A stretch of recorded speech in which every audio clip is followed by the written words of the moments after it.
Welcome back or welcome to the channel. Today a special one, The Invisible Man by Herbert George Wells. Chapter 1. The stranger came early in February, one wintry day, through a biting wind and a driving snow, the last snowfall of the year, over the down, walking from Bramblehurst railway station and carrying a little black portmanteau in his thickly gloved hand. He was wrapped up from head to foot, and the brim of his soft felt hat hid every inch of his face but the shiny tip of his nose. The snow had piled itself against his shoulders and chest, and added a white crest to the burden he carried. He staggered into the coach and horses, more dead than alive, and flung his portmanteau down. "A fire!" he cried. "In the name of human charity! A room and a fire!" He stamped and shook the snow from off himself in the bar, and followed Mrs. Hall into her guest parlor to strike his bargain.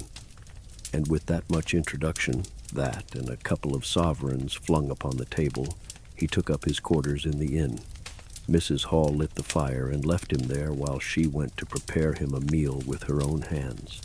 A guest to stop at Iping in the winter-time was an unheard-of piece of luck, let alone a guest who was no haggler, and she was resolved to show herself worthy of her good fortune. As soon as the bacon was well underway, and Millie, her lymphatic maid, had been brisked up a bit by a few deftly chosen expressions of contempt, she carried the cloth, plates, and glasses into the parlor, and began to lay them with the utmost éclat. Although the fire was burning up briskly, she was surprised to see that her visitor still wore his hat and coat, standing with his back to her and staring out of the window at the falling snow in the yard. His gloved hands were clasped behind him, and he seemed to be lost in thought. She noticed that the melting snow that still sprinkled his shoulders dripped upon her carpet. "Can I take your hat and coat, sir?" she said, "and give them a good dry in the kitchen?" "No," he said without turning. She was not sure she had heard him, and was about to repeat her question. He turned his head and looked at her over his shoulder. "I prefer to keep them on," he said with emphasis, and she noticed that he wore big blue spectacles with sidelights, and had a bush side whisker over his coat collar that completely hid his cheeks and face. "Very well, sir," she said, "as you like. In a bit the room will be warmer." He made no answer, and had turned his face away from her again, and Mrs. Hall, feeling that her conversational advances were ill-timed, laid the rest of the table things in a quick staccato, and whisked out of the room. When she returned, he was still standing there, like a man of stone, his back hunched, his collar turned up, his dripping hat brim turned down, hiding his face and ears completely. She put down the eggs and bacon with considerable emphasis, and called rather than said to him, "Your lunch is served, sir." "Thank you," he said at the same time, and did not stir until she was closing the door. Then he swung round and approached the table with a certain eager quickness. As she went behind the bar to the kitchen, she heard a sound repeated at regular intervals. Chirk, chirk, chirk, it went, the sound of a spoon being rapidly whisked round a basin. "That girl," she said. "There, I clean forgot it. It's her being so long." And while she herself finished mixing the mustard, she gave Millie a few verbal stabs for her excessive slowness. She had cooked the ham and eggs, laid the table, and done everything, while Millie, help indeed, had only succeeded in delaying the mustard, and him a new guest, and wanting to stay.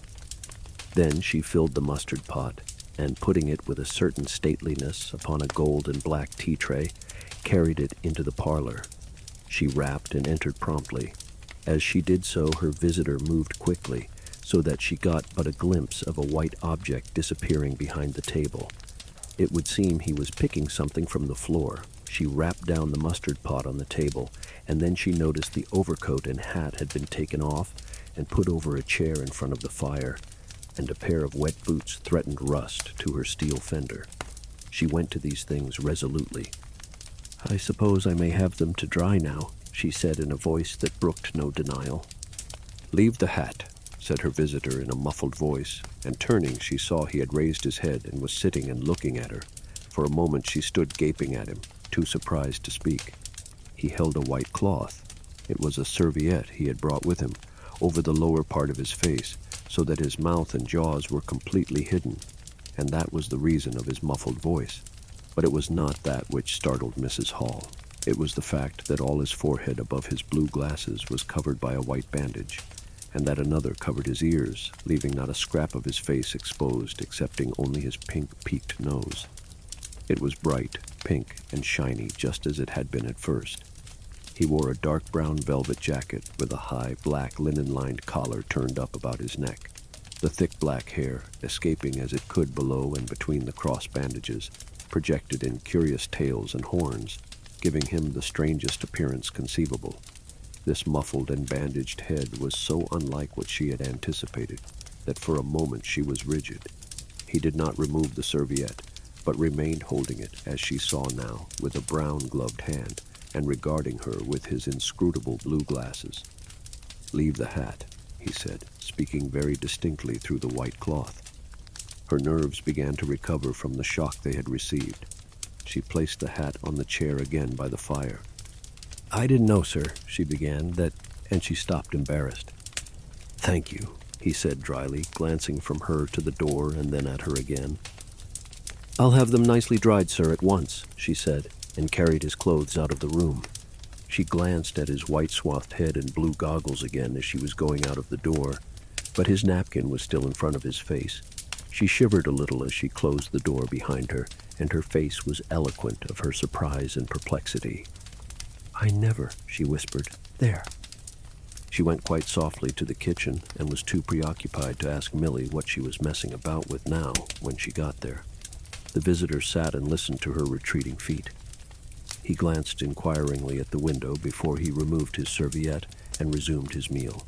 He took a mouthful, glanced suspiciously at the window, took another mouthful, then rose and, taking the serviette in his hand, walked across the room and pulled the blind down to the top of the white muslin that obscured the lower panes. This left the room in a twilight. This done, he returned with an easier air to the table and his meal. "The poor souls had an accident or an operation or something," said Mrs. Hall. "What a turn them bandages did give me, to be sure." She put on some more coal, unfolded the clothes horse, and extended the traveler's coat upon this. "And they goggles! Why, he looked more like a diving helmet than a human man." She hung his muffler on a corner of the horse, and holding that handkerchief over his mouth all the time, talking through it. Perhaps his mouth was hurt too, maybe. She turned round, as one who suddenly remembers. "Bless my soul alive," she said, going off at a tangent. "Ain't you done them taters yet, Millie?" When Mrs. Hall went to clear away the stranger's lunch, her idea that his mouth must also have been cut or disfigured in the accident she supposed him to have suffered was confirmed, for he was smoking a pipe. And all the time that she was in the room, he never loosened the silk muffler he had wrapped round the lower part of his face to put the mouthpiece to his lips. Yet it was not forgetfulness, for she saw he glanced at it as it smoldered out. He sat in the corner with his back to the window blind and spoke now, having eaten and drunk and being comfortably warmed through with less aggressive brevity than before. The reflection of the fire lent a kind of red animation to his big spectacles they had lacked hitherto. "I have some luggage," he said, "at Bramblehurst Station," and he asked her how he could have it sent. He bowed his bandaged head quite politely in acknowledgment of her explanation. "Tomorrow," he said, "there is no speedier delivery?" and seemed quite disappointed when she answered, "No." Was she quite sure? No man with a trap who would go over? Mrs. Hall, nothing loath, answered his questions and developed a conversation. "It's a steep road by the downs, sir," she said in answer to the question about a trap, and then snatching at an opening said, "It was there a carriage was upsettled a year ago and more. A gentleman killed, besides his coachman. Accidents, sir, happen in a moment, don't they?" But the visitor was not to be drawn so easily. "They do," he said through his muffler, eyeing her quietly through his impenetrable glasses. "But they take long enough to get well, don't they? There was my sister's son, Tom, just cut his arm with a scythe, tumbled on it in the hayfield, and bless me, he was 3 months tied up, sir. You'd hardly believe it. It's regular giving me a dread of a scythe, sir." "I can quite understand that," said the visitor. "He was afraid one time that he'd have to have an operation. He was that bad, sir." The visitor laughed abruptly, a bark of a laugh that he seemed to bite and kill in his mouth. "Was he?" he said. "He was, sir, and no laughing matter to them as had the doing for him, as I had. My sister being took up with her little ones so much.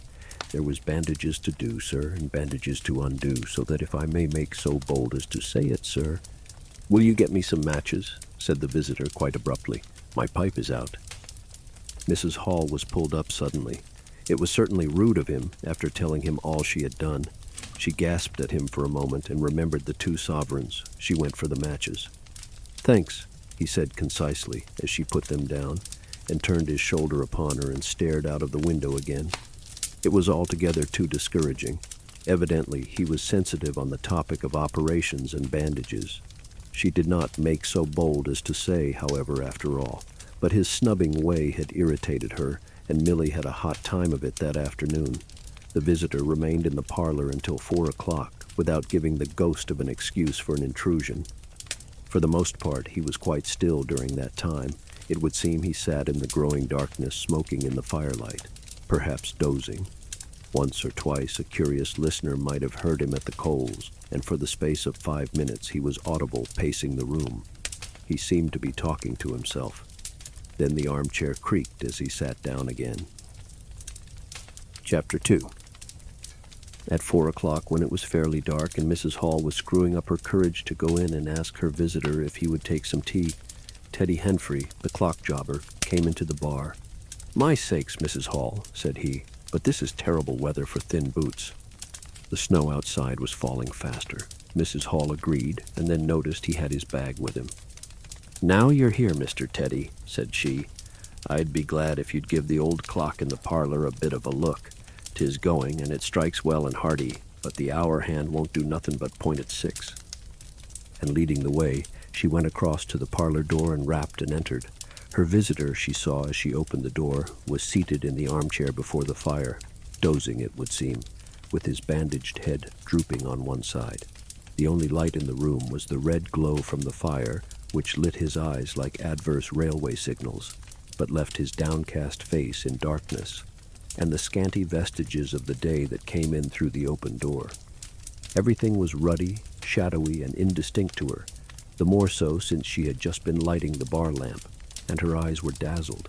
But for a second it seemed to her that the man she looked at had an enormous mouth wide open, a vast and incredible mouth that swallowed the whole of the lower portion of his face.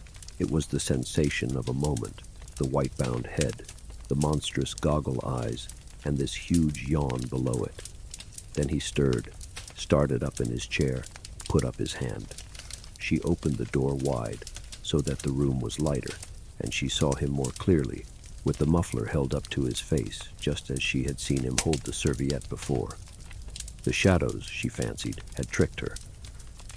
"Would you mind, sir, this man a-coming to look at the clock, sir?" she said, recovering from the momentary shock. "Look at the clock?" he said, staring round in a drowsy manner and speaking over his hand, and then getting more fully awake. "Certainly." Mrs. Hall went away to get a lamp, and he rose and stretched himself. Then came the light, and Mr. Teddy Henfrey, entering, was confronted by this bandaged person. He was, he says, taken aback. "Good afternoon," said the stranger, regarding him, as Mr. Henfrey says, with a vivid sense of the dark spectacles, "like a lobster." "I hope," said Mr. Henfrey, "that it's no intrusion." "None whatever," said the stranger. "Though I understand," he said, turning to Mrs. Hall, "that this room is really to be mine for my own private use." "I thought, sir," said Mrs. Hall, "you'd prefer the clock." "Certainly," said the stranger, "certainly. But as a rule, I like to be alone and undisturbed. But I'm really glad to have the clock seen to," he said, seeing a certain hesitation in Mr. Henfrey's manner. "Very glad." Mr. Henfrey had intended to apologize and withdraw, but this anticipation reassured him. The stranger turned round with his back to the fireplace and put his hands behind his back. "And presently," he said, "when the clock mending is over, I think I should like to have some tea, but not till the clock mending is over." Mrs. Hall was about to leave the room. She made no conversational advances this time because she did not want to be snubbed in front of Mr. Henfrey, when her visitor asked her if she had made any arrangements about his boxes at Bramblehurst. She told him she had mentioned the matter to the postman, and that the carrier could bring them over on the morrow. "You are certain that is the earliest?" he said. she was certain with a marked coldness. "I should explain," he added, "what I was really too cold and fatigued to do before, that I am an experimental investigator." "Indeed, sir," said Mrs. Hall, much impressed. "And my baggage contains apparatus and appliances." "Very useful things indeed they are, sir," said Mrs. Hall. "And I'm very naturally anxious to get on with my inquiries." "Of course, sir." "My reason for coming to Iping," he proceeded with a certain deliberation of manner, "was a desire for solitude. I do not wish to be disturbed in my work. In addition to my work, an accident—" "I thought as much," said Mrs. Hall to herself. "Necessitates a certain retirement. My eyes are sometimes so weak and painful that I have to shut myself up in the dark for hours together. Lock myself up sometimes, now and then, not at present, certainly. At such times, the slightest disturbance, the entry of a stranger into the room, is a source of excruciating annoyance to me. It is well these things should be understood." "Certainly, sir," said Mrs. Hall, "and if I might make so bold as to ask—" "That, I think, is all," said the stranger, with that quietly irresistible air of finality he could assume at will. Mrs. Hall reserved her question and sympathy for a better occasion.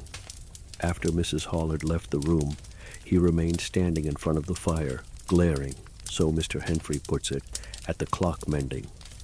Mr. Henfrey not only took off the hands of the clock and the face, but extracted the works, and he tried to work in as slow and quiet and unassuming a manner as possible.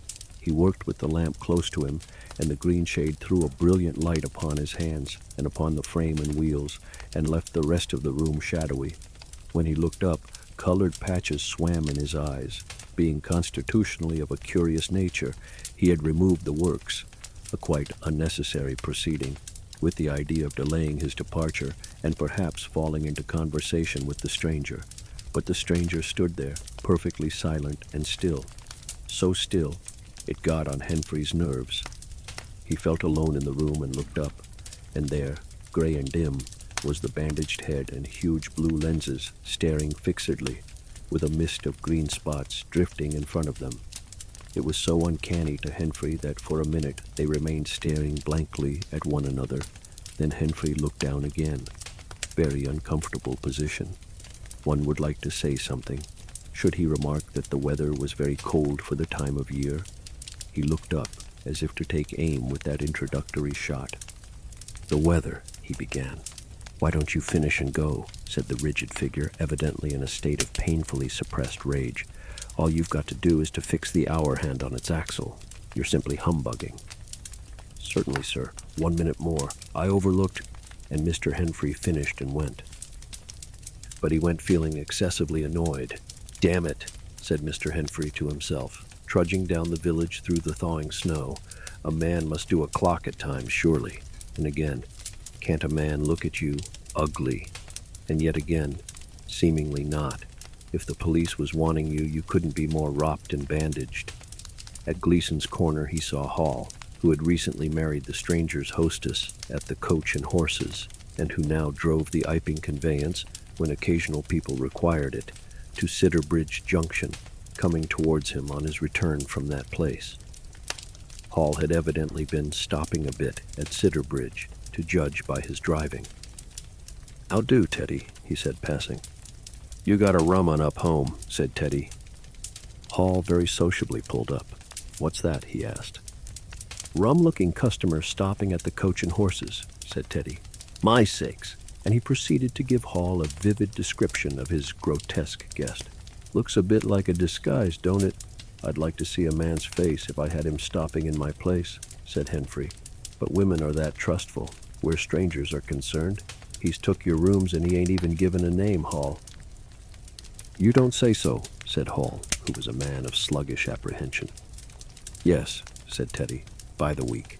Whatever he is, you can't get rid of him under the week. And he's got a lot of luggage coming tomorrow, so he says. Let's hope it won't be stones and boxes, Hall."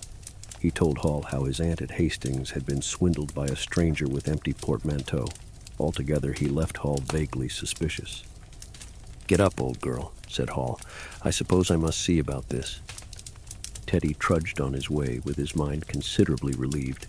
Instead of seeing about it, however, Hall on his return was severely rated by his wife on the length of time he had spent in Sidderbridge, and his mild inquiries were answered snappishly, and in a manner not to the point.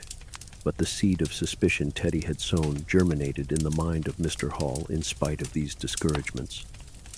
"You Wim don't know everything," said Mr. Hall, resolved to ascertain more about the personality of his guest at the earliest possible opportunity.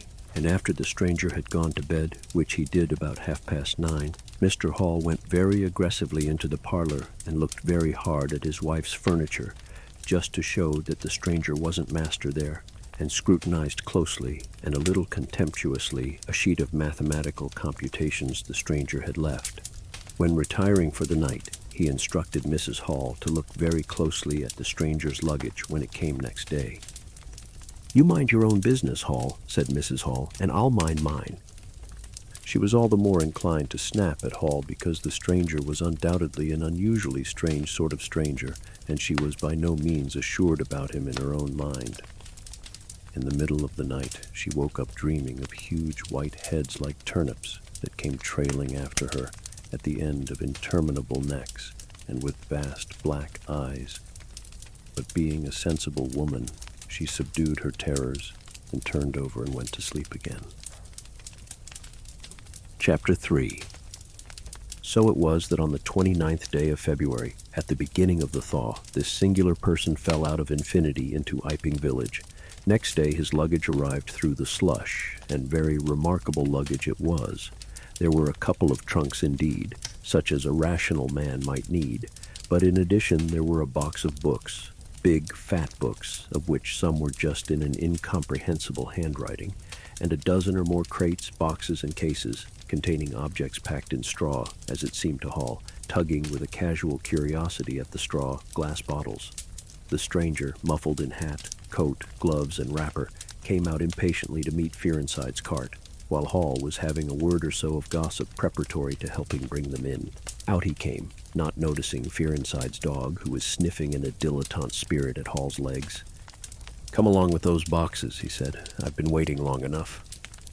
And he came down the steps towards the tail of the cart as if to lay hands on the smaller crate. No sooner had Fearenside's dog caught sight of him, however, than it began to bristle and growl savagely, and when he rushed down the steps it gave an undecided hop and then sprang straight at his hand. "Whoop!" cried Hall, jumping back, for he was no hero with dogs, and Fearenside howled, "Lie down!" and snatched his whip. They saw the dog's teeth had slipped the hand, heard a kick, saw the dog execute a flanking jump and get home on the stranger's leg, and heard the rip of his trousering. Then the finer end of Fearenside's whip reached his property, and the dog, yelping with dismay, retreated under the wheels of the wagon. It was all the business of a swift half-minute. No one spoke. Everyone shouted. The stranger glanced swiftly at his torn glove and at his leg, made as if he would stoop to the latter, then turned and rushed swiftly up the steps into the inn. They heard him go headlong across the passage and up the uncarpeted stairs to his bedroom. "You brute, you," said Fearenside, climbing off the wagon with his whip in his hand while the dog watched him through the wheel. "Come here," said Fearenside. "You'd better." Hall had stood gaping. "He was bit," said Hall. "I'd better go and see to him," and he trotted after the stranger. He met Mrs. Hall in the passage. "Carrier's dog," he said, "bitten."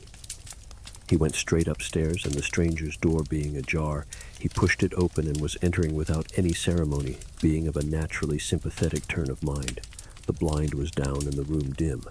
He caught a glimpse of a most singular thing, what seemed a handless arm waving towards him, and a face of 3 huge, indeterminate spots on white, very like the face of a pale pansy. Then he was struck violently in the chest, hurled back, and the door slammed in his face and locked. It was so rapid that it gave him no time to observe. A waving of indecipherable shapes, a blow, and a concussion. There he stood on the dark little landing, wondering what it might be that he had seen. A couple of minutes after, he rejoined the little group that had formed outside the coach and horses. There was Fearenside telling about it all over again for the second time. There was Mrs. Hall saying his dog didn't have no business to bite her guests.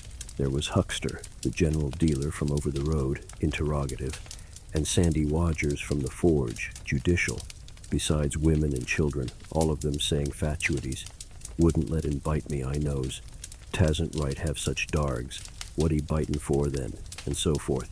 Mr. Hall, staring at them from the steps and listening, found it incredible that he had seen anything so very remarkable happen upstairs.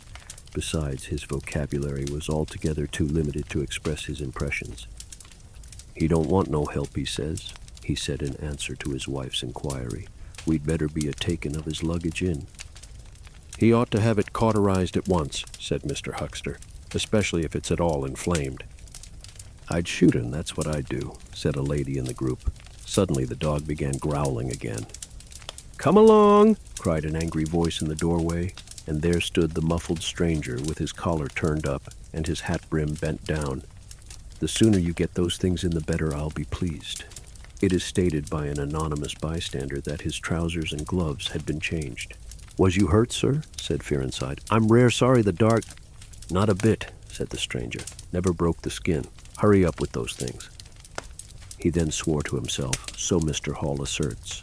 Directly the first crate was, in accordance with his directions, carried into the parlor, the stranger flung himself upon it with extraordinary eagerness and began to unpack it, scattering the straw with an utter disregard of Mrs. Hall's carpet.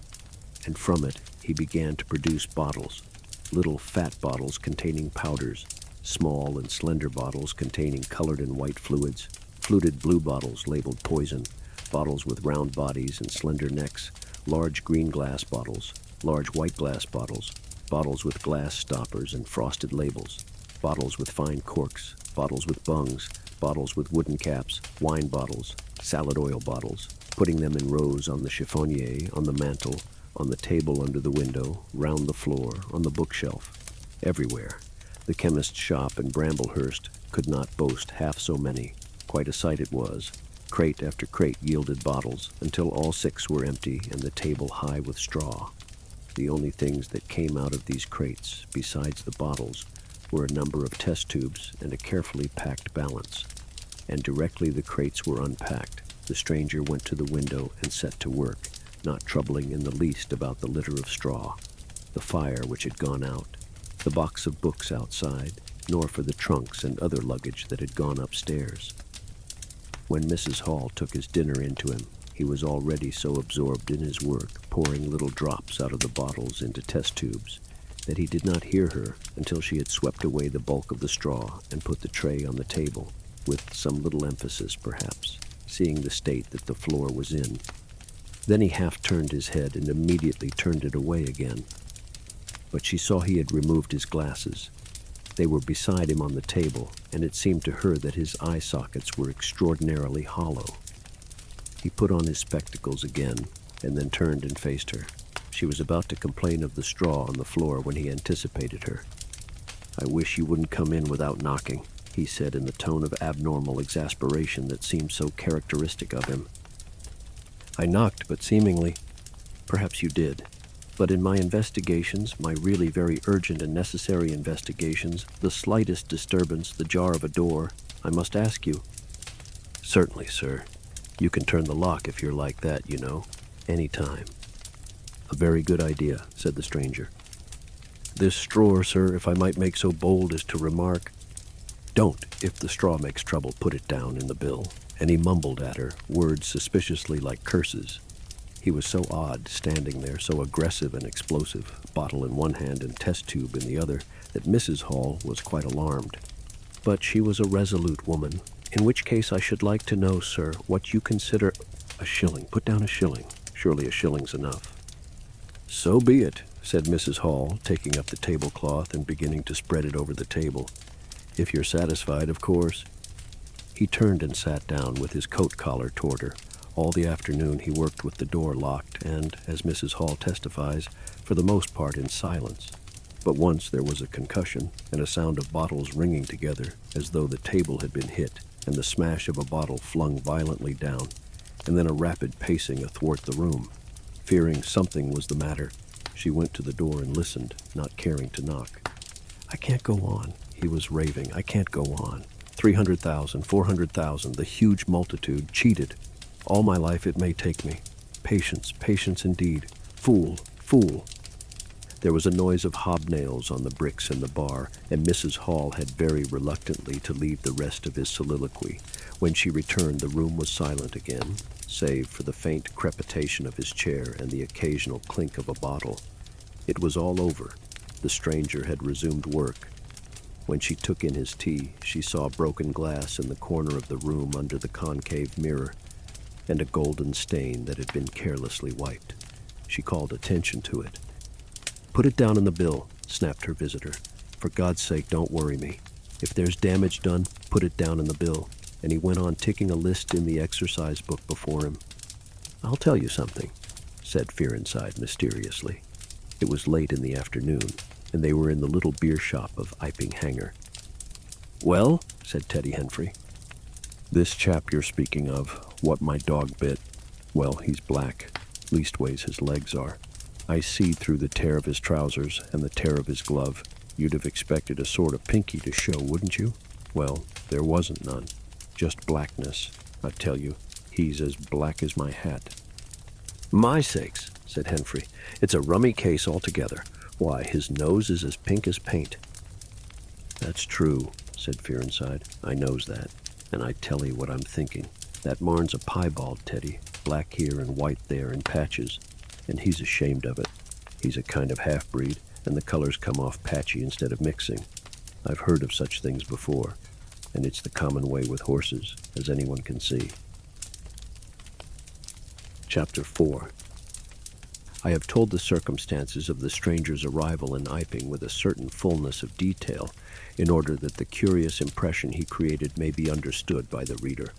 But excepting two odd incidents, the circumstances of his stay until the extraordinary day of the club festival may be passed over very cursorily.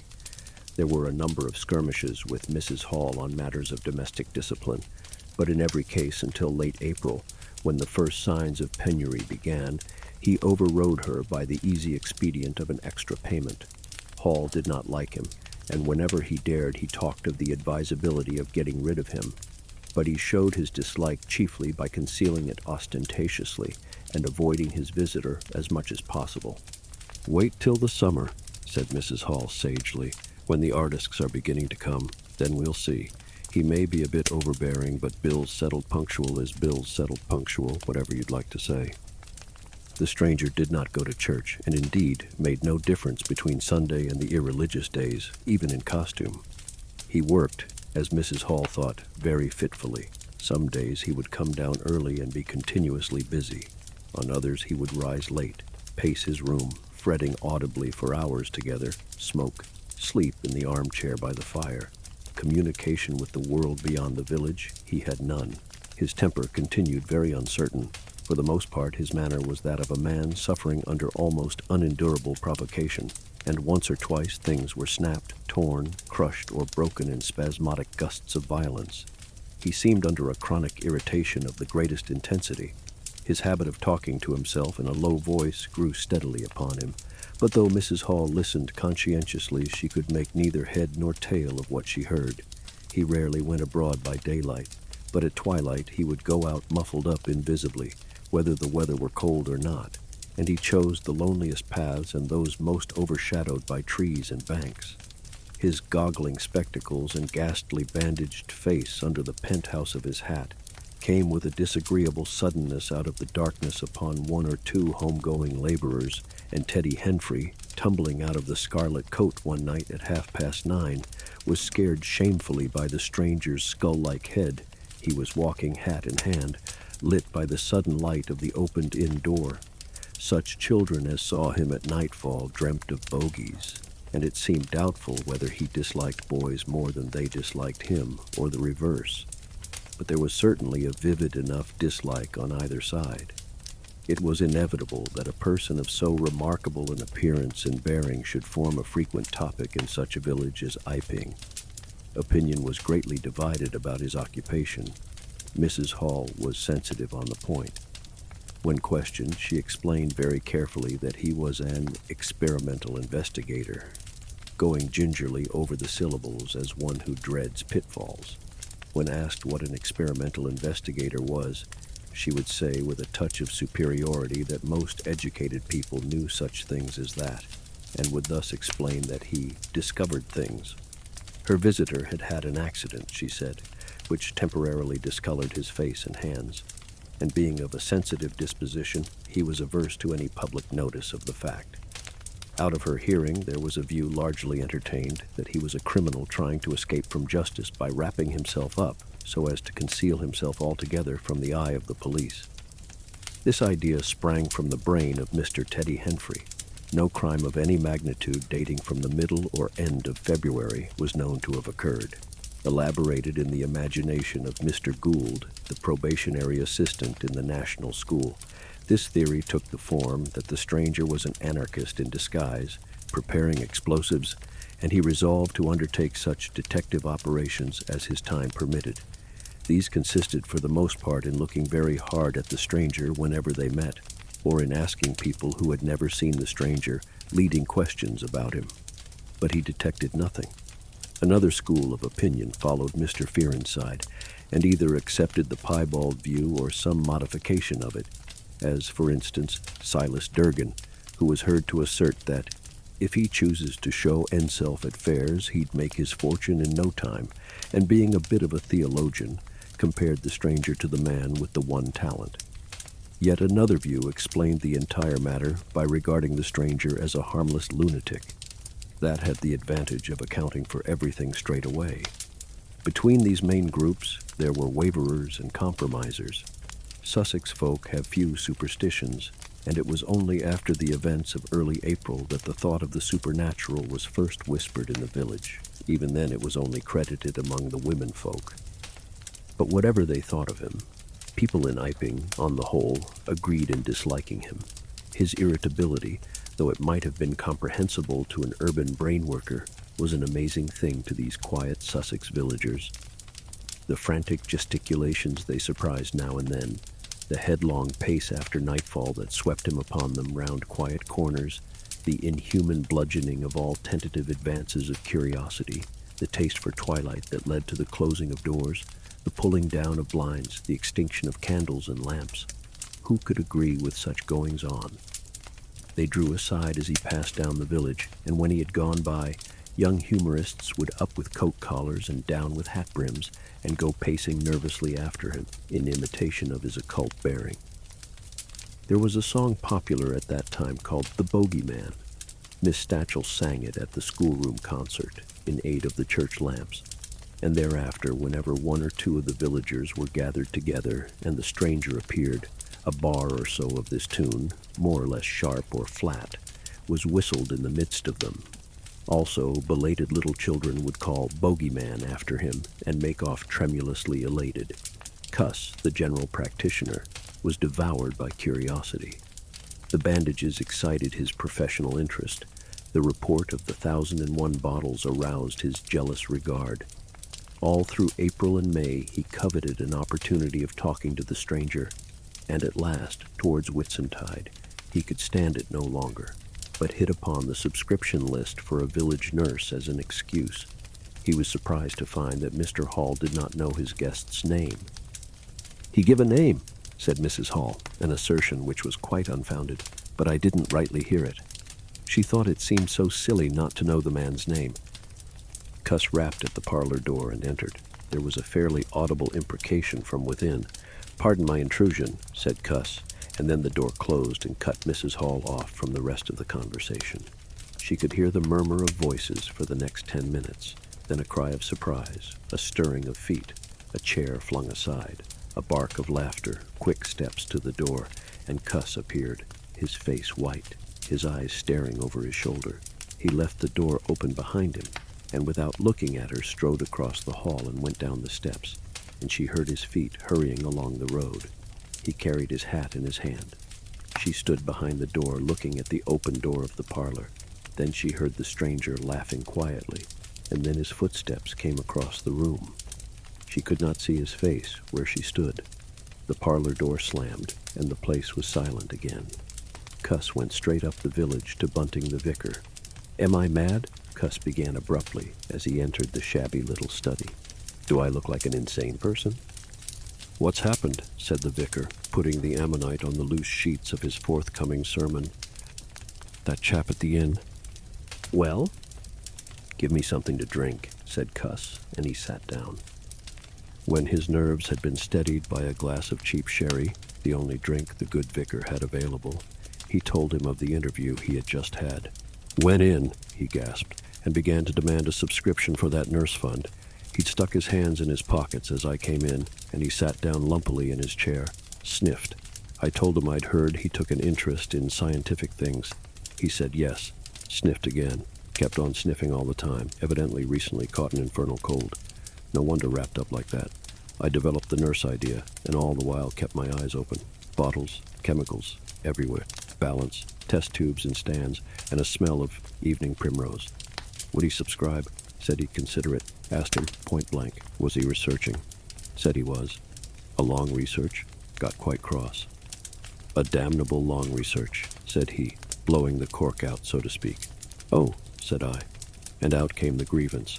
The man was just on the boil, and my question boiled him over. He had been given a prescription, most valuable prescription. What for, he wouldn't say. Was it medical? Damn you, what are you fishing after? I apologized. Dignified sniff and cough. He resumed. He'd read it. 5 ingredients. Put it down. Turned his head. Draft of air from window lifted the paper. Swish. Rustle. He was working in a room with an open fireplace, he said. Saw a flicker, and there was the prescription burning and lifting chimneyward. Rushed towards it just as it whisked up the chimney. So, just at that point, to illustrate his story, out came his arm. Well? No hand. Just an empty sleeve. Lord, I thought, that's a deformity. Got a cork arm, I suppose, and has taken it off. Then, I thought, there's something odd in that. What the devil keeps that sleeve up and open, if there's nothing in it?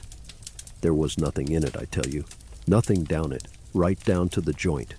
I could see right down it to the elbow, and there was a glimmer of light shining through a tear of the cloth. Good God, I said. Then he stopped, stared at me with those black goggles of his, and then at his sleeve. Well, that's all. He never said a word, just glared and put his sleeve back in his pocket quickly. I was saying, said he, that there was the prescription burning, wasn't I? Interrogative cough. How the devil, said I, can you move an empty sleeve like that? Empty sleeve? Yes, said I, an empty sleeve. It's an empty sleeve, is it? You saw it was an empty sleeve? He stood up right away. I stood up too. He came towards me in 3 very slow steps and stood quite close, sniffed venomously.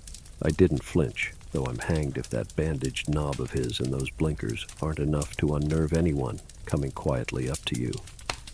You said it was an empty sleeve? He said. Certainly, I said. At staring and saying nothing, a barefaced man, unspectacled, starts scratch.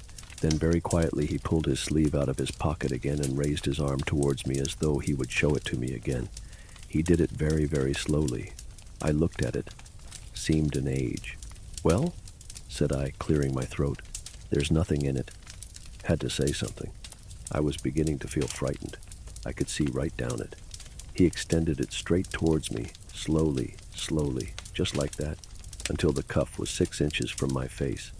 Queer thing to see an empty sleeve come at you like that, and then, well, something exactly like a finger and thumb it felt nipped my nose. Bunting began to laugh. There wasn't anything there, said Cuss, his voice running up into a shriek at the there.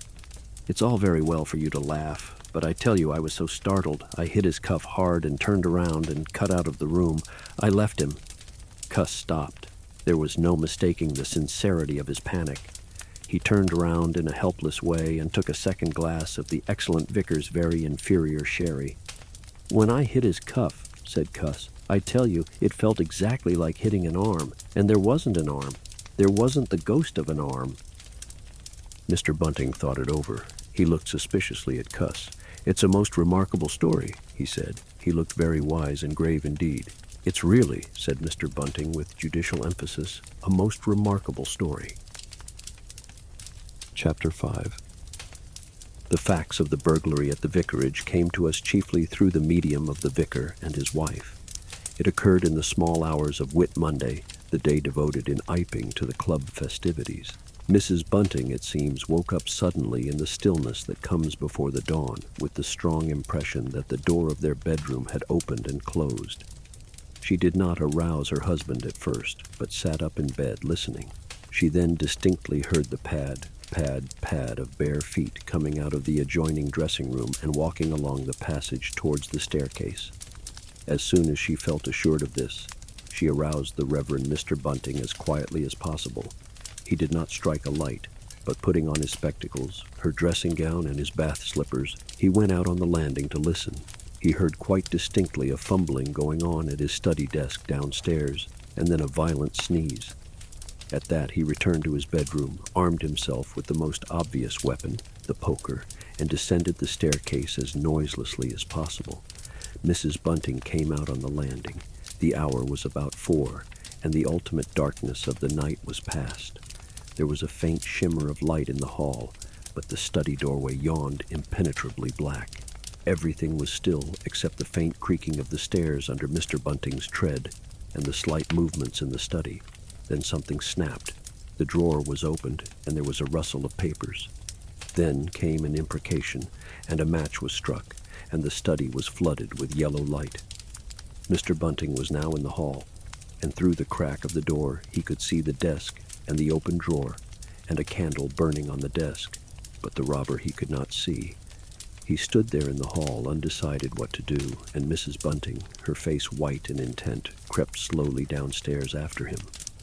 One thing kept Mr. Bunting's courage, the persuasion that this burglar was a resident in the village. They heard the chink of money and realized that the robber had found the housekeeping reserve of gold, £2.10 in half-sovereigns altogether. At that sound, Mr. Bunting was nerved to abrupt action. Gripping the poker firmly, he rushed into the room, closely followed by Mrs. Bunting. "Surrender!" cried Mr. Bunting fiercely, and then stooped amazed.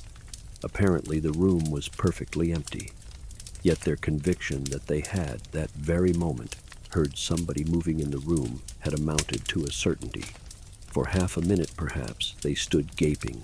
Then Mrs. Bunting went across the room and looked behind the screen, while Mr. Bunting, by a kindred impulse, peered under the desk.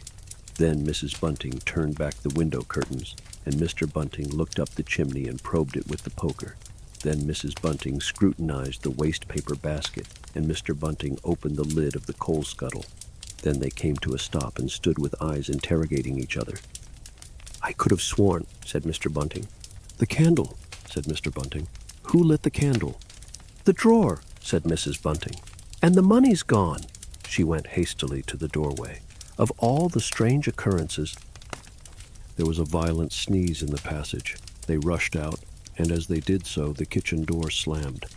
"Bring the candle," said Mr. Bunting, and led the way. They both heard a sound of bolts being hastily shot back.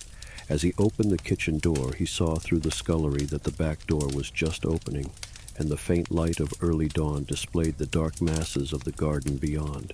He is certain that nothing went out of the door. It opened, stood open for a moment, and then closed with a slam. As it did so, the candle Mrs. Bunting was carrying from the study flickered and flared. It was a minute or more before they entered the kitchen. The place was empty. They refastened the back door, examined the kitchen, pantry, and scullery thoroughly, and at last went down into the cellar. There was not a soul to be found in the house, search as they would. Daylight found the vicar and his wife, a quaintly costumed little couple, still marveling about on their own ground floor by the unnecessary light of a guttering candle. Chapter 6. Now it happened that in the early hours of Whit Monday, before Milly was hunted out for the day, Mr. Hall and Mrs. Hall both rose and went noiselessly down into the cellar. Their business there was of a private nature, and had something to do with the specific gravity of their beer. They had hardly entered the cellar when Mrs. Hall found she had forgotten to bring down a bottle of sarsaparilla from their joint room. As she was the expert and principal operator in this affair, Hall very properly went upstairs for it. On the landing, he was surprised to see that the stranger's door was ajar. He went on into his own room and found the bottle as he had been directed. But returning with the bottle, he noticed that the bolts of the front door had been shot back, that the door was in fact simply on the latch, and with a flash of inspiration he connected this with the stranger's room upstairs and the suggestions of Mr. Teddy Henfrey. He distinctly remembered holding the candle while Mrs. Hall shot these bolts overnight. At the sight, he stopped, gaping. Then, with the bottle still in his hand, went upstairs again. He rapped at the stranger's door. There was no answer. He rapped again, then pushed the door wide open and entered. It was as he expected. The bed, the room also, was empty. And what was stranger, even to his heavy intelligence, on the bedroom chair and along the rail of the bed, were scattered the garments, the only garments so far as he knew, and the bandages of their guest. His big slouch hat even was cocked jauntily over the bedpost. As Hall stood there, he heard his wife's voice coming out of the depth of the cellar, with that rapid telescoping of the syllables and interrogative cocking up of the final words to a high note, by which the West Sussex villager is wont to indicate a brisk impatience. "George, you got what a wand?" At that he turned and hurried down to her. "Janny," he said over the rail of the cellar steps, "test the truth what Henfrey says. He's not in his room, he ain't, and the front door's unbolted." At first, Mrs. Hall did not understand, and as soon as she did, she resolved to see the empty room for herself. Hall, still holding the bottle, went first. "If he ain't there," he said, "his clothes are, and what's he doing without his clothes then? 'Twas a most curious business." As they came up the cellar steps, they both, it was afterwards ascertained, fancied they heard the front door open and shut, but seeing it closed and nothing there, neither said a word to the other about it at the time. Mrs. Hall passed her husband in the passage and ran on first upstairs. Someone sneezed on the staircase. Hall, following 6 steps behind, thought that he heard her sneeze. She, going on first, was under the impression that Hall was sneezing. She flung open the door and stood regarding the room. "Of all the curious," she said. She heard a sniff close behind her head, as it seemed, and turning, was surprised to see Hall a dozen feet off on the topmost stair, but in another moment he was beside her. She bent forward and put her hand on the pillow and then under the clothes. "Cold," she said. "He's been up this hour or more." As she did so, a most extraordinary thing happened.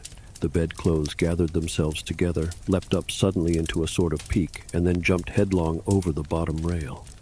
It was exactly as if a hand had clutched them in the center and flung them aside.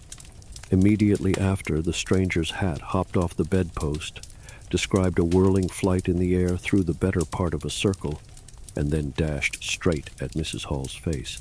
Then, as swiftly came the sponge from the washstand, and then the chair, flinging the stranger's coat and trousers carelessly aside and laughing dryly in a voice singularly like the stranger's, turned itself up with its 4 legs at Mrs. Hall, seemed to take aim at her for a moment, and charged at her. She screamed and turned, and then the chair legs came gently but firmly against her back and impelled her and Hall out of the room. The door slammed violently and was locked. The chair and bed seemed to be executing a dance of triumph for a moment, and then abruptly everything was still. Mrs. Hall was left almost in a fainting condition in Mr. Hall's arms on the landing.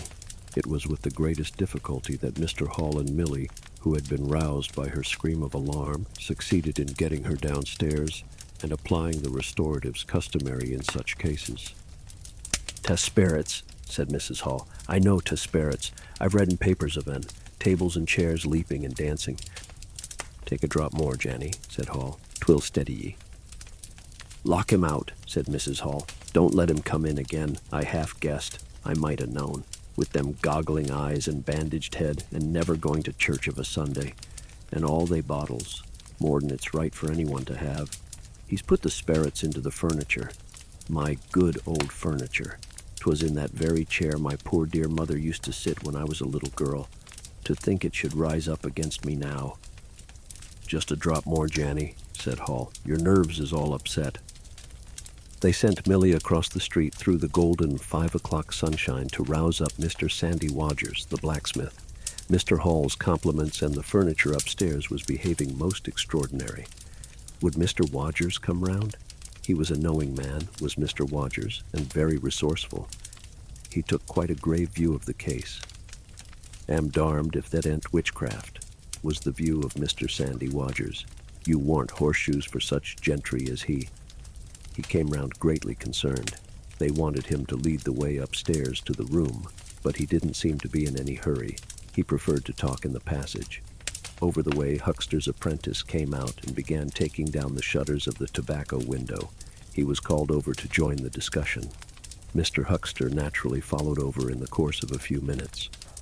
The Anglo-Saxon genius for parliamentary government asserted itself. There was a great deal of talk and no decisive action. "Let's have the facts first," insisted Mr. Sandy Wodgers. "Let's be sure we'd be acting perfectly right in bustin' that there door open. A door on bust is always open to bustin', but you can't unbust a door once you've busted in." And suddenly, and most wonderfully, the door of the room upstairs opened of its own accord, and as they looked up in amazement, they saw descending the stairs the muffled figure of the stranger, staring more blackly and blankly than ever with those unreasonably large blue glass eyes of his. He came down stiffly and slowly, staring all the time. He walked across the passage, staring, then stopped. "Look there," he said, and their eyes followed the direction of his gloved finger and saw a bottle of sarsaparilla hard by the cellar door. Then he entered the parlor and suddenly, swiftly, viciously slammed the door in their faces. Not a word was spoken until the last echoes of the slam had died away. They stared at one another. "Well, if that don't lick everything," said Mr. Wodgers, and left the alternative unsaid. "I'd go in and ask about it," said Wodgers to Mr. Hall. "I'd demand an explanation." It took some time to bring the landlady's husband up to that pitch. At last he rapped, opened the door, and got as far as, "Excuse me." "Ah, go to the devil," said the stranger in a tremendous voice, "and shut that door after you." So that brief interview terminated. Chapter 7. The stranger went into the little parlor of the Coach and Horses about 5:30 in the morning, and there he remained until near midday, the blinds down, the door shut, and none, after Hall's repulse, venturing near him. All that time he must have fasted. Thrice he rang his bell, the third time furiously and continuously, but no one answered him. "Him and his go to the devil indeed," said Mrs. Hall. Presently came an imperfect rumor of the burglary at the vicarage, and two were put together. Hall, assisted by Wodgers, went off to find Mr. Shuckleforth, the magistrate, and take his advice. No one ventured upstairs. How the stranger occupied himself is unknown. Now and then he would stride violently up and down, and twice came an outburst of curses, a tearing of paper, and a violent smashing of bottles. The little group of scared but curious people increased. Mrs. Huckster came over. Some gay young fellows, resplendent in black ready-made jackets and peaked paper ties, for it was Whit Monday, joined the group with confused interrogations. Young Archie Harker distinguished himself by going up the yard and trying to peep under the window blinds.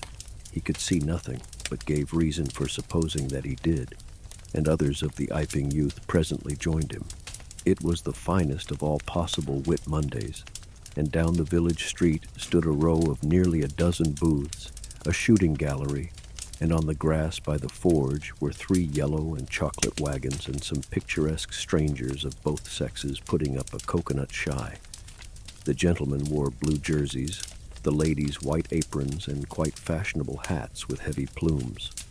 Wodger, of the Purple Fawn, and Mr. Jaggers, the cobbler, who also sold old second-hand ordinary bicycles, were stretching a string of Union Jacks and Royal Ensigns, which had originally celebrated the first Victorian Jubilee, across the road.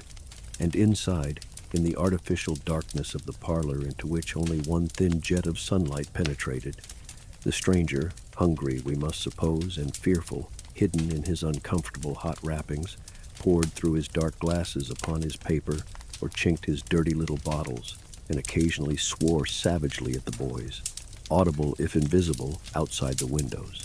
In the corner by the fireplace lay the fragments of 6 smashed bottles, and a pungent twang of chlorine tainted the air.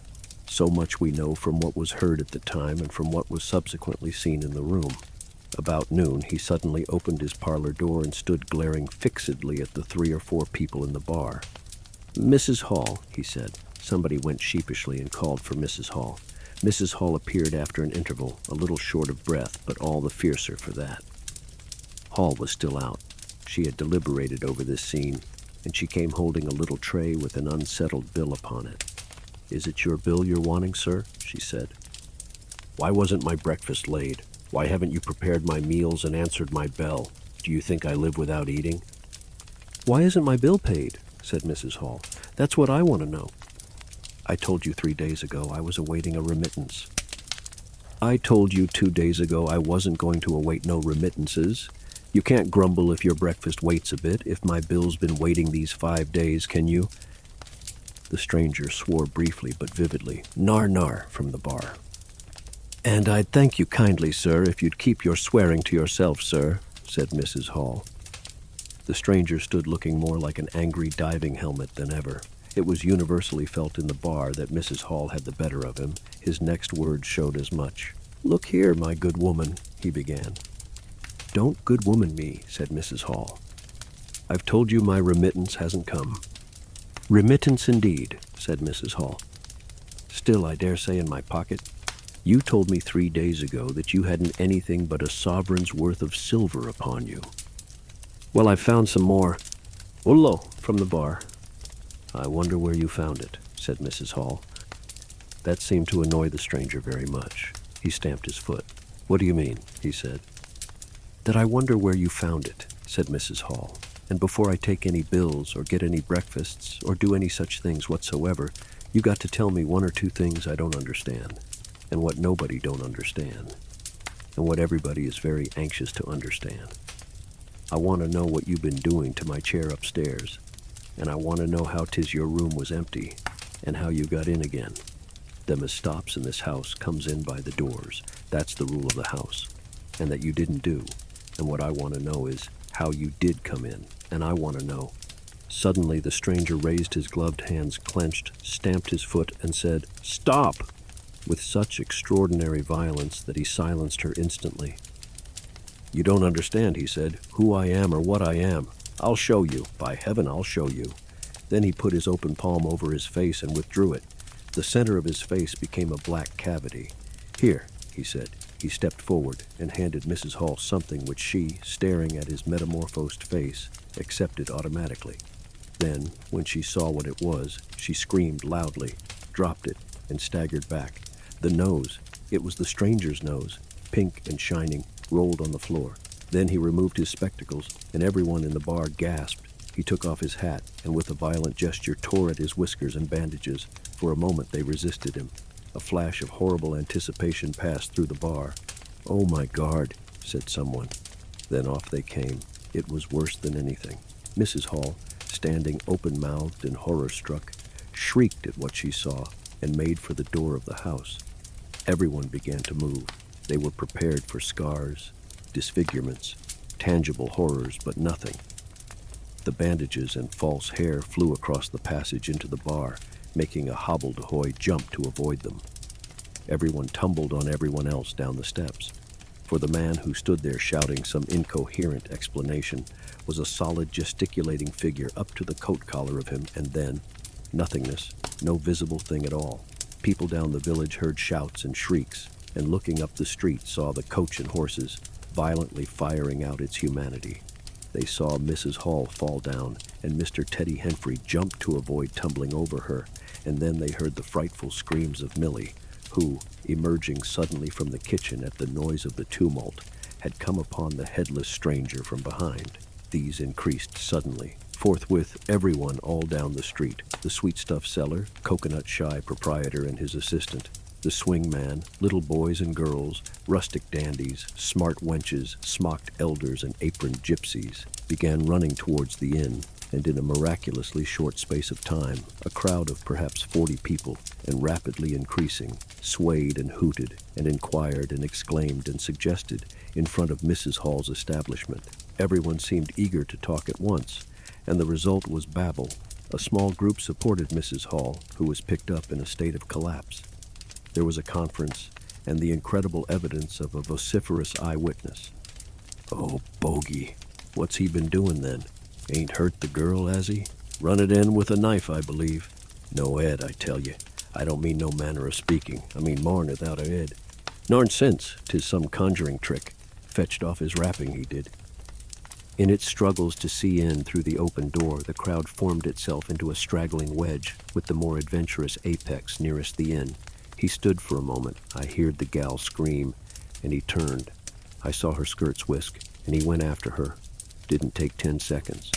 Back he comes with a knife in his hand and a loaf. Stood just as if he was staring. Not a moment ago. Went in that there door. I tell you, ain't got no head at all. You just missed it. There was a disturbance behind, and the speaker stopped to step aside for a little procession that was marching very resolutely towards the house. First Mr. Hall, very red and determined, then Mr. Bobby Jaffers, the village constable, and then the wary Mr. Wodgers. They had come now armed with a warrant. People shouted conflicting information of the recent circumstances. "Ed or no Ed," said Jaffers. "I got to restin', and restin' I will." Mr. Hall marched up the steps, marched straight to the door of the parlor, and flung it open. "Constable," he said, "do your duty." Jaffers marched in. Hall next, Wodgers last. They saw in the dim light the headless figure facing them, with a gnawed crust of bread in one gloved hand and a chunk of cheese in the other. "That's him," said Hall. "What the devil's this?" came in a tone of angry expostulation from above the collar of the figure. "You're a damned rum customer, mister," said Mr. Jaffers. "But Ed or no Ed, the warrant says body, and duty's duty." "Keep off," said the figure, starting back. Abruptly, he whipped down the bread and cheese, and Mr. Hall just grasped the knife on the table in time to save it. Off came the stranger's left glove and was slapped in Jaffers' face. In another moment, Jaffers, cutting short some statement concerning a warrant, had gripped him by the handless wrist and caught his invisible throat. He got a sounding kick on the shin that made him shout, but he kept his grip.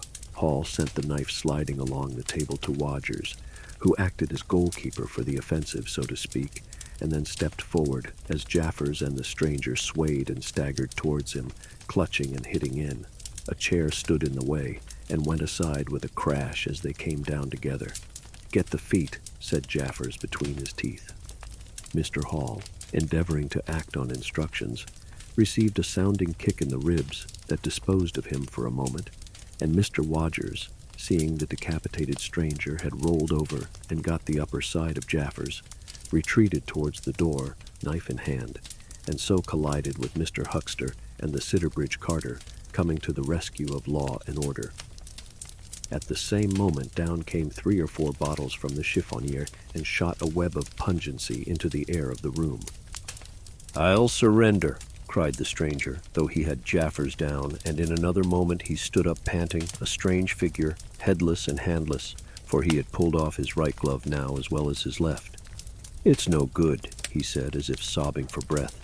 It was the strangest thing in the world to hear that voice coming as if out of empty space. But the Sussex peasants are perhaps the most matter-of-fact people under the sun. Jaffers got up also and produced a pair of handcuffs. Then he stared. "I say," said Jaffers, brought up short by a dim realization of the incongruity of the whole business. "Darn it, can't use 'em as I can see." The stranger ran his arm down his waistcoat, and as if by a miracle the buttons to which his empty sleeve pointed became undone. Then he said something about his shin and stooped down. He seemed to be fumbling with his shoes and socks. "Why," said Huckster suddenly, "that's not a man at all. It's just empty clothes. Look, you can see down his collar and the linings of his clothes. I could put my arm." He extended his hand. It seemed to meet something in midair, and he drew it back with a sharp exclamation. "I wish you'd keep your fingers out of my eye," said the aerial voice in a tone of savage expostulation. "The fact is, I'm all here, head, hands, legs, and all the rest of it, but it happens I'm invisible. It's a confounded nuisance, but I am. That's no reason why I should be poked to pieces by every stupid bumpkin in Iping, is it?" The suit of clothes, now all unbuttoned and hanging loosely upon its unseen supports, stood up, arms akimbo. Several other of the men folks had now entered the room, so that it was closely crowded. "Invisible, eh?" said Huckster, ignoring the stranger's abuse. "Who ever heard the likes of that? It's strange, perhaps, but it's not a crime. Why am I assaulted by a policeman in this fashion?" "Ah, that's a different matter," said Jaffers. "No doubt you are a bit difficult to see in this light, but I got a warrant and it's all correct. What I'm after ain't no invisibility. It's burglary. There's a house been broke into and money took." "Well?" "And circumstances certainly point—" "Stuff and nonsense," said the invisible man. "I hope so, sir, but I've got my instructions." "Well," said the stranger, I'll come, but no handcuffs." "It's the regular thing," said Jaffers. "No handcuffs," stipulated the stranger. "Pardon me," said Jaffers. Abruptly, the figure sat down, and before anyone could realize what was being done, the slippers, socks, and trousers had been kicked off under the table. Then he sprang up again and flung off his coat. "Here, stop that," said Jaffers, suddenly realizing what was happening. He gripped at the waistcoat. It struggled, and the shirt slipped out of it and left it limp and empty in his hand. "Hold him," said Jaffers loudly. "Once he gets the things off." "Hold him!" cried everyone, and there was a rush at the fluttering white shirt, which was now all that was visible of the stranger. The shirt sleeve planted a shrewd blow in Hall's face that stopped his open-armed advance and sent him backward into old Toothsome the sexton, and in another moment the garment was lifted up and became convulsed and vacantly flapping about the arms, even as a shirt that is being thrust over a man's head. Jaffers clutched at it and only helped to pull it off. He was struck in the mouth out of the air and incontinently threw his truncheon and smote Teddy Henfrey savagely upon the crown of his head. "Look out," said everybody, fencing at random and hitting at nothing. "Hold him. Shut the door. Don't let him loose. I got something. Here he is." "I got him!" shouted Jaffers, choking and reeling through them all, and wrestling with purple face and swelling veins against his unseen enemy. Men staggered right and left as the extraordinary conflict swayed swiftly towards the house door and went spinning down the half-dozen steps of the inn. Jaffers cried in a strangled voice, holding tight nevertheless, and making play with his knee, spun around and fell heavily undermost with his head on the gravel. Only then did his fingers relax. There were excited cries of "Hold him!"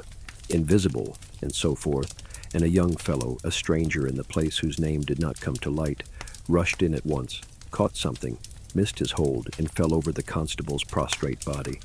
Halfway across the road, a woman screamed as something pushed by her. A dog, kicked apparently, yelped and ran howling into Huckster's yard. And with that, the transit of the invisible man was accomplished. For a space, people stood amazed and gesticulating, and then came panic, and scattered them abroad through the village as a gust scatters dead leaves. But Jaffers lay quite still, face upward and knees bent, at the foot of the steps of the inn. Chapter 8. The 8th chapter is exceedingly brief and relates that Gibbons, the amateur naturalist of the district, while lying out on the spacious open downs, without a soul within a couple of miles of him as he thought and almost dozing, heard close to him the sound as of a man coughing, sneezing, and then swearing savagely to himself, and looking, beheld nothing. Yet the voice was indisputable. It continued to swear with that breadth and variety that distinguishes the swearing of a cultivated man. It grew to a climax, diminished again, and died away in the distance, going, as it seemed to him, in the direction of Aberdeen. It lifted to a spasmodic sneeze and ended.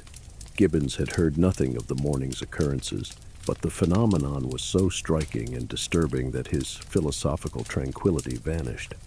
He got up hastily and hurried down the steepness of the hill towards the village as fast as he could go. Chapter 9. You must picture Mr. Thomas Marvel as a person of copious, flexible visage, a nose of cylindrical protrusion, a liquorish, ample, fluctuating mouth, and a beard of bristling eccentricity. His figure inclined to embonpoint. His short limbs accentuated this inclination. He wore a furry silk hat, and the frequent substitution of twine and shoelaces for buttons, apparent at critical points of his costume, marked a man essentially bachelor. Mr. Thomas Marvel was sitting with his feet in a ditch by the roadside over the down towards Aberdeen, about 1.5 miles out of Iping. His feet, save for socks of irregular openwork, were bare. His big toes were broad and pricked like the ears of a watchful dog. In a leisurely manner, he did everything in a leisurely manner, he was contemplating trying on a pair of boots. They were the soundest boots he had come across for a long time, but too large for him, whereas the ones he had were, in dry weather, a very comfortable fit, but too thin-soled for damp. Mr. Thomas Marvel hated roomy shoes, but then he hated damp. He had never properly thought out which he hated most, and it was a pleasant day, and there was nothing better to do. So he put the 4 shoes in a graceful group on the turf and looked at them, and seeing them there among the grass and springing agrimony, It suddenly occurred to him that both pairs were exceedingly ugly to see. He was not at all startled by a voice behind him. "They're boots anyhow," said the voice. "They are charity boots," said Mr. Thomas Marvel, with his head on one side regarding them distastefully. "And which is the ugliest pair in the whole blessed universe, I'm darned if I know." Said the voice. "I've worn worse. In fact, I've worn none, but none so audacious ugly, if you'll allow the expression. I've been cadging boots in particular for days, because I was sick of them. They're sound enough, of course, but a gentleman on tramp sees such a thundering lot of his boots. And if you'll believe me, I've raised nothing in the whole blessed country. Try as I would, but them. Look at 'em. And a good country for boots, too, in a general way. But it's just my promiscuous luck. I've got my boots in this country 10 years or more, and then they treat you like this." "It's a beast of a country," said the voice, "and pigs for people." "Ain't it?" said Mr. Thomas Marvel. "Lord, but them boots, it beats it." He turned his head over his shoulder to the right to look at the boots of his interlocutor with a view to comparisons, and lo, where the boots of his interlocutor should have been were neither legs nor boots. He was irradiated by the dawn of a great amazement. "Where are you?" said Mr. Thomas Marvel, over his shoulder and coming on all fours. He saw a stretch of empty downs with the wind swaying the remote green-pointed furze bushes. "Am I drunk?" said Mr. Marvel. "Have I had visions? Was I talking to myself? What the—" "Don't be alarmed," said a voice. "None of your ventriloquizing me," said Mr. Thomas Marvel, rising sharply to his feet. "Where are you? Alarmed indeed." "Don't be alarmed," repeated the voice. "You'll be alarmed in a minute, you silly fool," said Mr. Thomas Marvel. "Where are you? Let me get my mark on you." "Are you buried?" said Mr. Thomas Marvel, after an interval. There was no answer. Mr. Thomas Marvel stood bootless and amazed, his jacket nearly thrown off. "Peewit," said a peewit, very remote. "Peewit indeed," said Mr. Thomas Marvel. "This ain't no time for foolery." The down was desolate, east and west, north and south. The road, with its shallow ditches and white bordering stakes, ran smooth and empty north and south, and save for that peewit, the blue sky was empty too.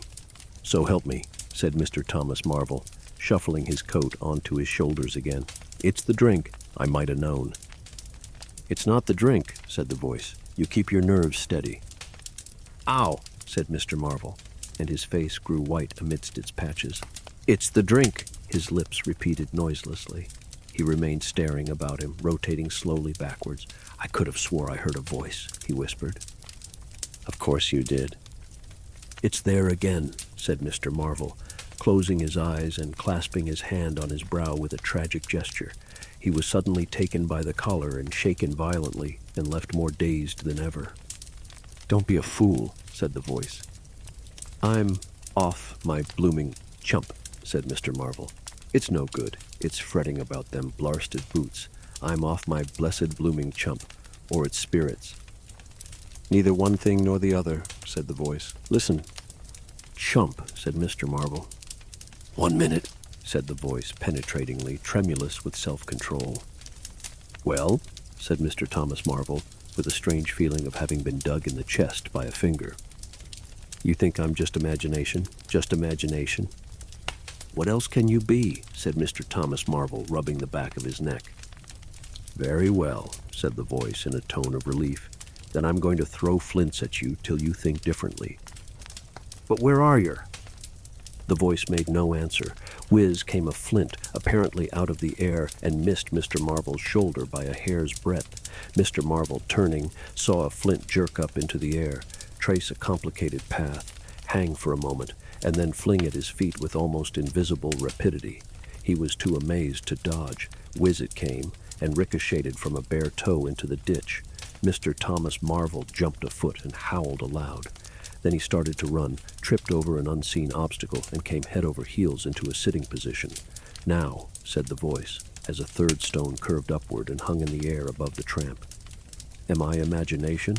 Mr. Marvel, by way of reply, struggled to his feet and was immediately rolled over again.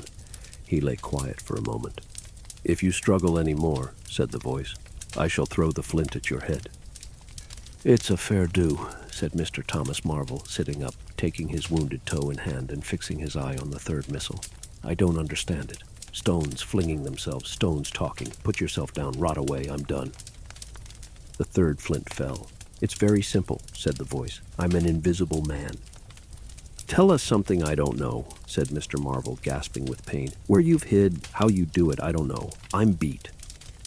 That's all, said the voice. I'm invisible. That's what I want you to understand. Anyone could see that. There is no need for you to be so confounded impatient, mister. Now then, give us a notion. How are you hid? I'm invisible, that's the great point. And what I want you to understand is this. But whereabouts? Interrupted Mr. Marvel. Here, 6 yards in front of you. Oh, come. I ain't blind. You'll be telling me next you're just thin air. I'm not one of your ignorant tramps. Yes, I am thin air. You're looking through me. What? Ain't there any stuff to you? Vox it. What is it? Jabber. Is it that? I am just a human being. Solid, needing food and drink, needing covering too. But I'm invisible, you see? Invisible. Simple idea, invisible. What, real like? Yes, real. Let's have a hand of you, said Marvel. If you are real. It won't be so darn out of the way like then. Lord, he said, how you made me jump, gripping me like that. He felt the hand that had closed round his wrist with his disengaged fingers, and his fingers went timorously up the arm, patted a muscular chest, and explored a bearded face. Marvel's face was astonishment. I'm dashed, he said. If this don't beat cockfighting, most remarkable. And there I can see a rabbit clean through you, 'arf a mile away. Not a bit of you visible except... He scrutinized the apparently empty space keenly. You haven't been eating bread and cheese? He asked, holding the invisible arm. You're quite right, and it's not quite assimilated into the system. Ah, said Mr. Marvel, sort of ghostly, though. Of course, all this isn't half so wonderful as you think. It's quite wonderful enough for my modest wants, said Mr. Thomas Marvel. How'd you manage it? How the deuce is it done? It's too long a story, and besides, I tell you the whole business fairly beats me, said Mr. Marvel. What I want to say at present is this. I need help. I have come to that. I came upon you suddenly. I was wandering, mad with rage, naked, impotent. I could have murdered, and I saw you. Lord, said Mr. Marvel. I came up behind you, hesitated, went on. Mr. Marvel's expression was eloquent, then stopped. Here, I said, is an outcast like myself. This is the man for me. So I turned back and came to you and... Lord, said Mr. Marvel, but I'm all in a tizzy. May I ask, how is it? And what you may be requiring in the way of help? Invisible. I want you to help me get clothes and shelter, and then with other things. I've left them long enough. If you won't, well, but you will, must. Look here, said Mr. Marvel. I'm too flabbergasted. Don't knock me about any more, and leave me go. I must get steady a bit. And you've pretty near broken my toe. It's all so unreasonable. Empty downs, empty sky. Nothing visible for miles except the bosom of nature. And then comes a voice out of heaven, and stones, and a fist. Lord, pull yourself together, said the voice, for you have to do the job I've chosen for you. Mr. Marvel blew out his cheeks, and his eyes were round. I've chosen you, said the voice. You are the only man except some of those fools down there who knows there is such a thing as an invisible man. You have to be my helper. Help me, and I will do great things for you. An invisible man is a man of power. He stopped for a moment to sneeze violently. But if you betray me, he said, if you fail to do as I direct you... He paused and tapped Mr. Marvel's shoulder smartly. Mr. Marvel gave a yelp of terror at the touch. I don't want to betray you, said Mr. Marvel, edging away from the direction of the fingers. Don't you go a-thinking that, whatever you do. All I want to do is to help you. Just tell me what I got to do. Whatever you want done, that I'm most willing to do. Chapter 10. After the first gusty panic had spent itself, Iping became argumentative. Skepticism suddenly reared its head, rather nervous skepticism, not at all assured of its back, but skepticism nevertheless. It is so much easier not to believe in an invisible man, and those who had actually seen him dissolve into air or felt the strength of his arm could be counted on the fingers of two hands. And of these witnesses, Mr. Wodgers was presently missing, having retired impregnably behind the bolts and bars of his own house, and Jaffers was lying stunned in the parlor of the Coach and Horses. Great and strange ideas transcending experience often have less effect upon men and women than smaller, more tangible considerations. Iping was gay with bunting, and everybody was in gala dress. Whit Monday had been looked forward to for a month or more. By the afternoon, even those who believed in the unseen were beginning to resume their little amusements in a tentative fashion, on the supposition that he had quite gone away, and with the skeptics he was already a jest. But people, skeptics and believers alike, were remarkably sociable all that day.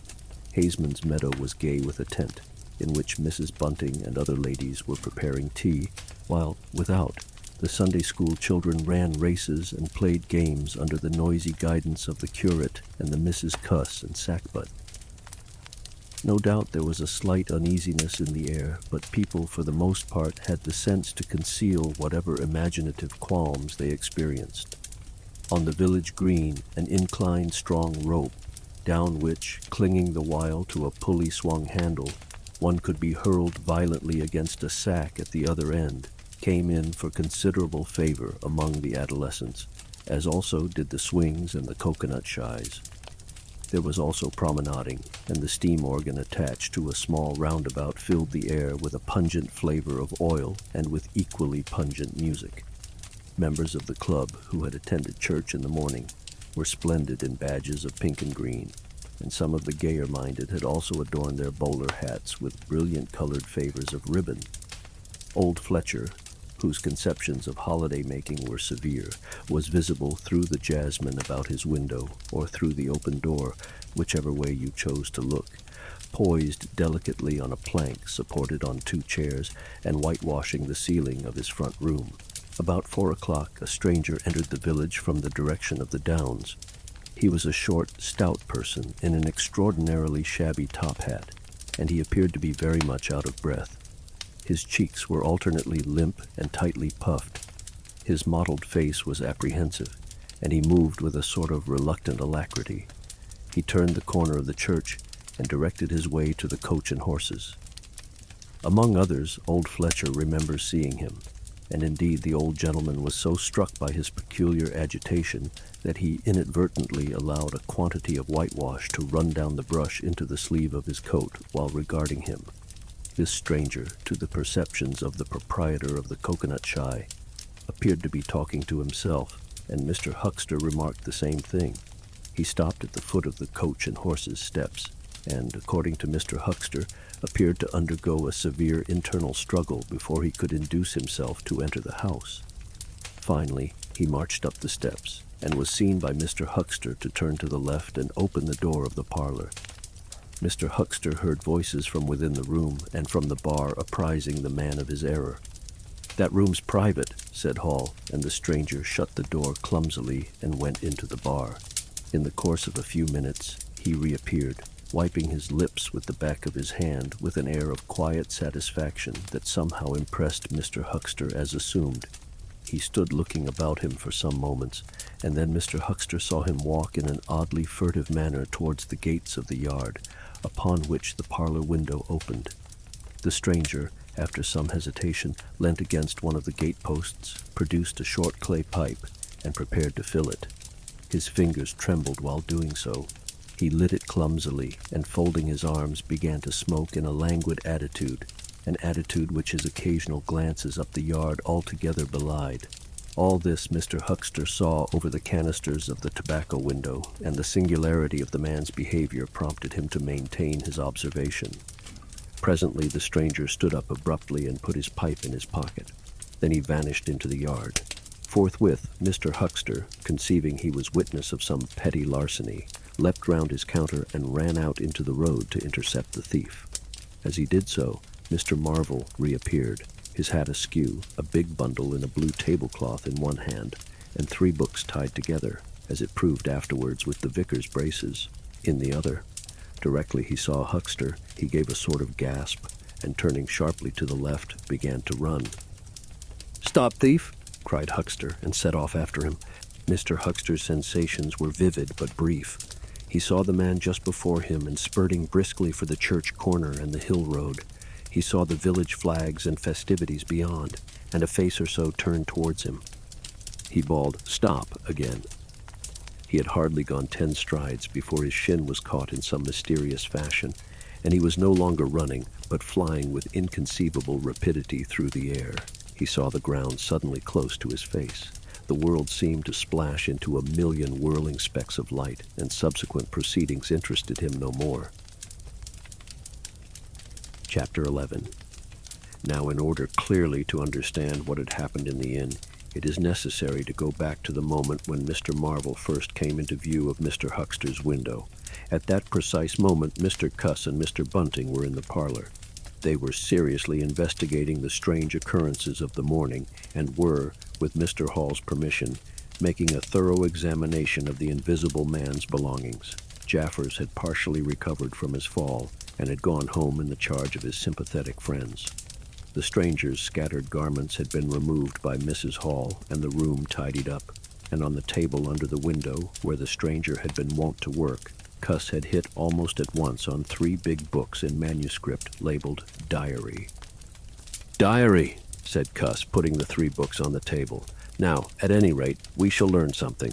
The vicar stood with his hands on the table. "Diary," repeated Cuss, sitting down, putting 2 volumes to support the 3rd, and opening it. No name on the flyleaf. Father, cipher, and figures." The vicar came round to look over his shoulder. Cuss turned the pages over with a face suddenly disappointed. Dear me, it's all cipher, Bunting." "There are no diagrams?" asked Mr. Bunting. "No illustrations throwing light?" "See for yourself," said Mr. Cuss. "Some of it's mathematical and some of it's Russian or some such language, to judge by the letters, and some of it's Greek. Now the Greek I thought you—" "Of course," said Mr. Bunting, taking out and wiping his spectacles and feeling suddenly very uncomfortable, for he had no Greek left in his mind worth talking about. "Yes, the Greek, of course, may furnish a clue. I'll find you a place." "I'd rather glance through the volumes first," said Mr. Bunting, still wiping. "A general impression first, Cuss, and then, we can go looking for clues."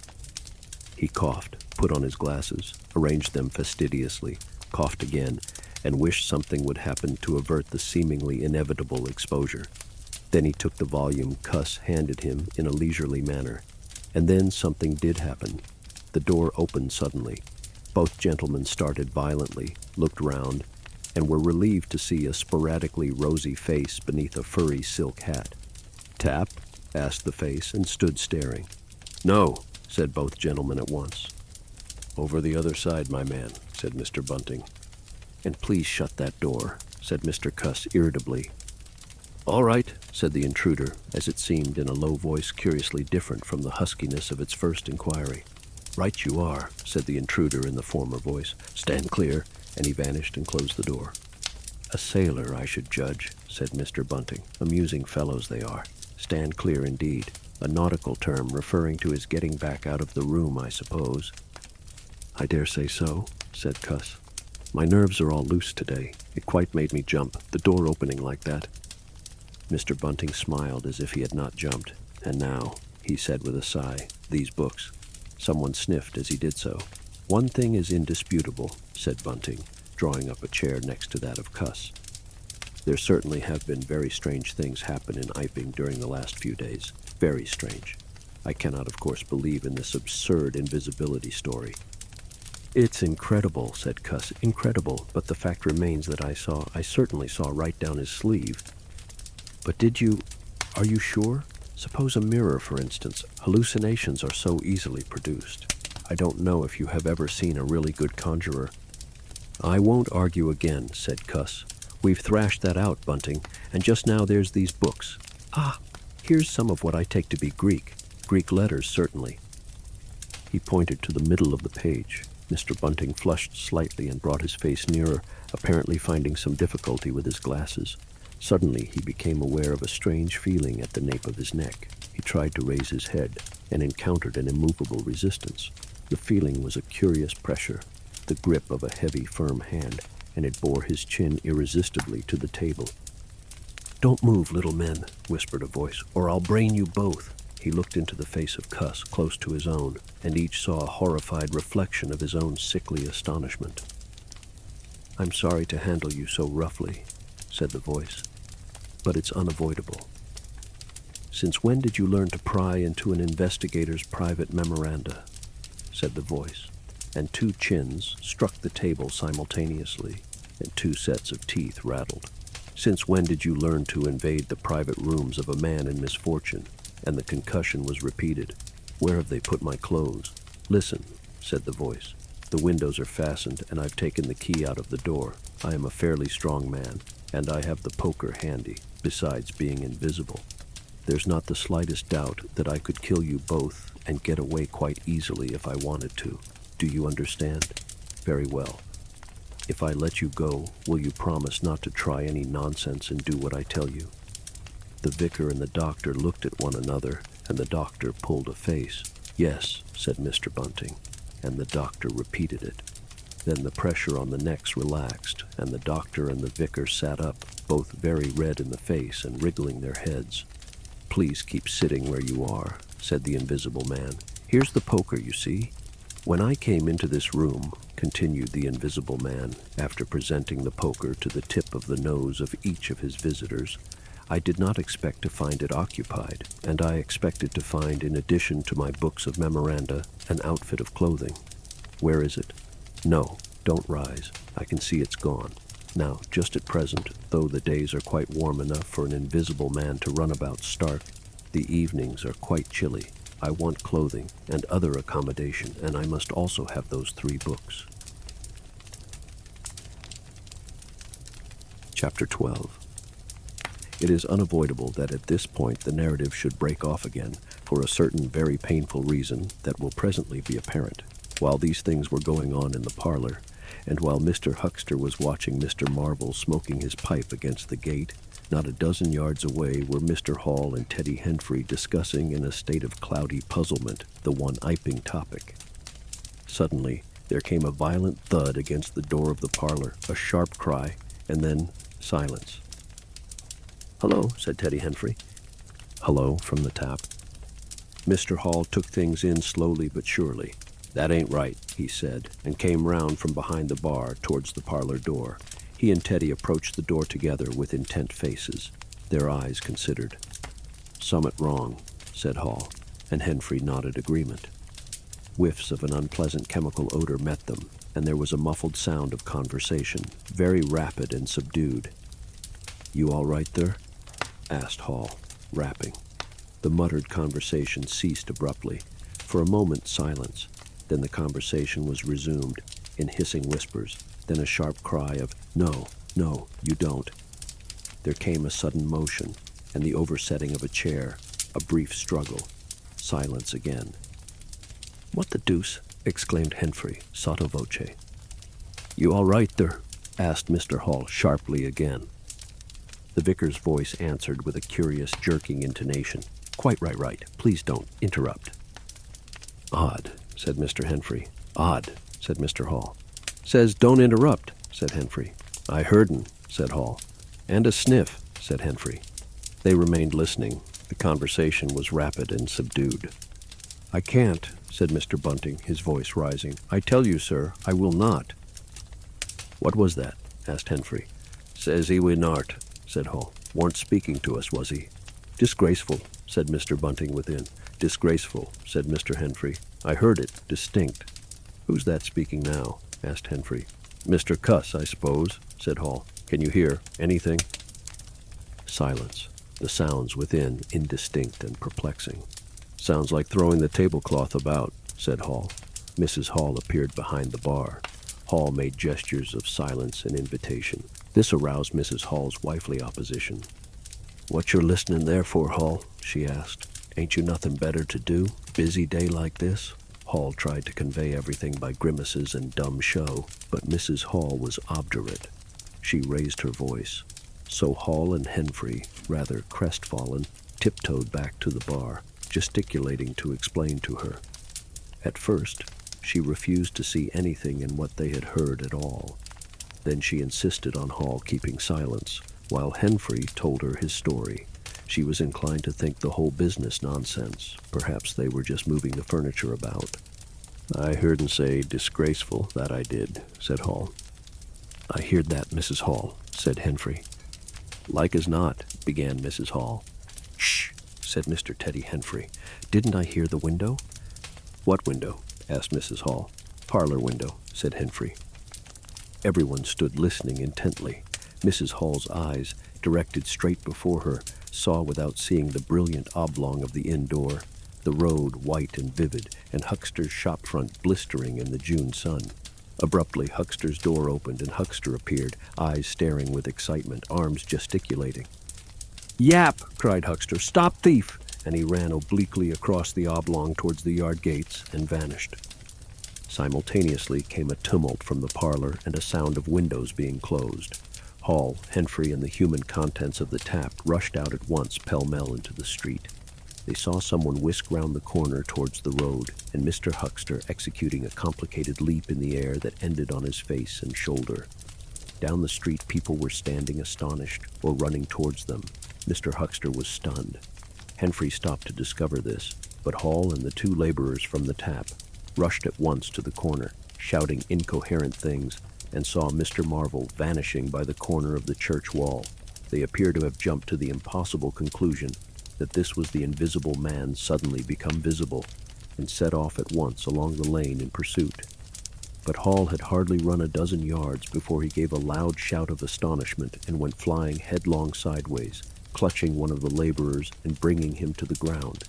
He had been charged just as one charges a man at football.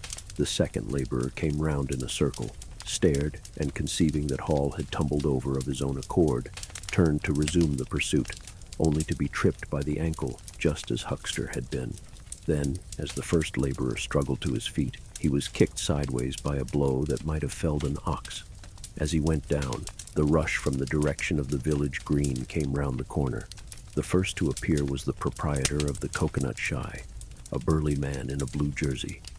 He was astonished to see the lane empty, save for 3 men sprawling absurdly on the ground, and then something happened to his rearmost foot, and he went headlong and rolled sideways just in time to graze the feet of his brother and partner, following headlong.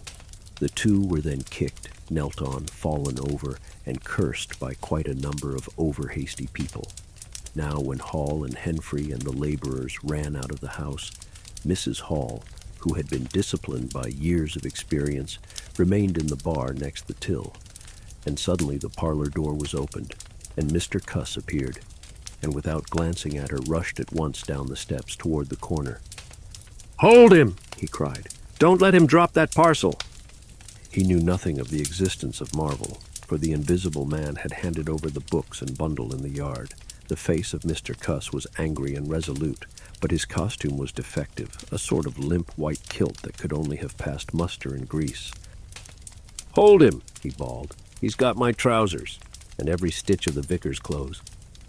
"Tend to him in a minute," he cried to Henfrey as he passed the prostrate Huckster, and coming round the corner to join the tumult, was promptly knocked off his feet into an indecorous sprawl. Somebody in full flight trod heavily on his finger. He yelled, struggled to regain his feet, was knocked against and thrown on all fours again, and became aware that he was involved not in a capture, but a rout. Everyone was running back to the village. He rose again and was hit severely behind the ear. He staggered and set off back to the coach and horses forthwith, leaping over the deserted Huckster, who was now sitting up on his way. Behind him, as he was halfway up the inn steps, he heard a sudden yell of rage, rising sharply out of the confusion of cries, and a sounding smack in someone's face. He recognized the voice as that of the invisible man, and the note was that of a man suddenly infuriated by a painful blow. In another moment, Mr. Cuss was back in the parlor. "He's coming back, Bunting," he said, rushing in. "Save yourself." Mr. Bunting was standing in the window, engaged in an attempt to clothe himself in the hearthrug and a West Surrey Gazette. "Who's coming?" he said, so startled that his costume narrowly escaped disintegration.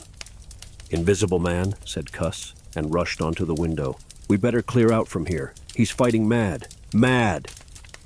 In another moment he was out in the yard. "Good heavens," said Mr. Bunting, hesitating between two horrible alternatives. He heard a frightful struggle in the passage of the inn, and his decision was made. He clambered out of the window, adjusted his costume hastily, and fled up the village as fast as his fat little legs would carry him. From the moment when the invisible man screamed with rage, and Mr. Bunting made his memorable flight up the village, it became impossible to give a consecutive account of affairs in Iping. Possibly, the invisible man's original intention was simply to cover Marvel's retreat with the clothes and books. But his temper, at no time very good, seems to have gone completely at some chance blow, and forthwith he set to smiting and overthrowing, for the mere satisfaction of hurting. You must figure the street full of running figures, of doors slamming and fights for hiding places. You must figure the tumult suddenly striking on the unstable equilibrium of old Fletcher's planks and 2 chairs, with cataclysmic results.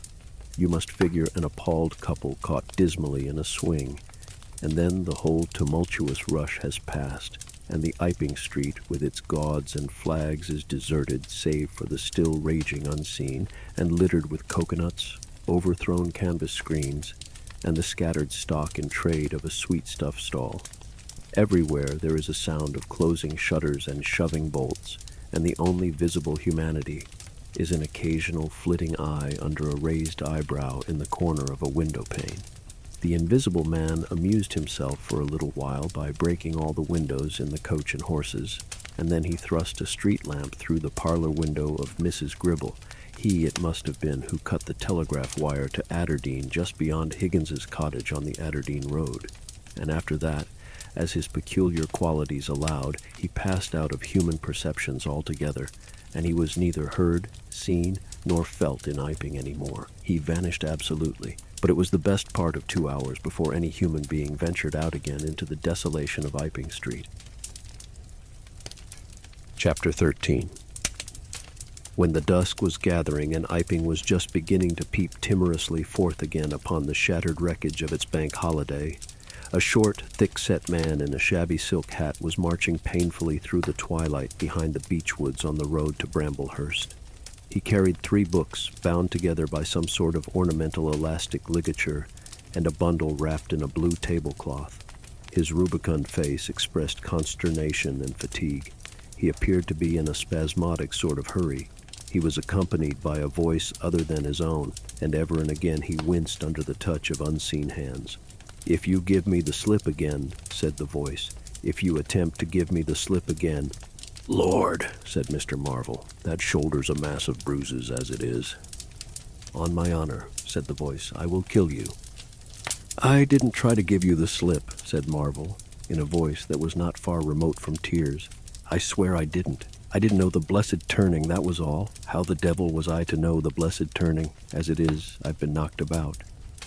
"You'll get knocked about a great deal more if you don't mind," said the voice, and Mr. Marvel abruptly became silent. He blew out his cheeks, and his eyes were eloquent of despair. "It's bad enough to let these floundering yokels explode my little secret without your cutting off with my books. It's lucky for some of them they cut and ran when they did. Here am I. No one knew I was invisible. And now what am I to do?" "What am I to do?" asked Marvel, sotto voce. "It's all about. It will be in the papers. Everybody will be looking for me, everyone on their guard." The voice broke off into vivid curses and ceased. The despair of Mr. Marvel's face deepened, and his pace slackened. "Go on," said the voice. Mr. Marvel's face assumed a grayish tint between the ruddier patches. "Don't drop those books, stupid," said the voice sharply, overtaking him. "The fact is," said the voice, "I shall have to make use of you. You're a poor tool, but I must." "I'm a miserable tool," said Marvel. "You are," said the voice. "I'm the worst possible tool you could have," said Marvel. "I'm not strong," he said after a discouraging silence. "I'm not overstrong," he repeated. "No? And my heart's weak. That little business, I pulled it through, of course, but bless you, I could have dropped." "Well, I haven't the nerve and strength for the sort of thing you want. I'll stimulate you. I wish you wouldn't. I wouldn't like to mess up your plans, you know, but I might out of sheer funk and misery." "You'd better not," said the voice with quiet emphasis. "I wish I was dead," said Marvel. "It ain't justice," he said. "You must admit, it seems to me I've a perfect right." "Get on," said the voice. Mr. Marvel mended his pace, and for a time they went in silence again. "It's devilish hard," said Mr. Marvel. This was quite ineffectual. He tried another tack. "What do I make by it?" he began again in a tone of unendurable wrong. "Oh, shut up," said the voice with sudden amazing vigor. "I'll see to you all right. You do what you're told. You'll do it all right. You're a fool and all that, but you'll do." "I tell you, sir, I'm not the man for it, respectfully, but it is so." "If you don't shut up, I shall twist your wrist again," said the invisible man. "I want to think." Presently 2 oblongs of yellow light appeared through the trees, and the square tower of a church loomed through the gloaming. "I shall keep my hand on your shoulder," said the voice, "all through the village. Go straight through and try no foolery. It will be the worse for you if you do." "I know that," sighed Mr. Marvel. "I know all that." The unhappy-looking figure in the obsolete silk hat passed up the street of the little village with his burdens and vanished into the gathering darkness beyond the lights of the windows. Chapter 14. 10 o'clock the next morning found Mr. Marvel, unshaven, dirty, and travel-stained, sitting with the books beside him and his hands deep in his pockets, looking very weary, nervous, and uncomfortable, and inflating his cheeks at infrequent intervals, on the bench outside a little inn on the outskirts of Port Stowe. Beside him were the books, but now they were tied with string. The bundle had been abandoned in the pine woods beyond Bramblehurst in accordance with a change in the plans of the Invisible Man. Mr. Marvel sat on the bench, and although no one took the slightest notice of him, his agitation remained at fever heat. His hands would go ever and again to his various pockets with a curious, nervous fumbling. When he had been sitting for the best part of an hour, however, an elderly mariner carrying a newspaper came out of the inn and sat down beside him. "Pleasant day," said the mariner. Mr. Marvel glanced about him with something very like terror. "Very," he said. "Just seasonable weather for the time of year," said the mariner, taking no denial. "Quite," said Mr. Marvel. The mariner produced a toothpick and, saving his regard, was engrossed thereby for some minutes. His eyes, meanwhile, were at liberty to examine Mr. Marvel's dusty figure and the books beside him. As he had approached Mr. Marvel, he had heard a sound like the dropping of coins into a pocket. He was struck by the contrast of Mr. Marvel's appearance with this suggestion of opulence. Thence his mind wandered back again to a topic that had taken a curiously firm hold of his imagination. "Books," he said suddenly, noisily finishing with the toothpick. Mr. Marvel started and looked at them. "Oh, yes," he said. "Yes, they're books." "There's some extraordinary things in books," said the mariner. "I believe you," said Mr. Marvel. "And some extraordinary things out of 'em," said the mariner. "True likewise," said Mr. Marvel. He eyed his interlocutor and then glanced about him. "There's some extraordinary things in newspapers, for example," said the mariner. "There are." "In this newspaper," said the mariner. "Ah," said Mr. Marvel. "There's a story," said the mariner, fixing Mr. Marvel with an eye that was firm and deliberate. "There's a story about an invisible man, for instance." Mr. Marvel pulled his mouth askew and scratched his cheek and felt his ears glowing. "What will they be writing next?" he asked faintly. "Austria or America?" "Neither," said the mariner. "Here." "Lord," said Mr. Marvel, starting. "When I say here," said the mariner, to Mr. Marvel's intense relief, "I don't of course mean here in this place, I mean hereabouts." "An invisible man," said Mr. Marvel. "And what's he been up to?" "Everything," said the mariner, controlling Marvel with his eye, and then amplifying. "Every blessed thing." "I ain't seen a paper these 4 days," said Marvel. "Iping's the place he started at," said the mariner. "Indeed," said Mr. Marvel. "He started there, and where he came from, nobody don't seem to know. Here it is. Peculiar story from Iping, and it says in this paper that the evidence is extraordinary strong. Extraordinary. Lord, said Mr. Marvel. But then, it's an extraordinary story. There is a clergyman and a medical gent witnesses, saw him all right and proper, or leastways didn't see him. He was staying, it says, at the Coach and Horses, and no one don't seem to have been aware of his misfortune, it says, aware of his misfortune, until in an altercation in the inn, it says, his bandages on his head was torn off. It was then observed that his head was invisible. Attempts were at once made to secure him, but casting off his garments, it says, he succeeded in escaping, but not until after a desperate struggle, in which he had inflicted serious injuries, it says, on our worthy and able constable, Mr. J.A. Jaffers. Pretty straight story, eh? Names and everything. Lord, said Mr. Marvel, looking nervously about him, trying to count the money in his pockets by his unaided sense of touch, and full of a strange and novel idea. It sounds most astonishing. Don't it? Extraordinary, I call it. Never heard tell of invisible men before, I haven't. But nowadays one hears such a lot of extraordinary things that all he did? Asked Marvel, trying to seem at his ease. It's enough, ain't it? Said the mariner. Didn't go back by any chance? Asked Marvel. Just escaped and that's all, eh? All, said the mariner. Why, ain't it enough? Quite enough, said Marvel. I should think it was enough, said the mariner. I should think it was enough. He didn't have any pals. It don't say he had any pals, does it? Asked Mr. Marvel, anxious. Ain't one of a sort enough for you? Asked the mariner. No, thank heaven, as one might say he didn't. He nodded his head slowly. It makes me regular uncomfortable, the bare thought of that chap running about the country. He is at present at large, and from certain evidence it is supposed that he has took, I suppose they mean, the road to Port Stowe. You see, we're right in it. None of your American wonders this time. And just think of the things he might do. Where'd you be if he took a drop over and above and had a fancy to go for you? Suppose he wants to rob. Who can prevent him? He can trespass, he can burgle. He could walk through a cordon of policemen as easy as me, or you could give the slip to a blind man. Easier. For these here blind chaps here uncommon sharp, I'm told. And wherever there was liquor, he fancied. He's got a tremendous advantage, certainly, said Mr. Marvel. And, well, you're right, said the mariner. He has. All this time, Mr. Marvel had been glancing about him intently, listening for faint footfalls, trying to detect imperceptible movements. He seemed on the point of some great resolution. He coughed behind his hand. He looked about him again, listened, bent towards the mariner, and lowered his voice. The fact of it is, I happen to know just a thing or two about this invisible man, from private sources.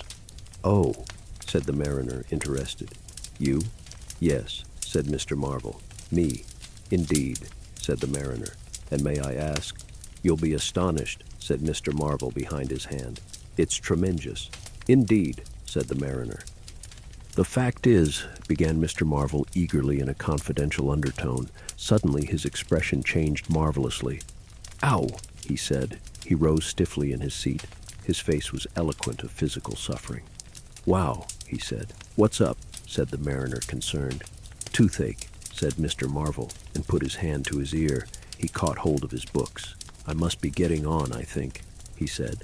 He edged in a curious way along the seat away from his interlocutor.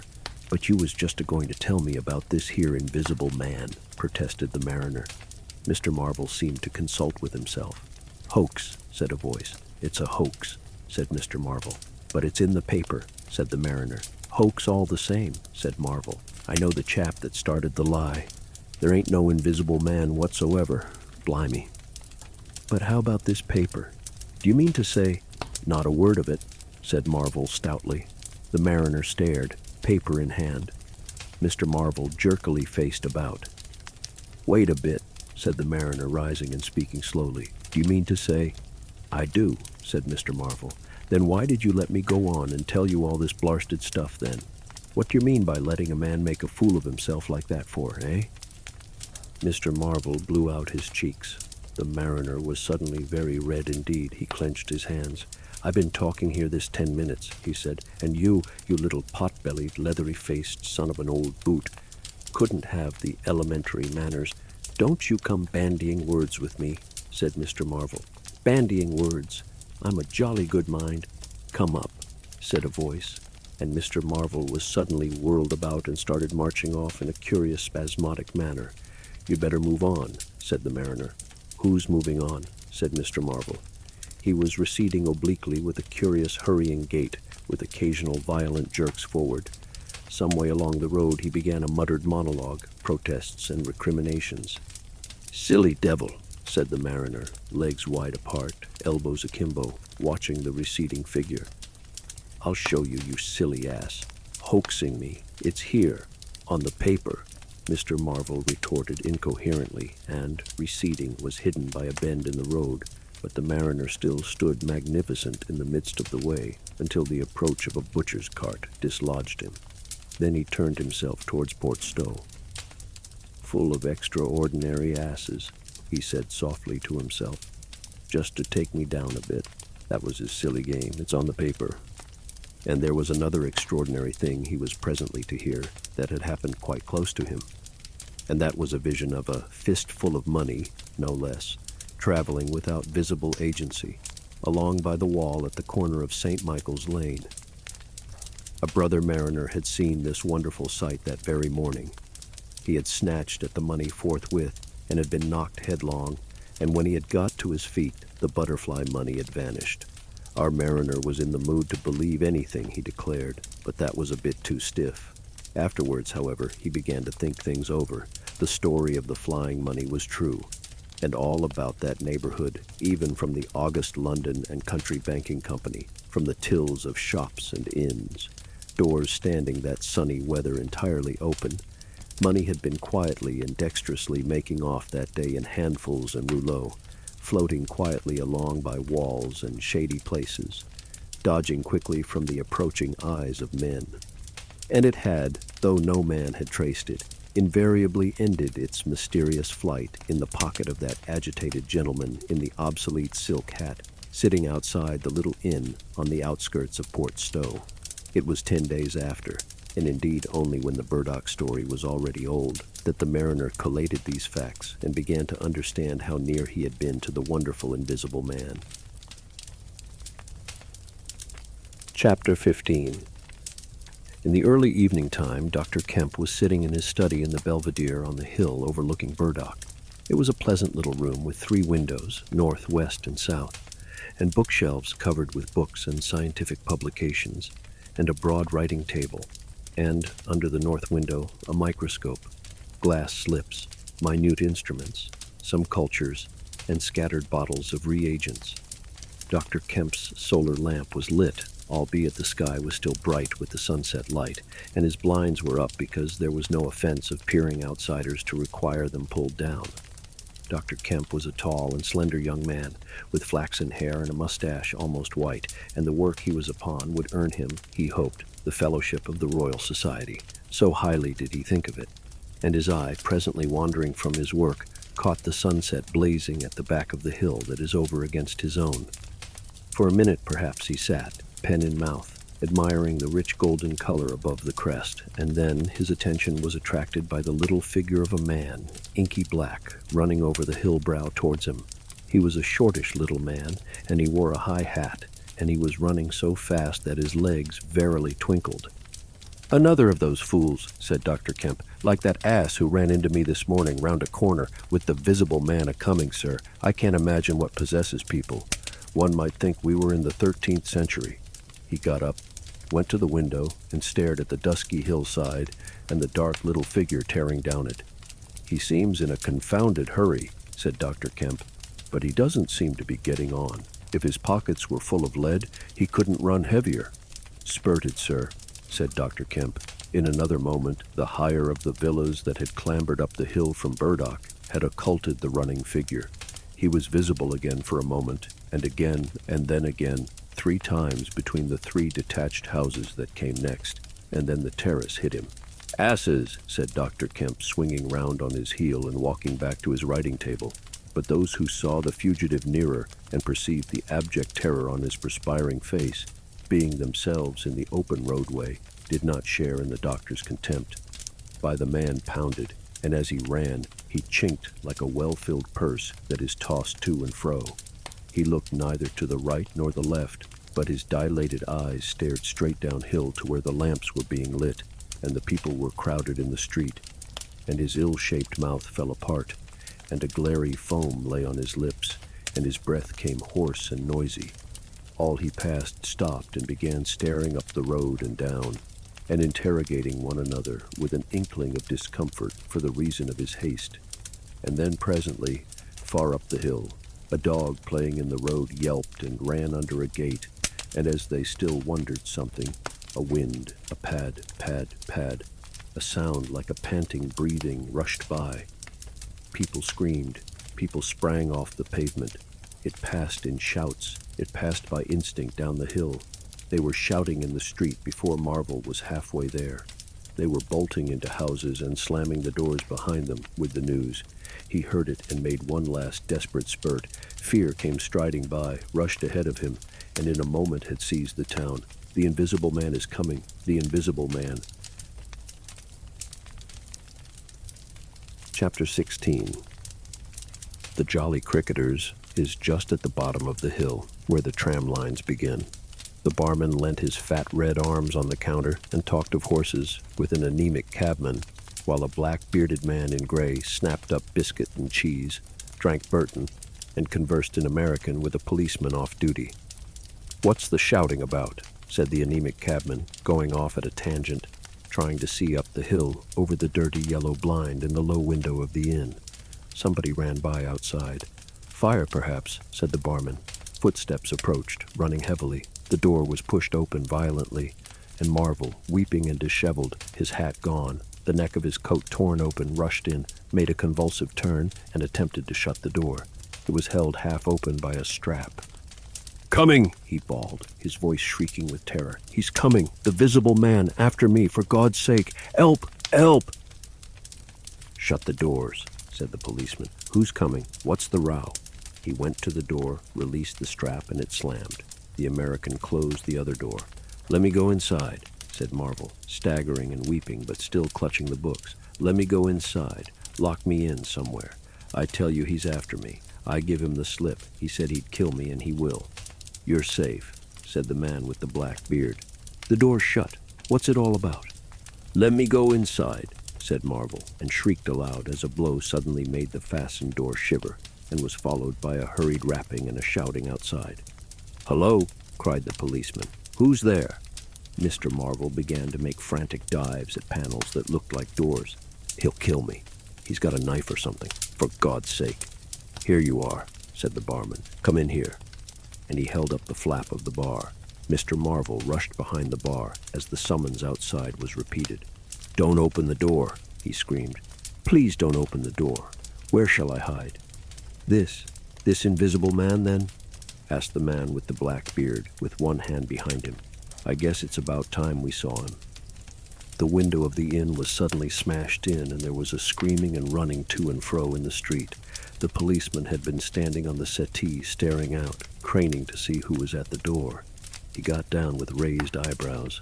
"It's that," he said. The barman stood in front of the bar parlor door, which was now locked on Mr. Marvel, stared at the smashed window, and came round to the two other men. Everything was suddenly quiet. "I wish I had my truncheon," said the policeman, going irresolutely to the door. "Once we open, in he comes. There's no stopping him." "Don't you be in too much hurry about that door," said the anemic cabman anxiously. "Draw the bolts," said the man with the black beard. "And if he comes—" He showed a revolver in his hand. "That won't do," said the policeman. "That's murder." "I know what country I'm in," said the man with the beard. "I'm going to let off at his legs. Draw the bolts." "Not with that blinking thing going off behind me," said the barman, craning over the blind. "Very well," said the man with the black beard, and stooping down, revolver ready, drew them himself. Barman, cabman, and policeman faced about. "Come in," said the bearded man in an undertone, standing back and facing the unbolted doors with his pistol behind him. No one came in. The door remained closed. 5 minutes afterwards, when a second cabman pushed his head in cautiously, they were still waiting, and an anxious face peered out of the bar parlor and supplied information. "Are all the doors of the house shut?" asked Marvel. "He's going round, prowling round. He's as artful as the devil." "Good Lord," said the burly barman. "There's the back. Just watch them doors. I say—" He looked about him helplessly. The bar parlor door slammed, and they heard the key turn. "There's the yard door and the private door. The yard door." He rushed out of the bar. In a minute, he reappeared with a carving knife in his hand. "The yard door was open," he said. and his fat underlip dropped. "He may be in the house now," said the first cabman. "He's not in the kitchen," said the barman. "There's 2 women there, and I've stabbed every inch of it with this little beef slicer, and they don't think he's come in. They haven't noticed." "Have you fastened it?" asked the first cabman. "I'm out of frocks," said the barman. The man with the beard replaced his revolver, and even as he did so, the flap of the bar was shut down and the bolt clicked, and then with a tremendous thud the catch of the door snapped, and the bar parlor door burst open. They heard Marvel squeal like a caught leveret, and forthwith they were clambering over the bar to his rescue. The bearded man's revolver cracked, and the looking-glass at the back of the parlor starred and came smashing and tinkling down. As the barman entered the room, he saw Marvel, curiously crumpled up and struggling against the door that led to the yard and kitchen. The door flew open while the barman hesitated, and Marvel was dragged into the kitchen. There was a scream and a clatter of pans. Marvel, head down and lugging back obstinately, was forced to the kitchen door, and the bolts were drawn. Then the policeman, who had been trying to pass the barman, rushed in, followed by one of the cabmen, gripped the wrist of the invisible hand that collared Marvel, was hit in the face, and went reeling back. The door opened, and Marvel made a frantic effort to obtain a lodgment behind it. Then the cabman collared something. "I got him," said the cabman. The barman's red hands came clawing at the unseen. "Here he is," said the barman. Mr. Marvel, released, suddenly dropped to the ground and made an attempt to crawl behind the legs of the fighting men. The struggle blundered round the edge of the door. The voice of the invisible man was heard for the first time, yelling out sharply, as the policeman trod on his foot. Then he cried out passionately, and his fists flew round like flails. The cabman suddenly whooped and doubled up, kicked under the diaphragm. The door into the bar parlor from the kitchen slammed and covered Mr. Marvel's retreat. The men in the kitchen found themselves clutching at and struggling with empty air. "Where's he gone?" cried the man with the beard. "Out? This way," said the policeman, stepping into the yard and stopping. A piece of tile whizzed by his head and smashed among the crockery on the kitchen table.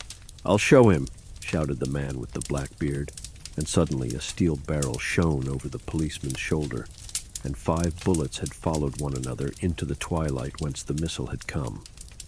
As he fired, the man with the beard moved his hand in a horizontal curve, so that his shots radiated out into the narrow yard like spokes from a wheel. A silence followed. "5 cartridges," said the man with the black beard. "That's the best of all. 4 aces and a joker. Get a lantern, someone, and come and feel about for his body." Chapter 17.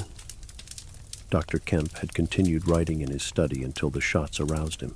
Crack, crack, crack. They came one after the other. "Hello," said Dr. Kemp, putting his pen into his mouth again and listening. "Who's letting off revolvers in Burdock? What are the asses at now?"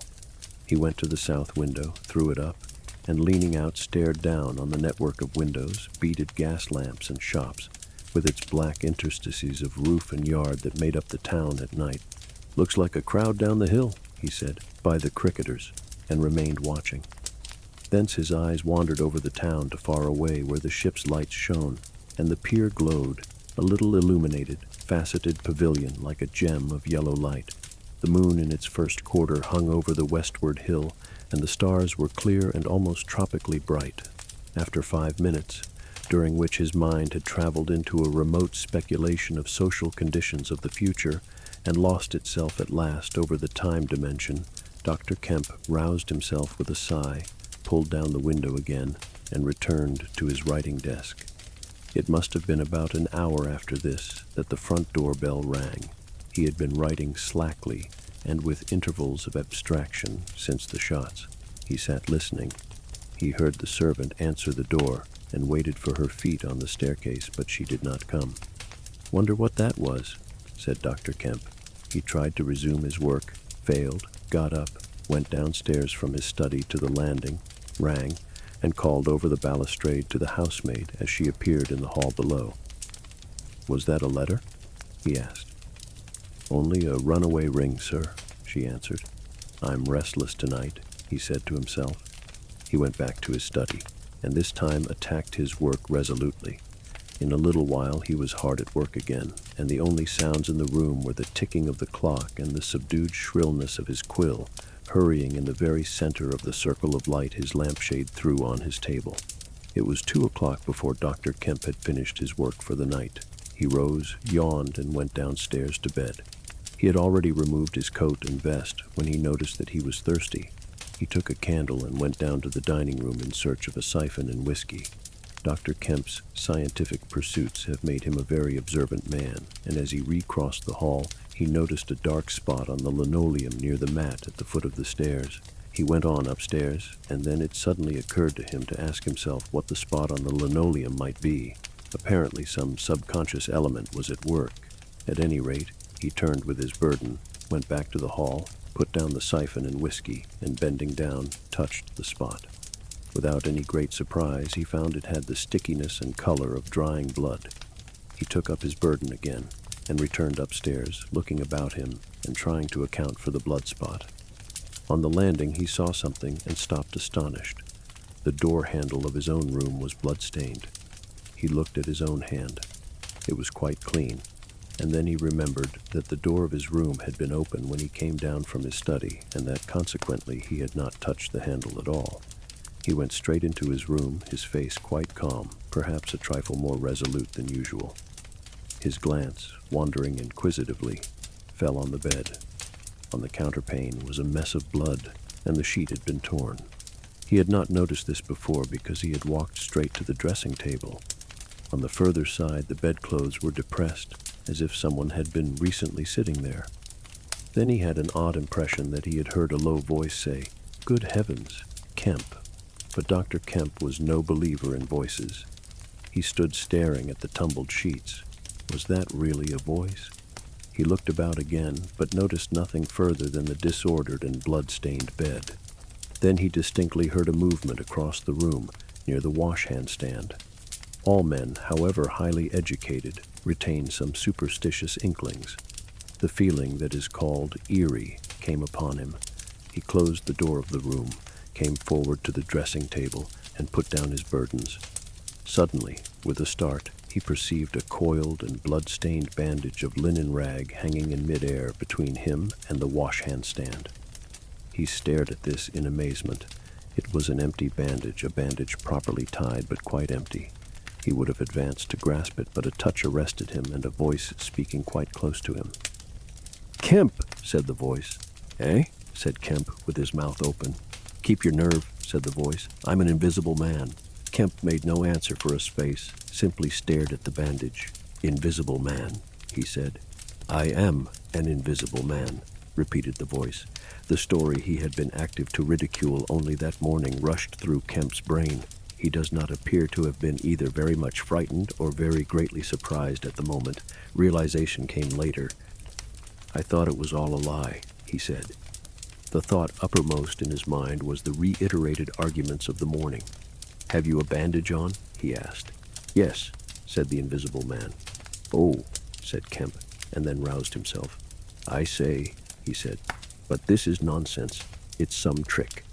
He stepped forward suddenly, and his hand, extended towards the bandage, met invisible fingers. He recoiled at the touch, and his color changed. "Keep steady, Kemp, for God's sake. I want help badly. Stop!" The hand gripped his arm. He struck at it. "Kemp!" cried the voice. "Kemp, keep steady!" And the grip tightened. A frantic desire to free himself took possession of Kemp. The hand of the bandaged arm gripped his shoulder, and he was suddenly tripped and flung backwards upon the bed. He opened his mouth to shout, and the corner of the sheet was thrust between his teeth. The invisible man had him down grimly, but his arms were free, and he struck and tried to kick savagely. "Listen to reason, will you?" said the invisible man, sticking to him in spite of a pounding in the ribs. "By heaven, you'll madden me in a minute." "Lie still, you fool," bawled the invisible man in Kemp's ear. Kemp struggled for another moment and then lay still. "If you shout, I'll smash your face," said the invisible man, relieving his mouth. "I'm an invisible man. It's no foolishness and no magic. I really am an invisible man, and I want your help. I don't want to hurt you, but if you behave like a frantic rustic, I must. Don't you remember me, Kemp? Griffin of University College? Let me get up," said Kemp. "I'll stop where I am, and let me sit quiet for a minute." He sat up and felt his neck. I am Griffin of University College, and I have made myself invisible. I am just an ordinary man, a man you have known, made invisible. Griffin, said Kemp. Griffin, answered the voice. A younger student than you were, almost an albino, 6 feet high and broad, with a pink and white face and red eyes, who won the medal for chemistry. I am confused, said Kemp. My brain is rioting. What has this to do with Griffin? I am Griffin. Kemp thought. It's horrible, he said. But what devilry must happen to make a man invisible? It's no devilry. It's a process, sane and intelligible enough. It's horrible, said Kemp. How on earth? It's horrible enough. But I'm wounded and in pain and tired. Great God, Kemp, you are a man. Take it steady. Give me some food and drink, and let me sit down here. Kemp stared at the bandage as it moved across the room, then saw a basket chair dragged across the floor and come to rest near the bed. It creaked, and the seat was depressed the quarter of an inch or so. He rubbed his eyes and felt his neck again. This beats ghosts, he said, and laughed stupidly. That's better. Thank heaven you're getting sensible. Or silly, said Kemp, and knuckled his eyes. Give me some whiskey. I'm near dead. It didn't feel so. Where are you? If I get up, shall I run into you? There. All right. Whiskey. Here. Where shall I give it to you? The chair creaked, and Kemp felt the glass drawn away from him. He let go by an effort. His instinct was all against it. It came to rest poised 20 inches above the front edge of the seat of the chair. He stared at it in infinite perplexity. This must be hypnotism. You have suggested you are invisible. Nonsense, said the voice. It's frantic. Listen to me. I demonstrated conclusively this morning, began Kemp, that invisibility. Never mind what you've demonstrated. I'm starving, said the voice, and the night is chilly to a man without clothes. Food? Said Kemp. The tumbler of whiskey tilted itself. Yes, said the invisible man, wrapping it down. Have you a dressing gown? Kemp made some exclamation in an undertone. He walked to a wardrobe and produced a robe of dingy scarlet. This do? He asked. It was taken from him. It hung limp for a moment in midair, fluttered weirdly, stood full and decorous, buttoning itself, and sat down in his chair. Drawers, socks, slippers would be a comfort, said the unseen curtly. And food. Anything, but this is the insanest thing I ever was in my life. He turned out his drawers for the articles and then went downstairs to ransack his larder. He came back with some cold cutlets and bread, pulled up a light table and placed them before his guest. Never mind knives, said his visitor, and a cutlet hung in midair with a sound of gnawing. Invisible, said Kemp, and sat down on a bedroom chair. I always like to get something about me before I eat, said the invisible man, with a full mouth, eating greedily. Queer fancy. I suppose that wrist is all right, said Kemp. Trust me, said the invisible man. Of all the strange and wonderful, exactly. But it's odd I should blunder into your house to get my bandaging. My first stroke of luck. Anyhow, I meant to sleep in this house tonight. You must stand that. It's a filthy nuisance, my blood showing, isn't it? Quite a clot over there. Gets visible as it coagulates, I see. It's only the living tissue I've changed, and only for as long as I'm alive. I've been in the house 3 hours. But how's it done? Began Kemp in a tone of exasperation. Confound it. The whole business. It's unreasonable from beginning to end. Quite reasonable, said the invisible man. Perfectly reasonable. He reached over and secured the whiskey bottle. Kemp stared at the devouring dressing gown. A ray of candlelight penetrating a torn patch in the right shoulder made a triangle of light under the left ribs. What were the shots? He asked. How did the shooting begin? There was a real fool of a man, a sort of confederate of mine, curse him, who tried to steal my money, has done so. Is he invisible too? No. Well, can't I have some more to eat before I tell you all that? I'm hungry, in pain, and you want me to tell stories. Kemp got up. You didn't do any shooting? He asked. Not me, said his visitor. Some fool I'd never seen fired at random. A lot of them got scared. They all got scared at me. Curse them, I say. I want more to eat than this, Kemp. I'll see what there is to eat downstairs, said Kemp. Not much, I'm afraid. After he had done eating and he made a heavy meal, the Invisible Man demanded a cigar. He bit the end savagely before Kemp could find a knife, and cursed when the outer leaf loosened. It was strange to see him smoking. His mouth and throat, pharynx and nares, became visible as a sort of whirling smoke cast. "This blessed gift of smoking," he said, and puffed vigorously. "I'm lucky to have fallen upon you, Kemp. You must help me. Fancy tumbling on you just now. I'm in a devilish scrape. I've been mad, I think. The things I have been through. But we will do things yet. Let me tell you." He helped himself to more whiskey and soda. Kemp got up, looked about him, and fetched a glass from his spare room. "It's wild, but I suppose I may drink." "You haven't changed much, Kemp, these dozen years. You fair men don't. Cool and methodical after the first collapse. I must tell you, we will work together." "But how was it all done?" said Kemp. "And how did you get like this? For God's sake, let me smoke in peace for a little while, and then I will begin to tell you." But the story was not told that night. The Invisible Man's wrist was growing painful. He was feverish, exhausted, and his mind came round to brood upon his chase down the hill and the struggle about the inn. He spoke in fragments of marvel. He smoked faster. His voice grew angry. Kemp tried to gather what he could. "He was afraid of me. I could see that he was afraid of me," said the Invisible Man many times over. "He meant to give me the slip. He was always casting about. What a fool I was. The cur. I should have killed him." "Where did you get the money?" asked Kemp abruptly. The Invisible Man was silent for a space. "I can't tell you tonight," he said. He groaned suddenly and leant forward, supporting his invisible head on invisible hands. "Kemp," he said, "I've had no sleep for near 3 days, except a couple of dozes of an hour or so. I must sleep soon." "Well, have my room. Have this room." "But how can I sleep? If I sleep, he will get away. Ugh, what does it matter?" "What's the shot wound?" asked Kemp abruptly. "Nothing. Scratch and blood. Oh God, how I want sleep." "Why not?" The Invisible Man appeared to be regarding Kemp. "Because I've a particular objection to being caught by my fellow men," he said slowly. Kemp started. "Fool that I am," said the Invisible Man, striking the table smartly. "I've put the idea into your head." Chapter 18. Exhausted and wounded as the Invisible Man was, he refused to accept Kemp's word that his freedom should be respected.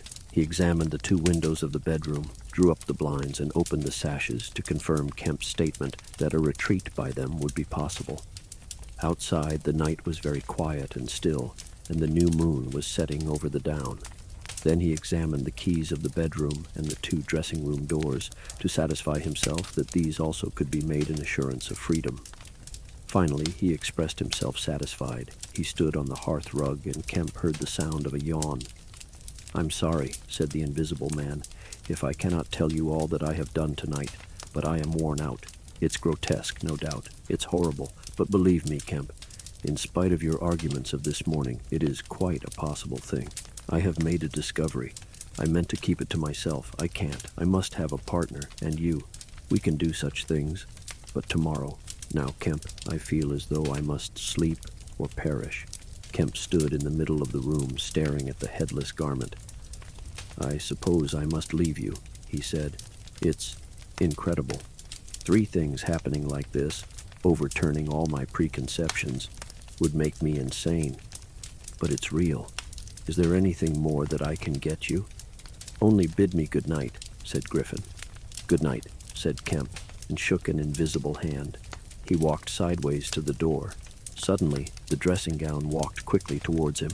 "Understand me," said the dressing-gown. "No attempts to hamper me or capture me, or—" Kemp's face changed a little. "I thought I gave you my word," he said. Kemp closed the door softly behind him, and the key was turned upon him forthwith. Then, as he stood with an expression of passive amazement on his face, the rapid feet came to the door of the dressing-room, and that too was locked.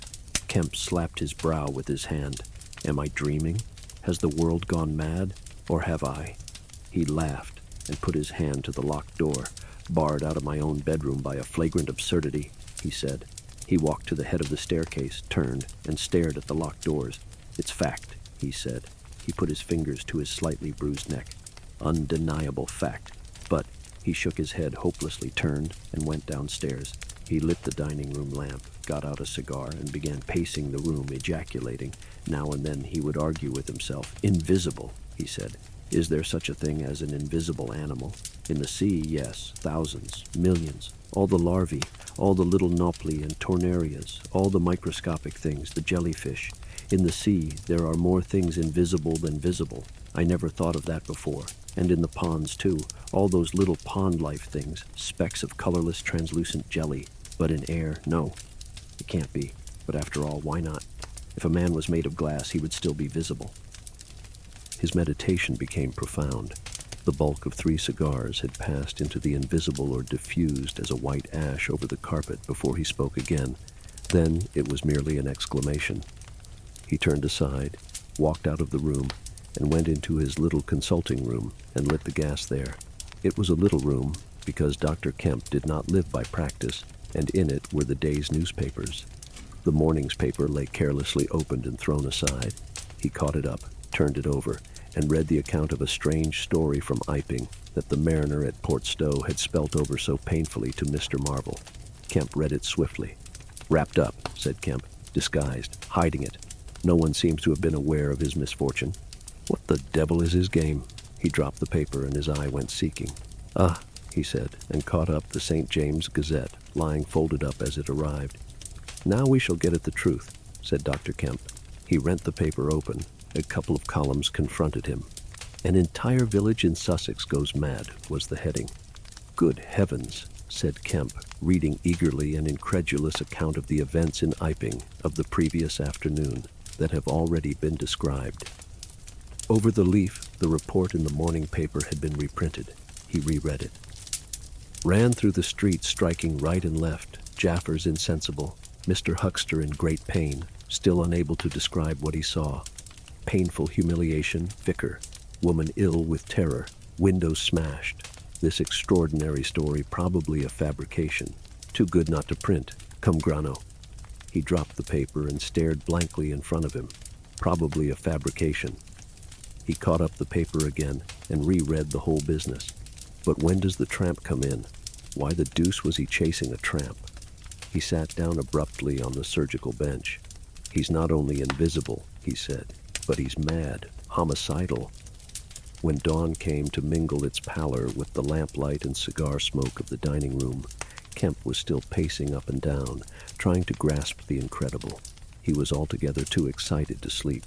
His servants, descending sleepily, discovered him, and were inclined to think that overstudy had worked this ill on him. He gave them extraordinary but quite explicit instructions to lay breakfast for 2 in the Belvedere study, and then to confine themselves to the basement and ground floor. Then he continued to pace the dining room until the morning's paper came. That had much to say and little to tell, beyond the confirmation of the evening before, and a very badly written account of another remarkable tale from Port Burdock. This gave Kemp the essence of the happenings at the Jolly Cricketers and the name of Marvel. "He has made me keep with him 24 hours, Marvel testified. Certain minor facts were added to the Iping story, notably the cutting of the village telegraph wire, but there was nothing to throw light on the connection between the invisible man and the tramp, for Mr. Marvel had supplied no information about the 3 books, or the money with which he was lined.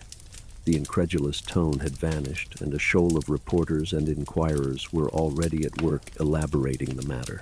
Kemp read every scrap of the report and sent his housemaid out to get every one of the morning papers she could.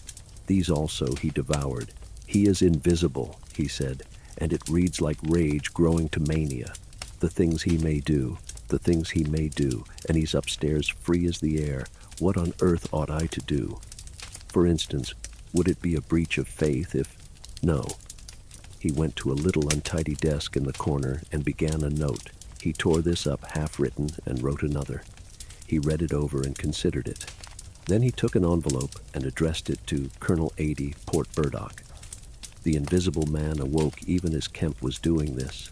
He awoke in an evil temper, and Kemp, alert for every sound, heard his pattering feet rush suddenly across the bedroom overhead. Then a chair was flung over, and the wash-hand stand tumbler smashed. Kemp hurried upstairs and rapped eagerly.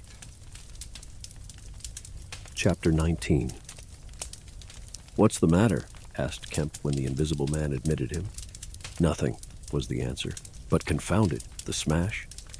"Fit of temper," said the invisible man. "Forgot this arm, and it's sore." "You're rather liable to that sort of thing." "I am." Kemp walked across the room and picked up the fragments of broken glass. "All the facts are out about you," said Kemp, standing up with the glass in his hand. "All that happened in Iping and down the hill. The world has become aware of its invisible citizen, but no one knows you are here." The invisible man swore. "The secret's out. I gather it was a secret. I don't know what your plans are, but of course, I'm anxious to help you." The invisible man sat down on the bed. "There's breakfast upstairs," said Kemp, speaking as easily as possible, and he was delighted to find his strange guest rose willingly. Kemp led the way up the narrow staircase to the belvedere.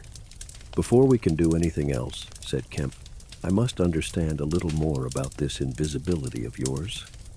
He had sat down after one nervous glance out of the window with the air of a man who has talking to do. His doubts of the sanity of the entire business flashed and vanished again as he looked across to where Griffin sat at the breakfast table, a headless, handless dressing gown wiping unseen lips on a miraculously held serviette. "It's simple enough and credible enough," said Griffin, putting the serviette aside and leaning the invisible head on an invisible hand. "No doubt to you, but—" Kemp laughed. "Well, yes, to me it seemed wonderful at first, no doubt, but now, great God. But we will do great things yet. I came on the stuff first at Chesilstowe." "Chesilstowe?" "I went there after I left London. You know I dropped medicine and took up physics?" "No." "Well, I did. Light fascinated me." "Ah." "Optical density. The whole subject is a network of riddles, a network with solutions glimmering elusively through. And being but 22 and full of enthusiasm, I said, I will devote my life to this. This is worthwhile. You know what fools we are at 22? Fools then, or fools now," said Kemp, as though knowing could be any satisfaction to a man. "But I went to work, like a slave, and I had hardly worked and thought about the matter 6 months before light came through one of the meshes suddenly, blindingly. I found a general principle of pigments and refraction, a formula, a geometrical expression involving 4 dimensions. Fools, common men, even common mathematicians, do not know anything of what some general expression may mean to the student of molecular physics. In the books that Tramp has hidden, there are marvels, miracles. But this was not a method. It was an idea that might lead to a method by which it would be possible, without changing any other property of matter, except in some instances colors, to lower the refractive index of a substance, solid or liquid, to that of air, so far as all practical purposes are concerned." "Phew," said Kemp. "That's odd, but still I don't see quite. I can understand that thereby you could spoil a valuable stone, but personal invisibility is a far cry." "Precisely," said Griffin. "But consider, visibility depends on the action of the visible bodies on light. Either a body absorbs light, or it reflects or refracts it, or does all these things. If it neither reflects nor refracts nor absorbs light, it cannot of itself be visible. You see an opaque red box, for instance, because the color absorbs some of the light and reflects the rest, all the red part of the light, to you. If it did not absorb any particular part of the light, but reflected it all, then it would be a shining white box, silver. A diamond box would neither absorb much of the light, nor reflect much from the general surface, but just here and there where the surfaces were favorable, the light would be reflected and refracted, so that you would get a brilliant appearance of flashing reflections and translucencies, a sort of skeleton of light. A glass box would not be so brilliant, nor so clearly visible, as a diamond box, because there would be less refraction and reflection. See that? From certain points of view, you would see quite clearly through it. Some kinds of glass would be more visible than others. A box of flint glass would be brighter than a box of ordinary window glass. A box of very thin common glass would be hard to see in a bad light. because it would absorb hardly any light and refract and reflect very little. And if you put a sheet of common white glass in water, still more if you put it in some denser liquid than water, it would vanish almost altogether, because light passing from water to glass is only slightly refracted or reflected or indeed affected in any way.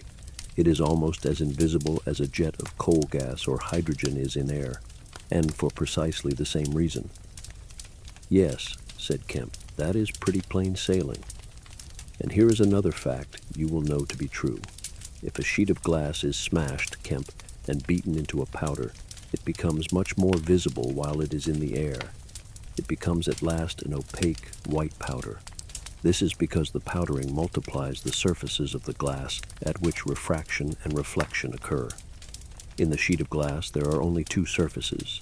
In the powder, the light is reflected or refracted by each grain it passes through, and very little gets right through the powder.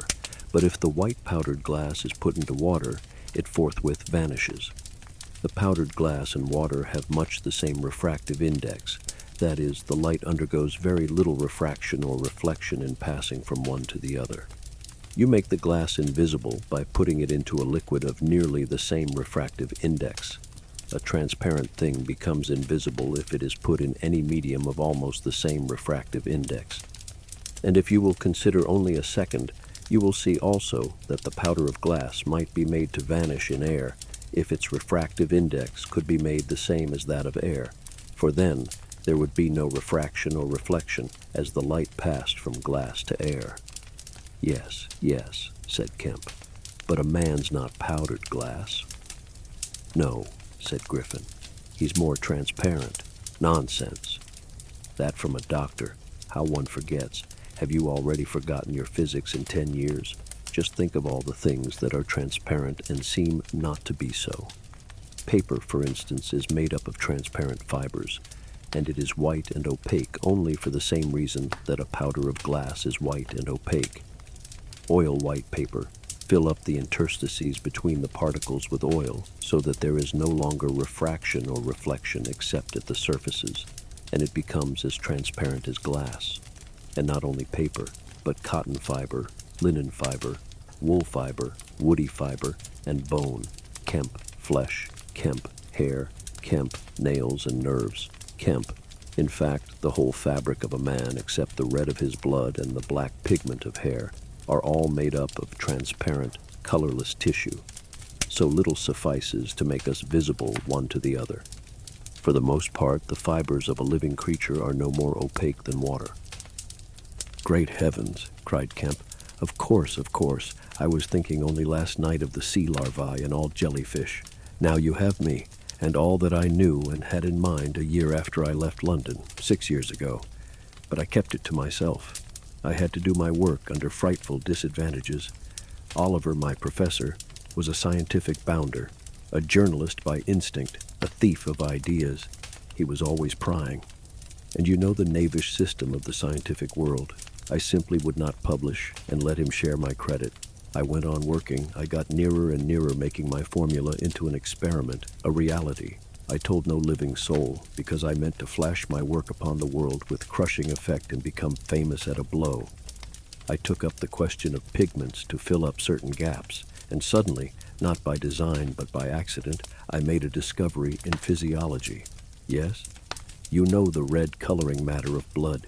It can be made white, colorless, and remain with all the functions it has now. Kemp gave a cry of incredulous amazement. The invisible man rose and began pacing the little study. You may well exclaim, I remember that night. It was late at night. In the daytime one was bothered with the gaping, silly students, and I worked then sometimes till dawn. It came suddenly, splendid and complete in my mind. I was alone. The laboratory was still, with the tall lights burning brightly and silently. In all my great moments, I have been alone. One could make an animal, a tissue, transparent. One could make it invisible. All except the pigments. I could be invisible, I said, suddenly realizing what it meant to be an albino with such knowledge. It was overwhelming. I left the filtering I was doing and went and stared out of the great window at the stars. I could be invisible, I repeated. To do such a thing would be to transcend magic, and I beheld, unclouded by doubt, a magnificent vision of all that invisibility might mean to a man, the mystery, the power, the freedom. Drawbacks I saw none. You have only to think, and I, a shabby, poverty-struck, hemmed-in demonstrator, teaching fools in a provincial college, might suddenly become this. I ask you, Kemp, if you, anyone, I tell you, would have flung himself upon that research, and I worked 3 years, and every mountain of difficulty I toiled over showed another from its summit. The infinite details, and the exasperation, a professor, a provincial professor, always prying. "When are you going to publish this work of yours?" was his everlasting question. And the students, the cramped means, 3 years I had of it. And after 3 years of secrecy and exasperation, I found that to complete it was impossible. Impossible. "How?" asked Kemp. "Money," said the invisible man, and went again to stare out of the window. He turned around abruptly. "I robbed the old man, robbed my father. The money was not his, and he shot himself." Chapter 20. For a moment, Kemp sat in silence, staring at the back of the headless figure at the window. Then he started, struck by a thought, rose, took the invisible man's arm, and turned him away from the outlook. "You are tired," he said, "and while I sit, you walk about. Have my chair." He placed himself between Griffin and the nearest window. For a space, Griffin sat silent, and then he resumed abruptly. "I had left the Chesilstowe cottage already," he said, "when that happened. It was last December. I had taken a room in London, a large unfurnished room in a big, ill-managed lodging house in a slum near Great Portland Street. The room was soon full of the appliances I had bought with his money. The work was going on steadily, successfully, drawing near an end. I was like a man emerging from a thicket, and suddenly coming on some unmeaning tragedy. I went to bury him. My mind was still on this research, and I did not lift a finger to save his character. I remember the funeral, the cheap hearse, the scant ceremony, the windy, frost-bitten hillside, and the old college friend of his who read the service over him, a shabby, black-bent old man with a sniveling cold. I remember walking back to the empty house, through the place that had once been a village and was now patched and tinkered by the jerry builders into the ugly likeness of a town. Every way the roads ran out at last into the desecrated fields and ended in rubble heaps and rank wet weeds.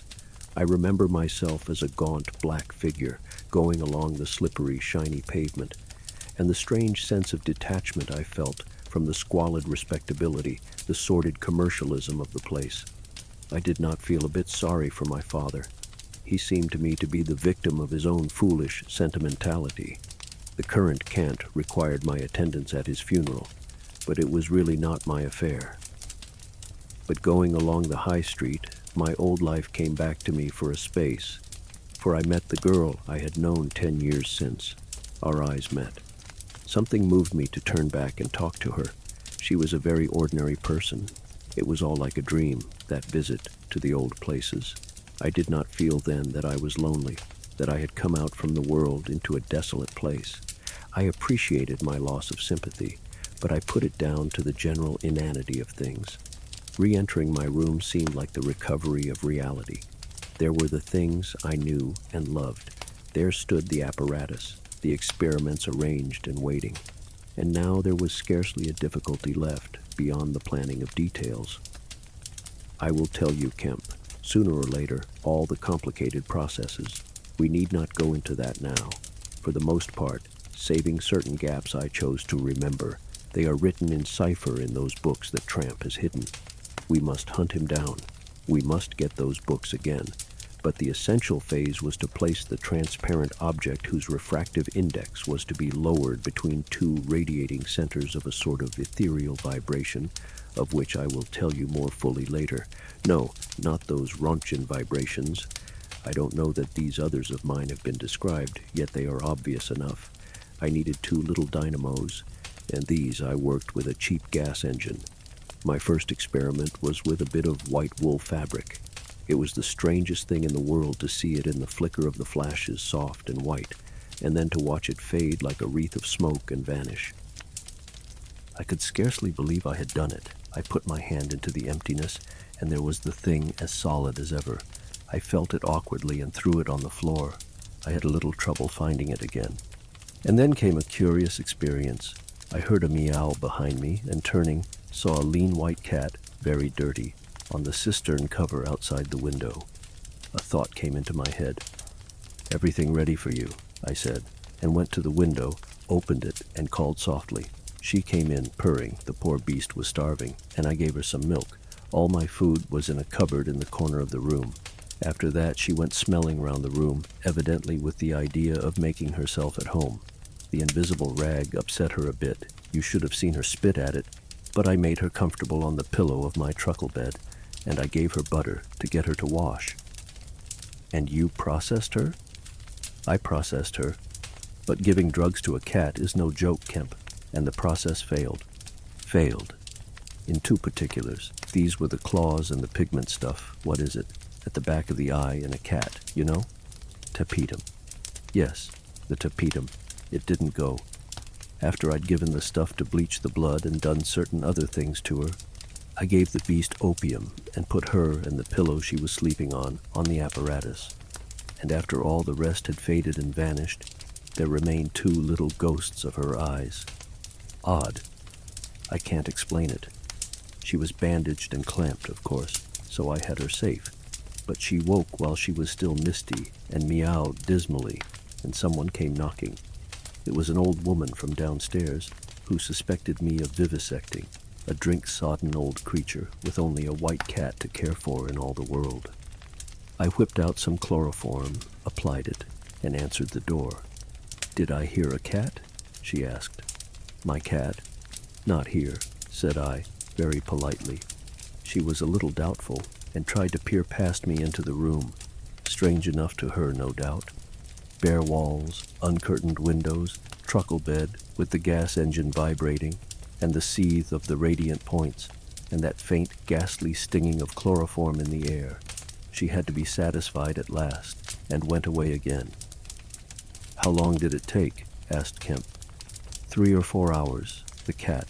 The bones and sinews and the fat were the last to go, and the tips of the colored hairs. And, as I say, the back part of the eye, tough, iridescent stuff it is, wouldn't go at all. It was night outside long before the business was over, and nothing was to be seen but the dim eyes and the claws. I stopped the gas engine, felt for and stroked the beast, which was still insensible, and then, being tired, left it sleeping on the invisible pillow and went to bed. I found it hard to sleep. I lay awake thinking weak, aimless stuff, going over the experiment over and over again, or dreaming feverishly of things growing misty and vanishing about me, until everything, the ground I stood on, vanished. And so I came to that sickly falling nightmare one gets.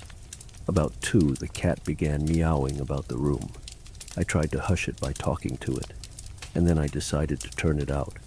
I remember the shock I had when striking a light. There were just the round eyes shining green, and nothing round them.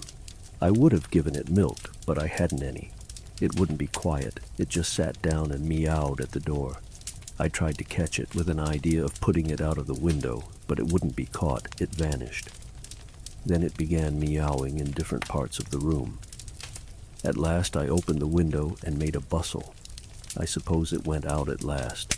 I never saw any more of it. Then, heaven knows why, I fell thinking of my father's funeral again, and the dismal, windy hillside until the day had come. I found sleeping was hopeless, and locking my door after me, wandered out into the morning streets. "You don't mean to say there's an invisible cat at large," said Kemp. "If it hasn't been killed," said the invisible man. "Why not?" "Why not?" said Kemp. I didn't mean to interrupt. "It's very probably been killed," said the invisible man. "It was alive 4 days after, I know, and down a grating in Great Titchfield Street, because I saw a crowd round the place, trying to see whence the meowing came." He was silent for the best part of a minute. Then he resumed abruptly. I remember that morning before the change very vividly. I must have gone up Great Portland Street. I remember the barracks in Albany Street and the horse soldiers coming out. And at last I found the summit of Primrose Hill. It was a sunny day in January, one of those sunny, frosty days that came before the snow this year. My weary brain tried to formulate the position, to plot out a plan of action. I was surprised to find, now that my prize was within my grasp, how inconclusive its attainment seemed. As a matter of fact, I was worked out. The intense stress of nearly 4 years' continuous work left me incapable of any strength of feeling. I was apathetic, and I tried in vain to recover the enthusiasm of my first inquiries, the passion of discovery that had enabled me to compass even the downfall of my father's gray hairs. Nothing seemed to matter. I saw pretty clearly this was a transient mood, due to overwork and want of sleep, and that either by drugs or rest it would be possible to recover my energies. All I could think clearly was that the thing had to be carried through. The fixed idea still ruled me, and soon, for the money I had was almost exhausted, I looked about me at the hillside, with children playing and girls watching them, and tried to think of all the fantastic advantages an invisible man would have in the world. After a time I crawled home, took some food and a strong dose of strychnine, and went to sleep in my clothes on my unmade bed. Strychnine is a grand tonic, Kemp, to take the flabbiness out of a man. "It's the devil," said Kemp. "It's the Paleolithic in a bottle." I awoke vastly invigorated and rather irritable. You know, I know the stuff. And there was someone rapping at the door. It was my landlord with threats and inquiries, an old Polish Jew in a long gray coat and greasy slippers. I had been tormenting a cat in the night, he was sure. The old woman's tongue had been busy. He insisted on knowing all about it. The laws in this country against vivisection were very severe. He might be liable. I denied the cat. Then the vibration of the little gas engine could be felt all over the house, he said. That was true, certainly. He edged round me into the room, peering about over his German silver spectacles, and a sudden dread came into my mind that he might carry away something of my secret. I tried to keep between him and the concentrating apparatus I had arranged, and that only made him more curious. What was I doing? Why was I always alone and secretive? Was it legal? Was it dangerous? I paid nothing but the usual rent. His had always been a most respectable house in a disreputable neighborhood. Suddenly my temper gave way. I told him to get out. He began to protest, to jabber of his right of entry. In a moment I had him by the collar. Something ripped, and he went spinning out into his own passage. I slammed and locked the door and sat down quivering. He made a fuss outside, which I disregarded, and after a time he went away. But this brought matters to a crisis. I did not know what he would do, nor even what he had the power to do. To move to fresh apartments would have meant delay. Altogether, I had barely 20 pounds left in the world, for the most part in a bank, and I could not afford that. Vanish. It was irresistible. Then there would be an inquiry, the sacking of my room. At the thought of the possibility of my work being exposed or interrupted at its very climax, I became very angry and active. I hurried out with my 3 books of notes, my checkbook, the tramp has them now, and directed them from the nearest post office to a house of call for letters and parcels in Great Portland Street. I tried to go out noiselessly. Coming in, I found my landlord going quietly upstairs. He had heard the door close, I suppose. You would have laughed to see him jump aside on the landing as I came tearing after him. He glared at me as I went by him, and I made the house quiver with the slamming of my door. I heard him come shuffling up to my floor, hesitate, and go down. I set to work upon my preparations forthwith. It was all done that evening and night. While I was still sitting under the sickly, drowsy influence of the drugs that decolorize blood, there came a repeated knocking at the door. It ceased. Footsteps went away and returned, and the knocking was resumed. There was an attempt to push something under the door, a blue paper. Then in a fit of irritation I rose and went and flung the door wide open. "Now then," said I. It was my landlord, with a notice of ejectment or something.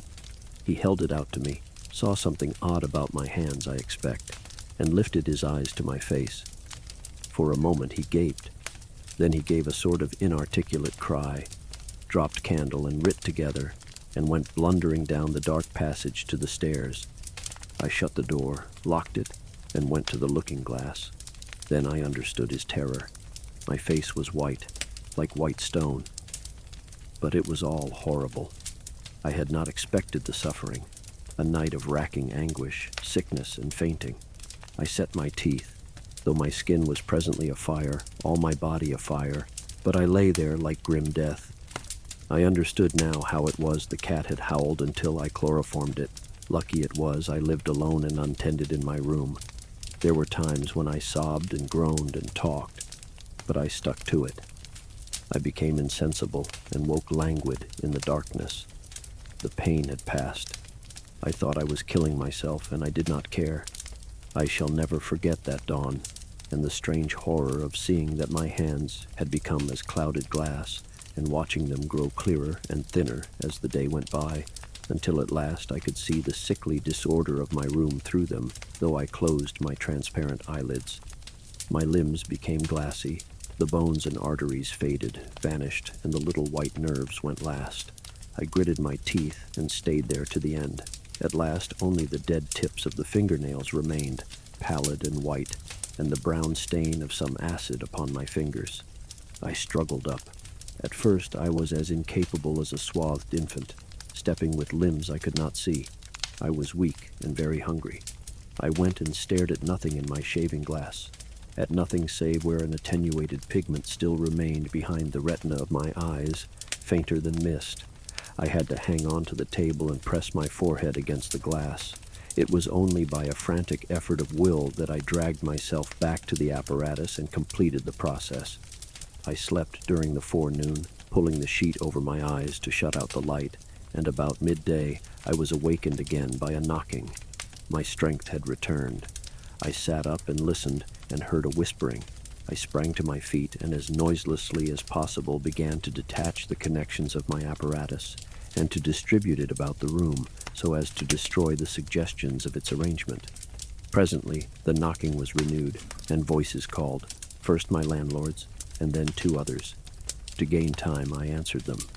The invisible rag and pillow came to hand, and I opened the window and pitched them out onto the cistern cover. As the window opened, a heavy crash came at the door. Someone had charged it with the idea of smashing the lock, but the stout bolts I had screwed up some days before stopped him. That startled me, made me angry. I began to tremble and do things hurriedly. I tossed together some loose paper, straw, packing paper, and so forth in the middle of the room and turned on the gas. Heavy blows began to rain upon the door. I could not find the matches. I beat my hands on the wall with rage. I turned down the gas again, stepped out of the window on the cistern cover, very softly lowered the sash, and sat down, secure and invisible, but quivering with anger, to watch events. They split a panel I saw, and in another moment they had broken away the staples of the bolts and stood in the open doorway. It was the landlord and his two stepsons, sturdy young men of 3 or 4 and 20. Behind them fluttered the old hag of a woman from downstairs. You may imagine their astonishment to find the room empty. One of the younger men rushed to the window at once, flung it up and stared out. His staring eyes and thick-lipped, bearded face came a foot from my face. I was half-minded to hit his silly countenance, but I arrested my doubled fist. He stared right through me. So did the others as they joined him. The old man went and peered under the bed, and then they all made a rush for the cupboard. They had to argue about it at length in Yiddish and Cockney English. They concluded I had not answered them, that their imagination had deceived them. A feeling of extraordinary elation took the place of my anger as I sat outside the window and watched these 4 people, for the old lady came in, glancing suspiciously about her like a cat, trying to understand the riddle of my behavior. The old man, so far as I could understand his patois, agreed with the old lady that I was a vivisectionist. The sons protested in garbled English that I was an electrician, and appealed to the dynamos and radiators. They were all nervous about my arrival, although I found subsequently that they had bolted the front door. The old lady peered into the cupboard and under the bed, and one of the young men pushed up the register and stared up the chimney. One of my fellow lodgers, a costermonger who shared the opposite room with a butcher, appeared on the landing, and he was called in and told incoherent things. It occurred to me that the radiators, if they fell into the hands of some acute, well-educated person, would give me away too much, and watching my opportunity, I came into the room and tilted one of the little dynamos off its fellow on which it was standing, and smashed both apparatus. Then, while they were trying to explain the smash, I dodged out of the room and went softly downstairs. I went into one of the sitting rooms and waited until they came down, still speculating and argumentative, all a little disappointed at finding no horrors and all a little puzzled how they stood legally towards me. Then I slipped up again with a box of matches, fired my heap of paper and rubbish, put the chairs and bedding thereby, led the gas to the affair by means of an India rubber tube, and waving a farewell to the room left it for the last time. "You fired the house!" exclaimed Kemp. "Fired the house. It was the only way to cover my trail, and no doubt it was insured. I slipped the bolts of the front door quietly and went out into the street. I was invisible, and I was only just beginning to realize the extraordinary advantage my invisibility gave me. My head was already teeming with plans of all the wild and wonderful things I had now impunity to do." Chapter 21.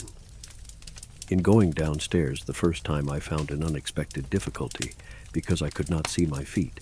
Indeed, I stumbled twice, and there was an unaccustomed clumsiness in gripping the bolt. By not looking down, however, I managed to walk on the level passably well. My mood, I say, was one of exaltation.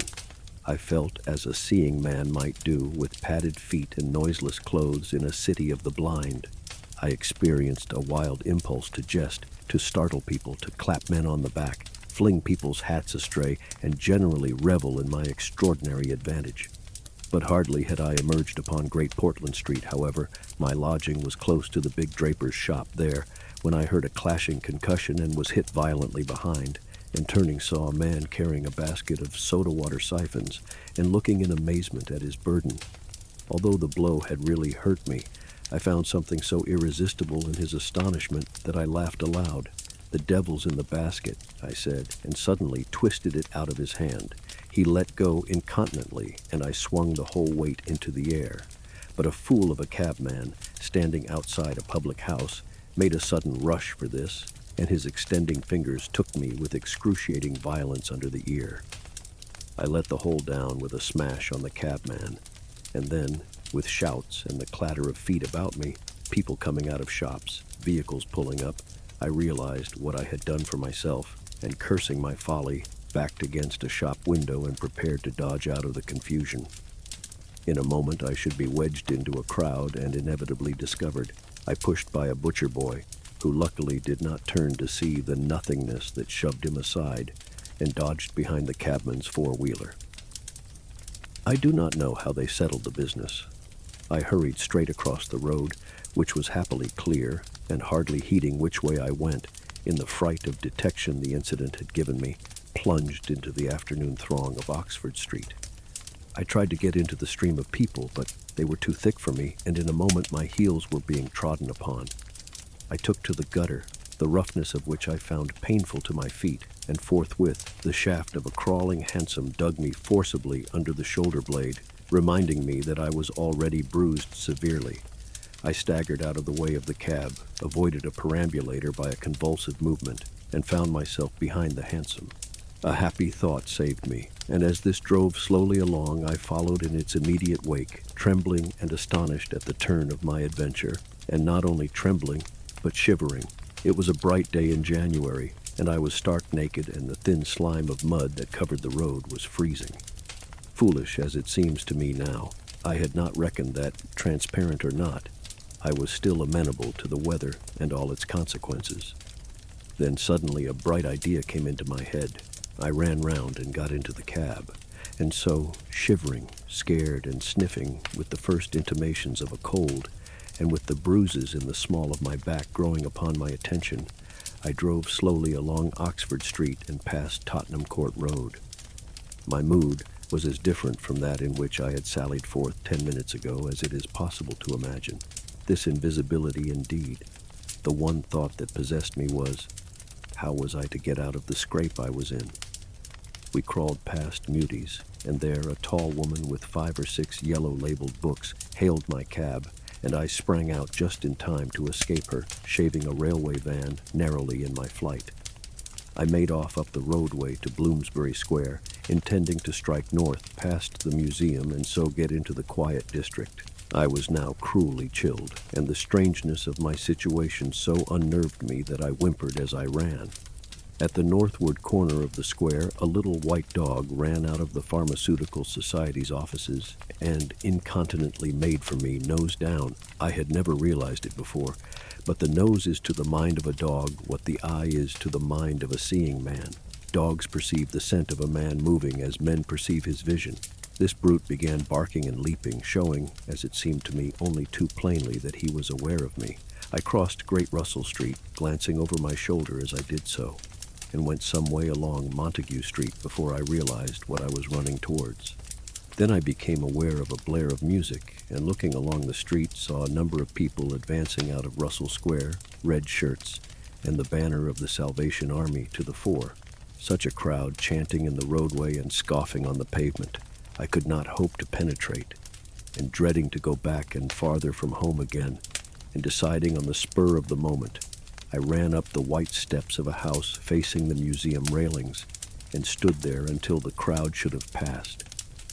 Happily, the dog stopped at the noise of the band too, hesitated and turned tail, running back to Bloomsbury Square again. On came the band, bawling with unconscious irony some hymn about "When shall we see his face?" And it seemed an interminable time to me before the tide of the crowd washed along the pavement by me. Thud, thud, thud came the drum with a vibrating resonance, and for the moment I did not notice 2 urchins stopping at the railings by me. "See 'em?" said one. "See what?"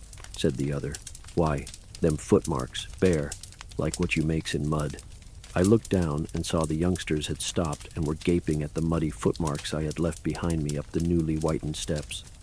The passing people elbowed and jostled them, but their confounded intelligence was arrested. Thud, thud, thud, when thud shall we see, thud, his face, thud, thud. "There's a barefoot man gone up them steps, or I don't know nothin'," said one, "and he ain't never come down again, and his foot was a-bleeding." The thick of the crowd had already passed. "Looky there, Ted," quoth the younger of the detectives, with the sharpness of surprise in his voice, and pointed straight to my feet. I looked down and saw at once the dim suggestion of their outline sketched in splashes of mud. For a moment I was paralyzed. "Why, that's rum," said the elder. "Dashed rum. It's just like the ghost of a foot, ain't it?" He hesitated and advanced with outstretched hand. A man pulled up short to see what he was catching, and then a girl. In another moment he would have touched me. Then I saw what to do. I made a step. The boy started back with an exclamation, and with a rapid movement I swung myself over into the portico of the next house. But the smaller boy was sharp-eyed enough to follow the movement, and before I was well down the steps and upon the pavement, he had recovered from his momentary astonishment and was shouting out that the feet had gone over the wall.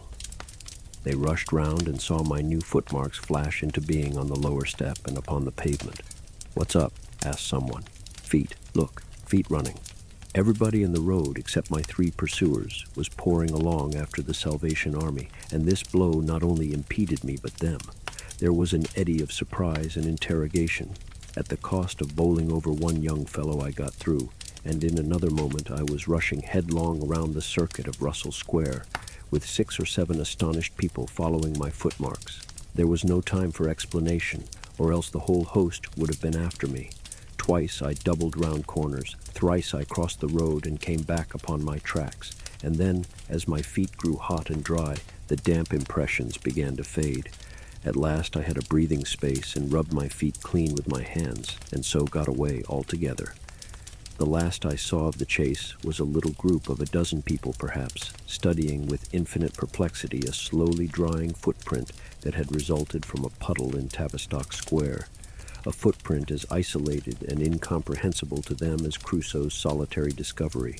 This running warmed me to a certain extent, and I went on with a better courage through the maze of less frequented roads that runs hereabouts. My back had now become very stiff and sore. My tonsils were painful from the cabman's fingers, and the skin of my neck had been scratched by his nails. My feet hurt exceedingly, and I was lame from a little cut on one foot. I saw in time a blind man approaching me, and fled limping, for I feared his subtle intuitions. Once or twice, accidental collisions occurred, and I left people amazed, with unaccountable curses ringing in their ears. Then came something silent and quiet against my face, and across the square fell a thin veil of slowly falling flakes of snow. I had caught a cold, and do as I would, I could not avoid an occasional sneeze, and every dog that came in sight, with its pointing nose and curious sniffing, was a terror to me. Then came men and boys running, first one and then others, and shouting as they ran. It was a fire. They ran in the direction of my lodging, and looking back down a street, I saw a mass of black smoke streaming up above the roofs and telephone wires.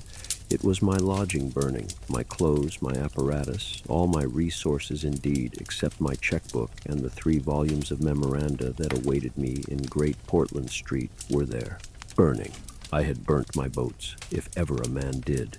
The place was blazing. The invisible man paused and thought. Kemp glanced nervously out of the window. "Yes," he said. "Go on." Chapter 22. So last January, with the beginning of a snowstorm in the air about me, and if it settled on me, it would betray me. Weary, cold, painful, inexpressibly wretched, and still but half convinced of my invisible quality, I began this new life to which I am committed. I had no refuge, no appliances, no human being in the world in whom I could confide. To have told my secret would have given me away, made a mere show and rarity of me. Nevertheless, I was half-minded to accost some passer-by and throw myself upon his mercy, but I knew too clearly the terror and brutal cruelty my advances would evoke. I made no plans in the street. My sole object was to get shelter from the snow, to get myself covered and warm. Then I might hope to plan. But even to me, an invisible man, the rows of London houses stood latched, barred, and bolted impregnably. Only one thing could I see clearly before me: the cold exposure and misery of the snowstorm and the night. And then I had a brilliant idea.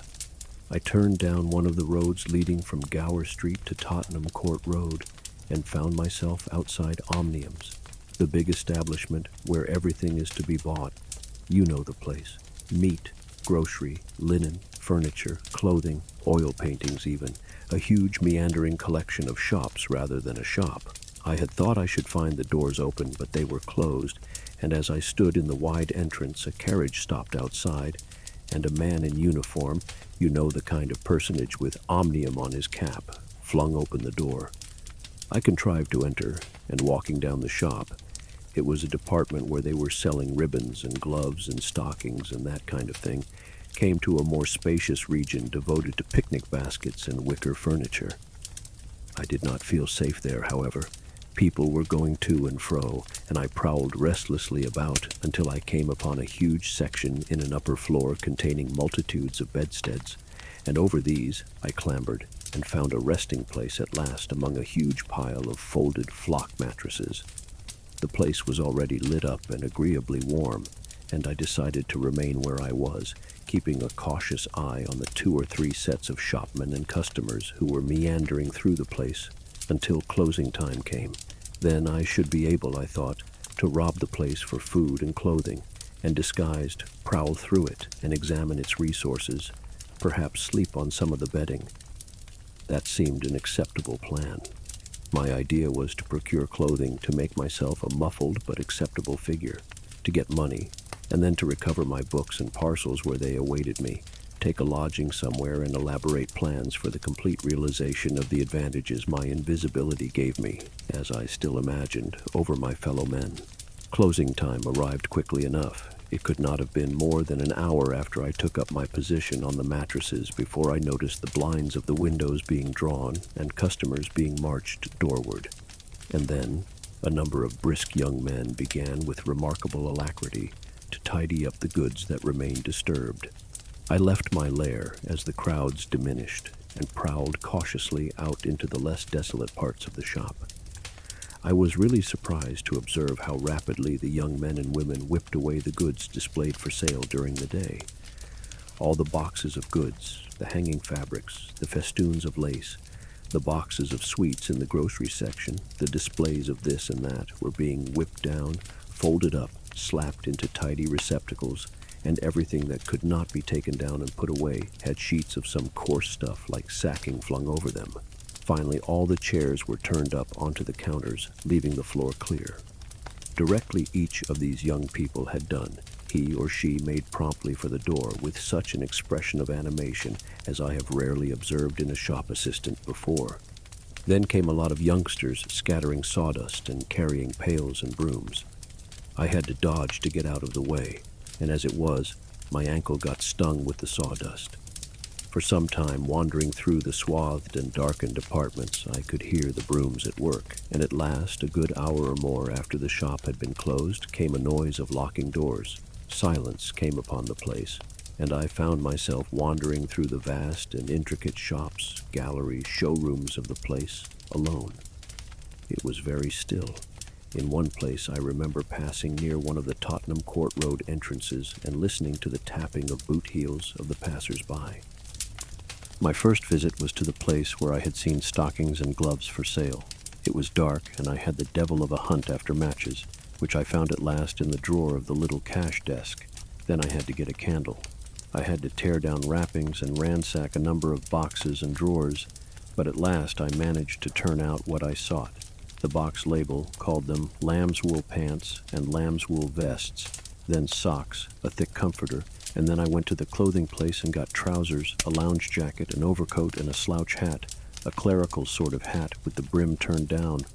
I began to feel a human being again, and my next thought was food. Upstairs was a refreshment department, and there I got cold meat. There was coffee still in the urn, and I lit the gas and warmed it up again, and altogether I did not do badly. Afterwards, prowling through the place in search of blankets, I had to put up at last with a heap of down quilts. I came upon a grocery section with a lot of chocolate and candied fruits, more than was good for me indeed, and some white burgundy. And near that was a toy department, and I had a brilliant idea. I found some artificial noses, dummy noses, you know, and I thought of dark spectacles. But Omniums had no optical department. My nose had been a difficulty indeed. I had thought of paint. But the discovery set my mind running on wigs and masks and the like.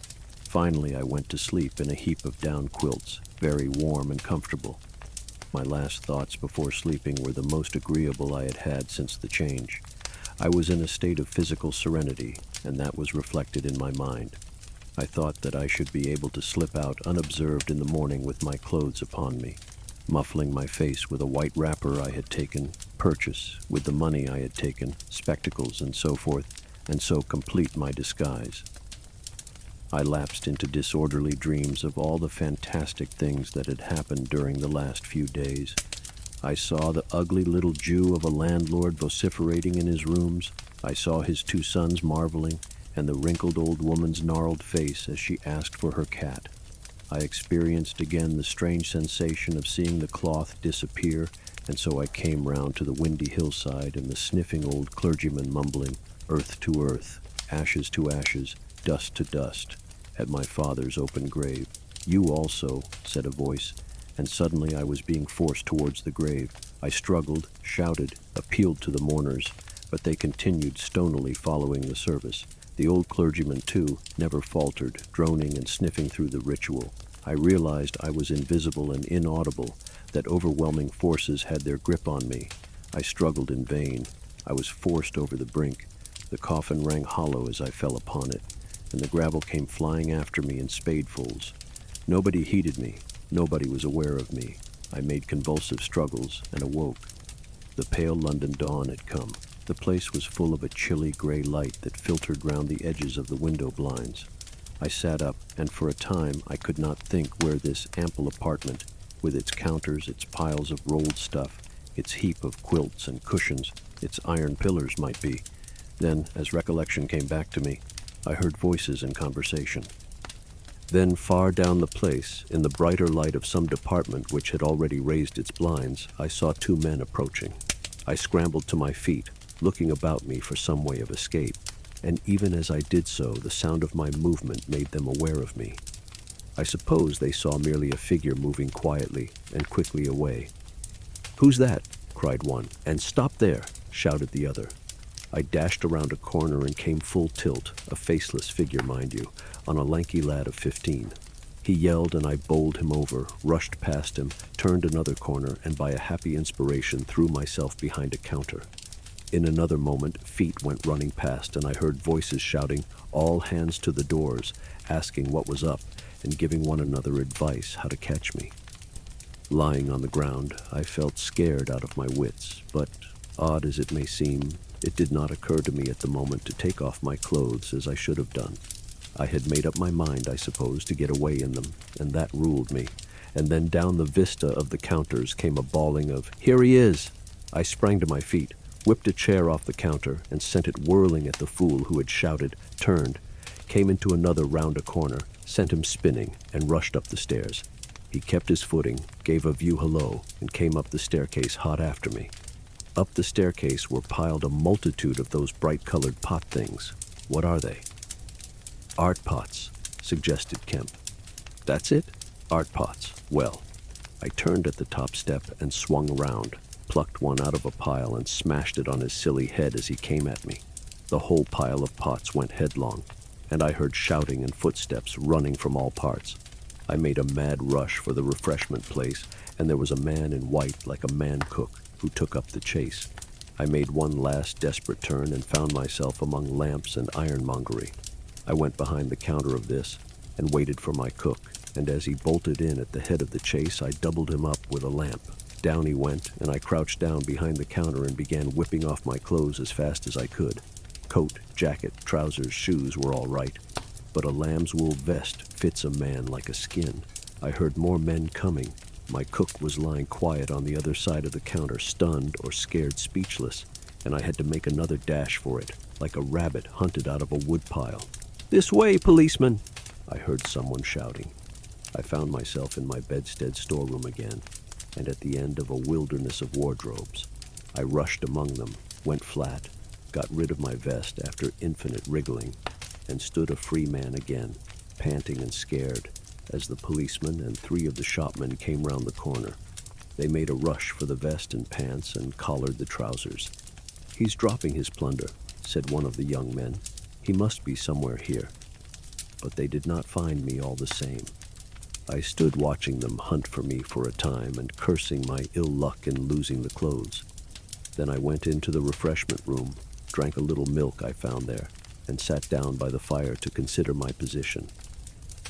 In a little while, 2 assistants came in and began to talk over the business very excitedly, and like the fools they were.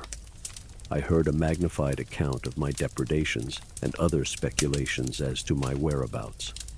Then I fell to scheming again. The insurmountable difficulty of the place, especially now it was alarmed, was to get any plunder out of it.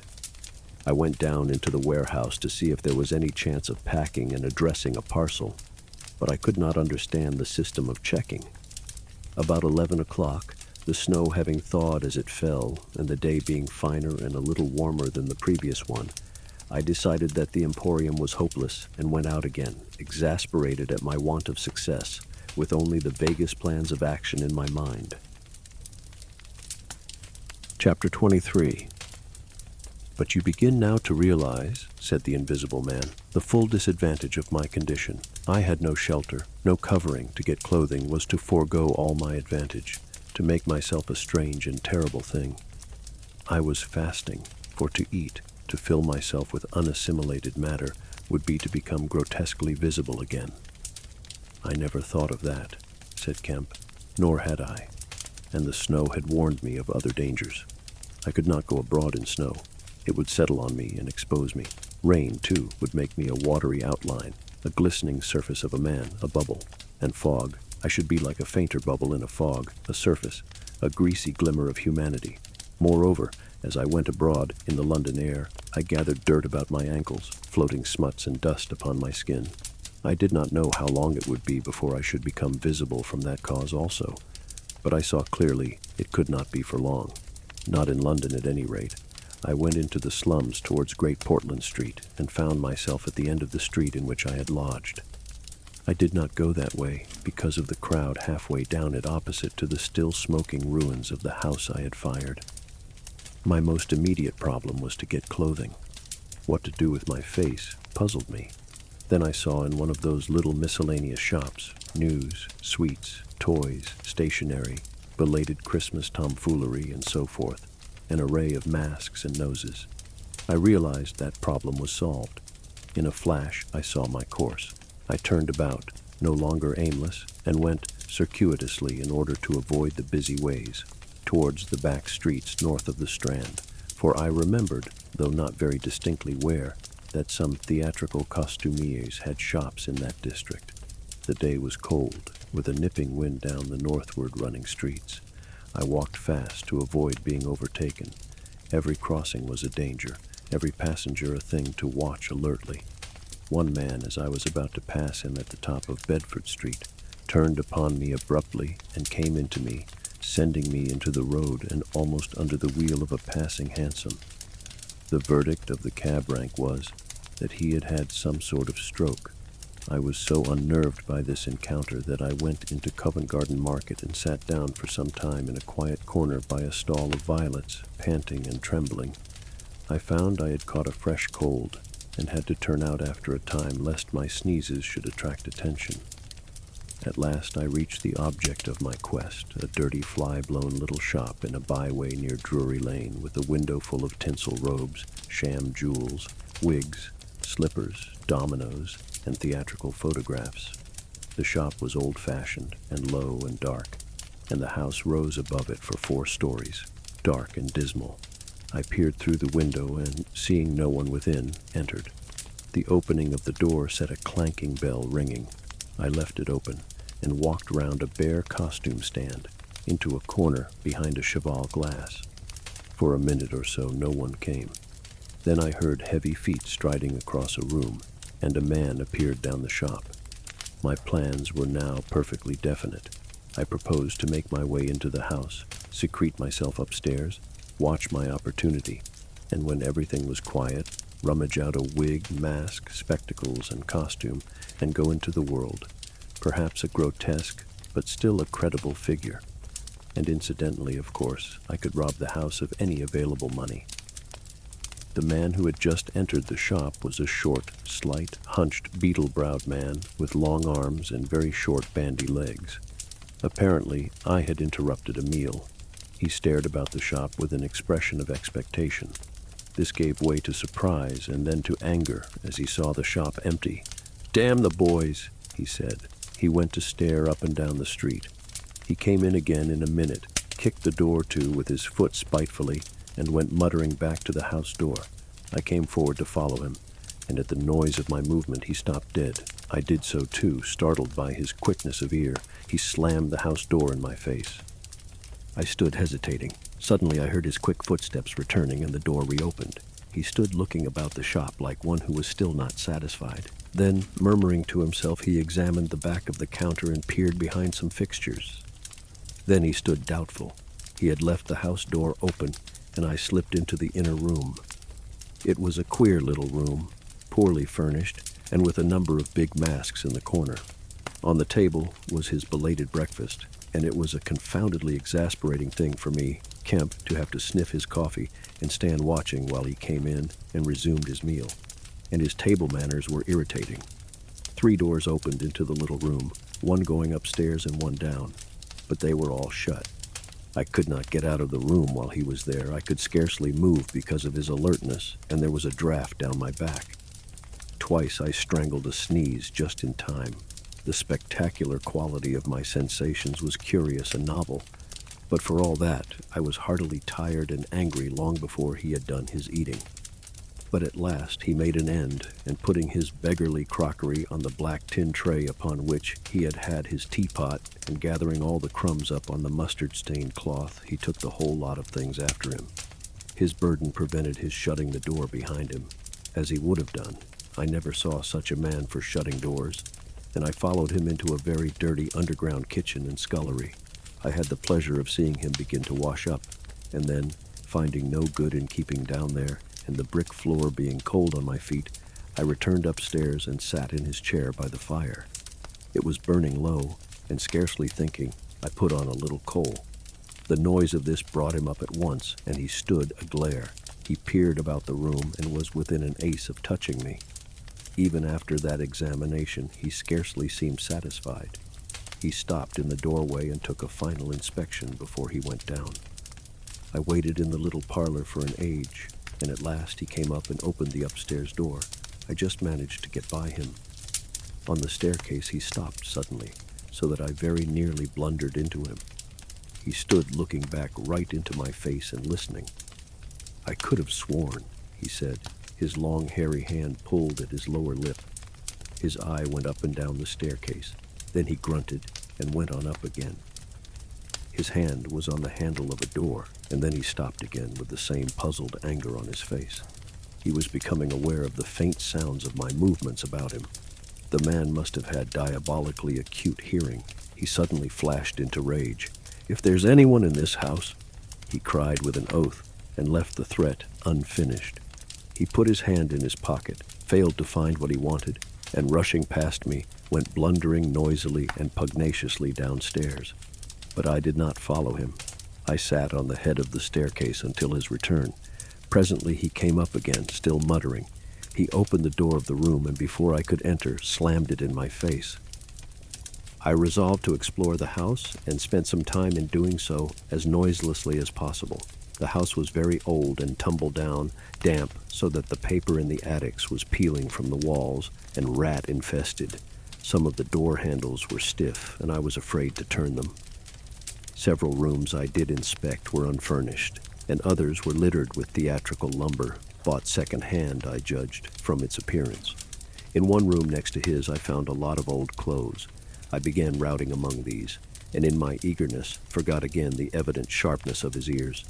I heard a stealthy footstep, and, looking up just in time, saw him peering in at the tumbled heap and holding an old-fashioned revolver in his hand. I stood perfectly still while he stared about, open-mouthed and suspicious. "It must have been her," he said slowly. "Damn her."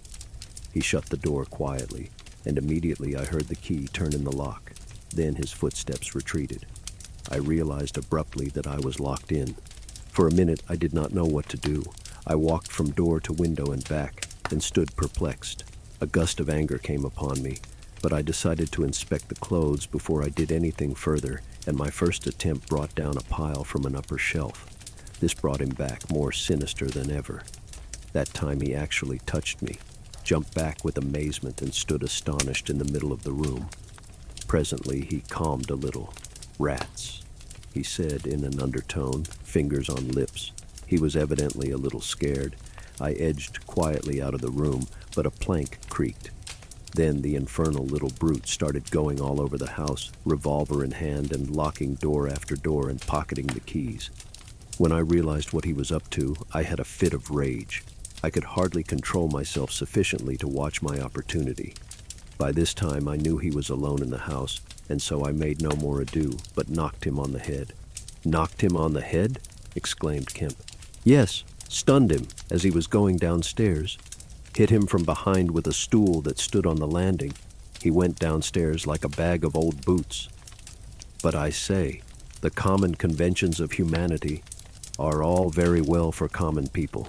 But the point was, Kemp, that I had to get out of that house in a disguise without his seeing me. I couldn't think of any other way of doing it. And then I gagged him with a Louis XIV vest and tied him up in a sheet. Tied him up in a sheet. Made a sort of bag of it. It was rather a good idea to keep the idiot scared and quiet, and a devilish hard thing to get out of, head away from the string. My dear Kemp, it's no good your sitting glaring as though I was a murderer. It had to be done. He had his revolver. If once he saw me, he would be able to describe me. But still, said Kemp, in England, today. And the man was in his own house, and you were, well, robbing. Confound it. You'll call me a thief next. Surely, Kemp, you're not fool enough to dance on the old strings. Can't you see my position? And his too, said Kemp. The invisible man stood up sharply. What do you mean to say? Kemp's face grew a trifle hard. He was about to speak and checked himself. I suppose, after all, he said with a sudden change of manner, the thing had to be done. You were in a fix, but still. Of course I was in a fix, an infernal fix, and he made me wild too, hunting me about the house, fooling about with his revolver, locking and unlocking doors. He was simply exasperating. You don't blame me, do you? You don't blame me? I never blame anyone, said Kemp. It's quite out of fashion. What did you do next? I was hungry. Downstairs I found a loaf and some rank cheese, more than sufficient to satisfy my hunger. I took some brandy and water, and then went up past my impromptu bag. He was lying quite still, to the room containing the old clothes. This looked out upon the street, 2 lace curtains brown with dirt guarding the window. I went and peered out through their interstices. Outside the day was bright, by contrast with the brown shadows of the dismal house in which I found myself, dazzlingly bright. A brisk traffic was going by, fruit carts, a hansom, a 4-wheeler with a pile of boxes, a fishmonger's cart. I turned with spots of color swimming before my eyes to the shadowy fixtures behind me. My excitement was giving place to a clear apprehension of my position again. The room was full of a faint scent of benzoline, used, I suppose, in cleaning the garments. I began a systematic search of the place. I should judge the hunchback had been alone in the house for some time. He was a curious person. Everything that could possibly be of service to me I collected in the clothes storeroom, and then I made a deliberate selection. I found a handbag I thought a suitable possession, and some powder, rouge, and sticking plaster. I had thought of painting and powdering my face and all that there was to show of me, in order to render myself visible, but the disadvantage of this lay in the fact that I should require turpentine and other appliances, and a considerable amount of time before I could vanish again. Finally, I chose a mask of the better type, slightly grotesque, but not more so than many human beings. Dark glasses, grayish whiskers, and a wig. I could find no underclothing, but that I could buy subsequently, and for the time I swathed myself in calico dominoes and some white cashmere scarfs. I could find no socks, but the hunchback's boots were rather a loose fit and sufficed. In a desk in the shop were 3 sovereigns and about 30 shillings worth of silver, and in a locked cupboard I burst in the inner room were 8 pounds in gold. I could go forth into the world again, equipped. Then came a curious hesitation. Was my appearance really credible? I tried myself with a little bedroom looking-glass, inspecting myself from every point of view to discover any forgotten chink, but it all seemed sound. I was grotesque to the theatrical pitch, a stage miser, but I was certainly not a physical impossibility. Gathering confidence, I took my looking-glass down into the shop, pulled down the shop blinds, and surveyed myself from every point of view with the help of the cheval glass in the corner. I spent some minutes screwing up my courage and then unlocked the shop door and marched out into the street, leaving the little man to get out of his sheet again when he liked. In 5 minutes, a dozen turnings intervened between me and the costumier's shop. No one appeared to notice me very pointedly. My last difficulty seemed overcome. He stopped again. "And you troubled no more about the hunchback?" said Kemp.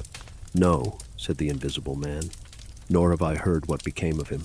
I suppose he untied himself or kicked himself out. The knots were pretty tight.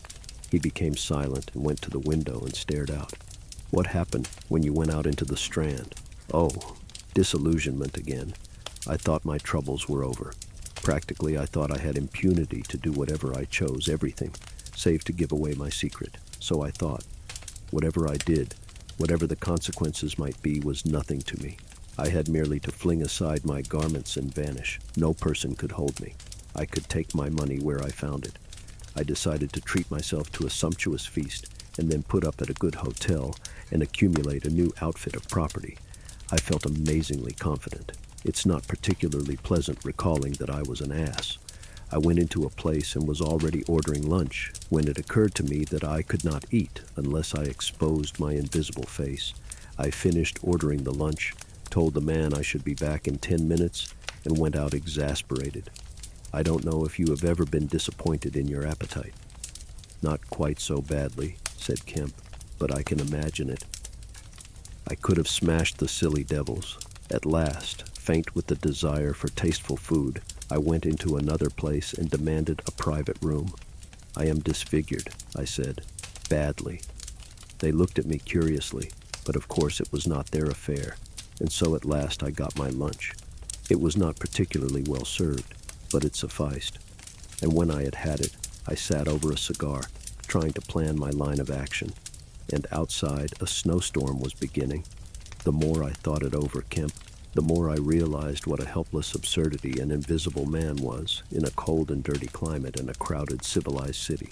Before I made this mad experiment, I had dreamt of 1,000 advantages. That afternoon, it seemed all disappointment. I went over the heads of the things a man reckons desirable. No doubt invisibility made it possible to get them, but it made it impossible to enjoy them when they are got. Ambition. What is the good of pride of place when you cannot appear there? What is the good of the love of woman when her name must needs be Delilah? I have no taste for politics, for the blackguardisms of fame, for philanthropy, for sport.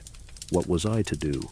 And for this I had become a wrapped-up mystery, a swathed and bandaged caricature of a man.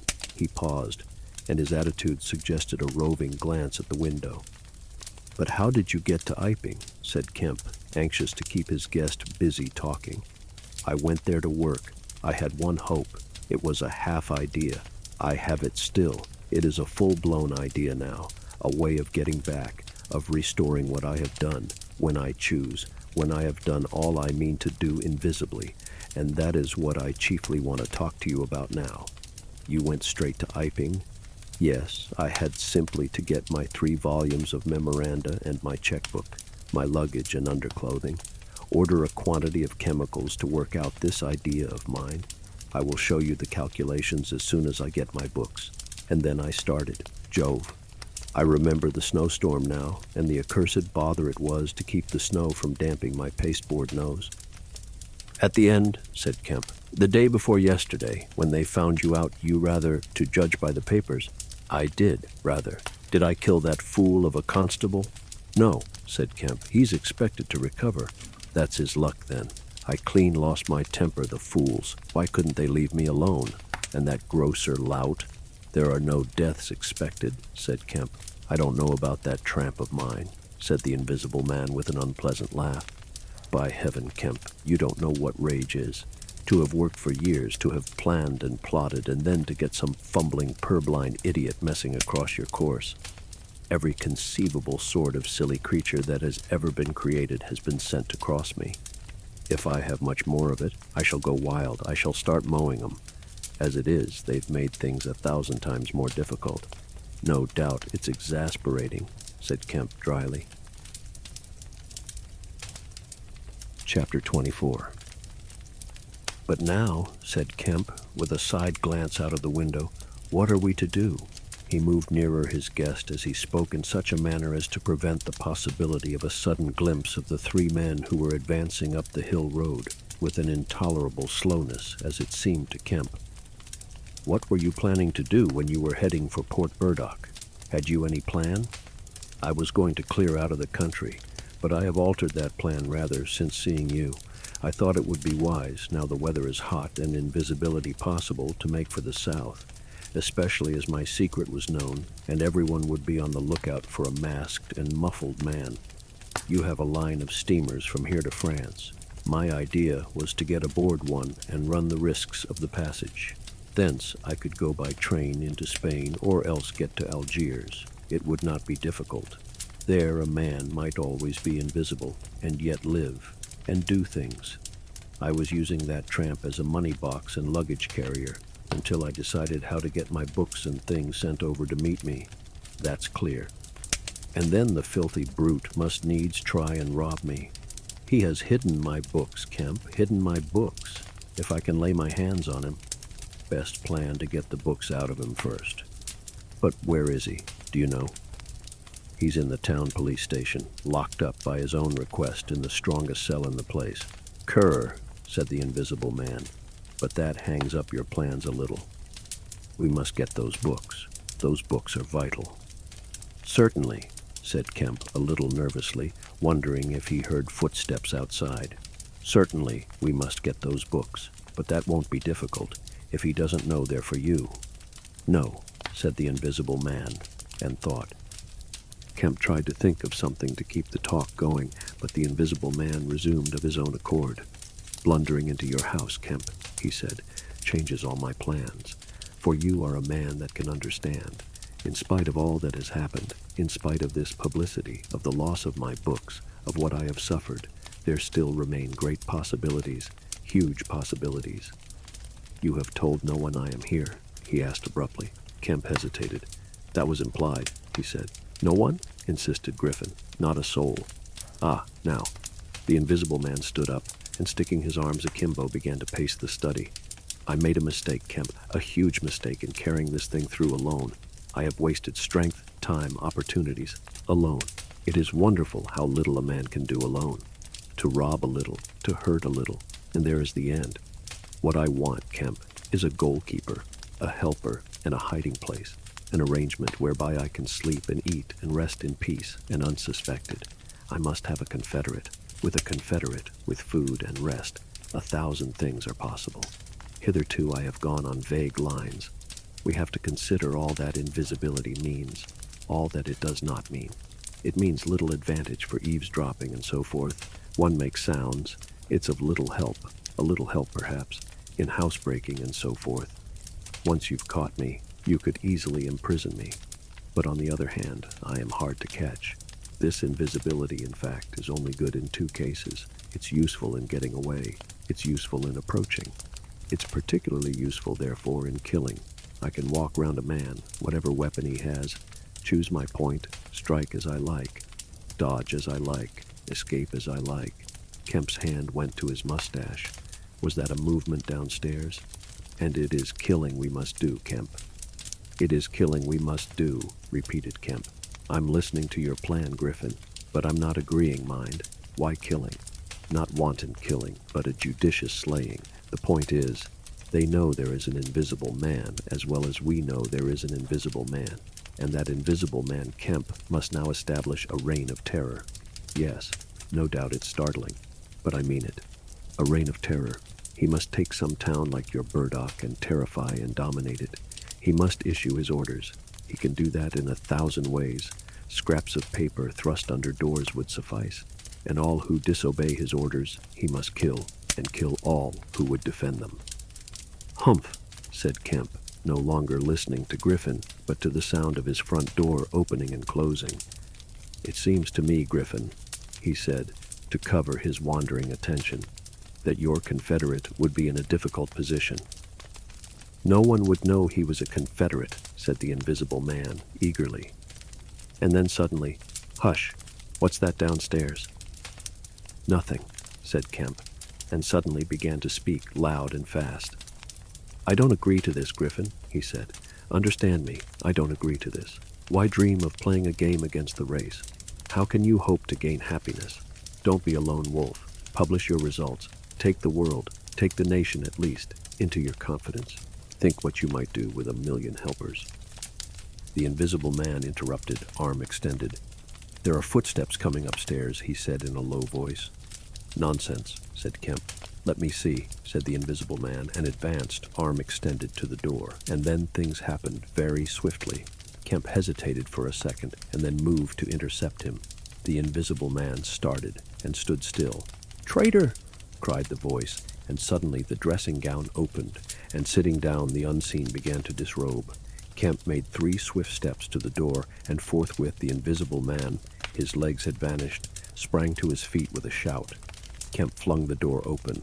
As it opened, there came a sound of hurrying feet downstairs and voices. With a quick movement, Kemp thrust the invisible man back, sprang aside, and slammed the door. The key was outside and ready. In another moment, Griffin would have been alone in the Belvedere study, a prisoner, save for one little thing. The key had been slipped in hastily that morning. As Kemp slammed the door, it fell noisily upon the carpet. Kemp's face became white. He tried to grip the door handle with both hands. For a moment, he stood lugging. Then the door gave 6 inches, but he got it closed again. The second time it was jerked a foot wide, and the dressing gown came wedging itself into the opening. His throat was gripped by invisible fingers, and he left his hold on the handle to defend himself. He was forced back, tripped and pitched heavily into the corner of the landing. The empty dressing gown was flung on the top of him. Halfway up the staircase was Colonel Adie, the recipient of Kemp's letter, the chief of the Burdock police. He was staring aghast at the sudden appearance of Kemp, followed by the extraordinary sight of clothing tossing empty in the air. He saw Kemp felled and struggling to his feet. He saw him rush forward and go down again, felled like an ox. Then suddenly he was struck violently. By nothing. A vast weight, it seemed, leapt upon him, and he was hurled headlong down the staircase, with a grip on his throat and a knee in his groin. An invisible foot trod on his back. A ghostly patter passed downstairs. He heard the 2 police officers in the hall shout and run, and the front door of the house slammed violently. He rolled over and sat up staring. He saw, staggering down the staircase, Kemp, dusty and disheveled, one side of his face white from a blow, his lip bleeding, and a pink dressing gown and some underclothing held in his arms. "My God!" cried Kemp. "The game's up! He's gone!" Chapter 25. For a space, Kemp was too inarticulate to make Adie understand the swift things that had just happened. They stood on the landing, Kemp speaking swiftly, the grotesque swathings of Griffin still on his arm. But presently Adie began to grasp something of the situation. "He is mad," said Kemp. "Inhuman. He is pure selfishness. He thinks of nothing but his own advantage, his own safety. I have listened to such a story this morning of brutal self-seeking. He has wounded men. He will kill them unless we can prevent him. He will create a panic. Nothing can stop him. He is going out now, furious." "He must be caught," said Adie. "That is certain. But how?" cried Kemp, and suddenly became full of ideas. "You must begin at once. You must set every available man to work. You must prevent his leaving this district. Once he gets away, he may go through the countryside as he wills, killing and maiming. He dreams of a reign of terror. A reign of terror, I tell you. You must set a watch on trains and roads and shipping. The garrison must help. You must wire for help.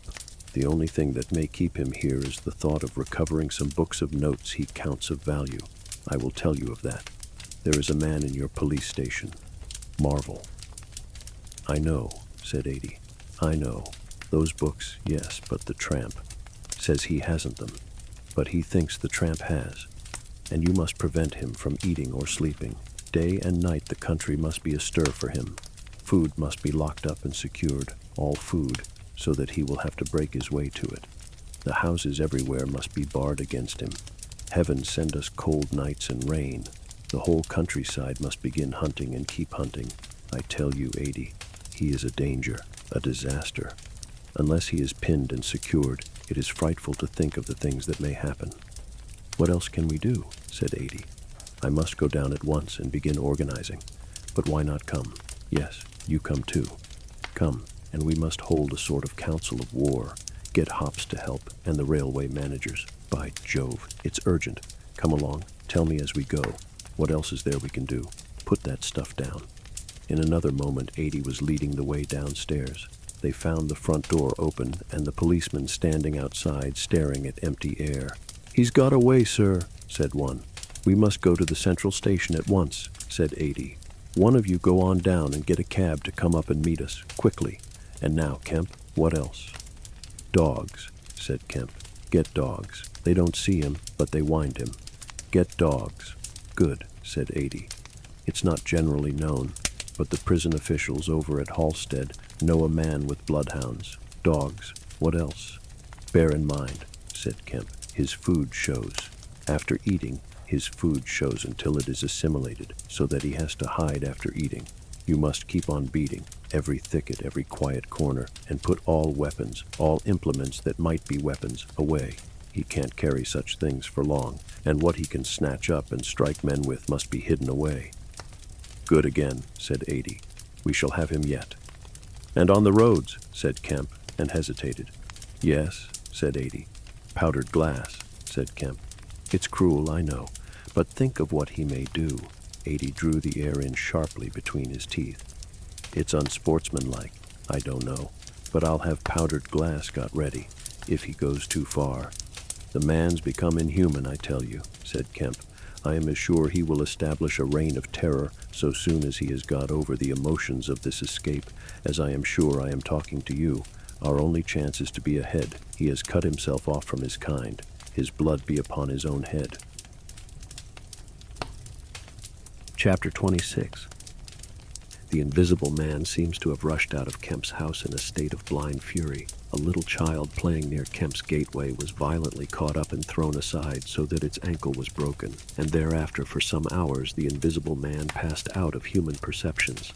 No one knows where he went nor what he did, but one can imagine him hurrying through the hot June forenoon up the hill and onto the open downland behind Port Burdock, raging and despairing at his intolerable fate, and sheltering at last, heated and weary, amid the thickets of Hintondean, to piece together again his shattered schemes against his species. That seems the most probable refuge for him, for there it was he reasserted himself in a grimly tragical manner about 2 in the afternoon. One wonders what his state of mind may have been during that time, and what plans he devised. No doubt he was almost ecstatically exasperated by Kemp's treachery, and though we may be able to understand the motives that led to that deceit, we may still imagine and even sympathize a little with the fury the attempted surprise must have occasioned. Perhaps something of the stunned astonishment of his Oxford Street experiences may have returned to him, for he had evidently counted on Kemp's cooperation in his brutal dream of a terrorized world. At any rate, he vanished from human ken about midday, and no living witness can tell what he did until about 2:30. It was a fortunate thing, perhaps, for humanity, but for him it was a fatal inaction. During that time, a growing multitude of men scattered over the countryside were busy. In the morning, he had still been simply a legend, a terror. In the afternoon, by virtue chiefly of Kemp's dryly worded proclamation, he was presented as a tangible antagonist, to be wounded, captured, or overcome, and the countryside began organizing itself with inconceivable rapidity. By 2 o'clock, even he might still have removed himself out of the district by getting aboard a train, but after 2 that became impossible. Every passenger train along the lines on a great parallelogram between Southampton, Manchester, Brighton, and Horsham traveled with locked doors, and the goods traffic was almost entirely suspended. And in a great circle of 20 miles round Port Burdock, men armed with guns and bludgeons were presently setting out in groups of 3 and 4, with dogs, to beat the roads and fields. Mounted policemen rode along the country lanes, stopping at every cottage and warning the people to lock up their houses and keep indoors unless they were armed, and all the elementary schools had broken up by 3 o'clock, and the children, scared and keeping together in groups, were hurrying home. Kemp's proclamation, signed indeed by 80, was posted over almost the whole district by 4 or 5 o'clock in the afternoon. It gave briefly but clearly all the conditions of the struggle: the necessity of keeping the Invisible Man from food and sleep, the necessity for incessant watchfulness, and for a prompt attention to any evidence of his movements. And so swift and decided was the action of the authorities, so prompt and universal was the belief in this strange being, that before nightfall an area of several hundred square miles was in a stringent state of siege. And before nightfall, too, a thrill of horror went through the whole watching, nervous countryside. Going from whispering mouth to mouth, swift and certain over the length and breadth of the country, passed the story of the murder of Mr. Wicksteed. If our supposition that the Invisible Man's refuge was the Hintondean thickets, then we must suppose that in the early afternoon he sallied out again, bent upon some project that involved the use of a weapon. We cannot know what the project was, but the evidence that he had the iron rod in hand before he met Wicksteed is, to me, at least overwhelming. Of course, we can know nothing of the details of that encounter. It occurred on the edge of a gravel pit, not 200 yards from Lord Burdock's lodge gate. Everything points to a desperate struggle: the trampled ground, the numerous wounds Mr. Wicksteed received, his splintered walking stick. But why the attack was made, save in a murderous frenzy, it is impossible to imagine. Indeed, the theory of madness is almost unavoidable.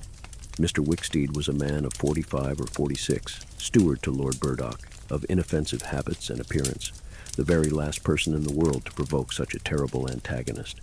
Against him, it would seem, the invisible man used an iron rod dragged from a broken piece of fence. He stopped this quiet man, going quietly home to his midday meal, attacked him, beat down his feeble defenses, broke his arm, felled him, and smashed his head to a jelly. Of course, he must have dragged this rod out of the fencing before he met his victim. He must have been carrying it ready in his hand.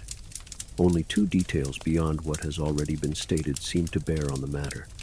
One is the circumstance that the gravel pit was not in Mr. Wicksteed's direct path home, but nearly a couple of 100 yards out of his way. The other is the assertion of a little girl to the effect that, going to her afternoon school, she saw the murdered man trotting in a peculiar manner across a field towards the gravel pit. Her pantomime of his action suggests a man pursuing something on the ground before him and striking at it ever and again with his walking stick. She was the last person to see him alive. He passed out of her sight to his death, the struggle being hidden from her only by a clump of beech trees and a slight depression in the ground. Now this, to the present writer's mind at least, lifts the murder out of the realm of the absolutely wanton. We may imagine that Griffin had taken the rod as a weapon indeed, but without any deliberate intention of using it in murder. Wicksteed may then have come by and noticed this rod inexplicably moving through the air. Without any thought of the invisible man, for Port Burdock is 10 miles away, he may have pursued it. It is quite conceivable that he may not even have heard of the invisible man. One can then imagine the invisible man making off quietly in order to avoid discovering his presence in the neighborhood, and Wicksteed, excited and curious, pursuing this unaccountably locomotive object, finally striking at it. No doubt the invisible man could easily have distanced his middle-aged pursuer under ordinary circumstances, but the position in which Wicksteed's body was found suggests that he had the ill luck to drive his quarry into a corner between a drift of stinging nettles and the gravel pit. To those who appreciate the extraordinary irascibility of the invisible man, the rest of the encounter will be easy to imagine. But this is pure hypothesis. The only undeniable facts, for stories of children are often unreliable, are the discovery of Wicksteed's body, done to death, and of the blood-stained iron rod flung among the nettles. The abandonment of the rod by Griffin suggests that in the emotional excitement of the affair, the purpose for which he took it, if he had a purpose, was abandoned. He was certainly an intensely egotistical and unfeeling man, but the sight of his victim, his first victim, bloody and pitiful at his feet, may have released some long-pent fountain of remorse, which for a time may have flooded whatever scheme of action he had contrived. After the murder of Mr. Wicksteed, he would seem to have struck across the country towards the downland. There is a story of a voice heard about sunset by a couple of men in a field near Fern Bottom. It was wailing and laughing, sobbing and groaning, and ever and again it shouted. It must have been queer hearing. It drove up across the middle of a clover field and died away towards the hills. That afternoon, the invisible man must have learnt something of the rapid use Kemp had made of his confidences. He must have found houses locked and secured.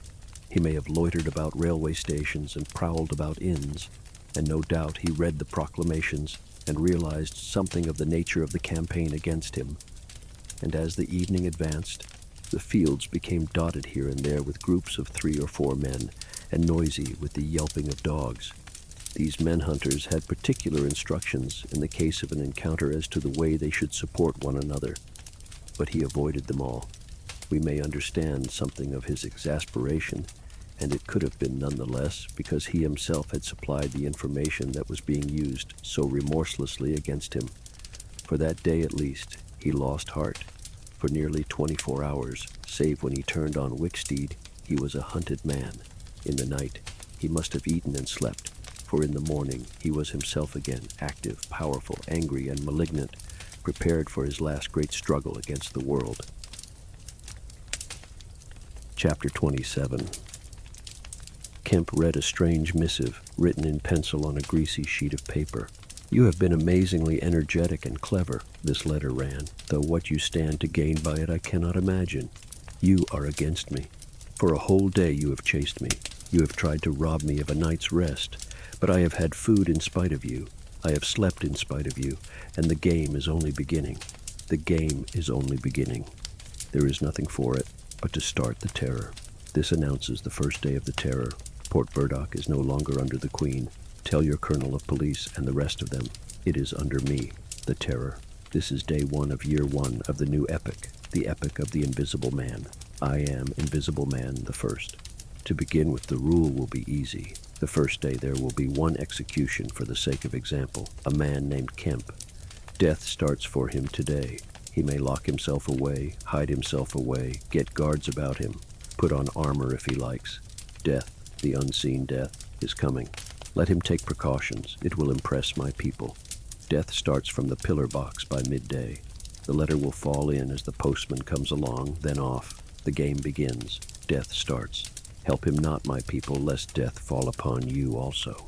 Today, Kemp is to die. Kemp read this letter twice. It's no hoax, he said. That's his voice, and he means it.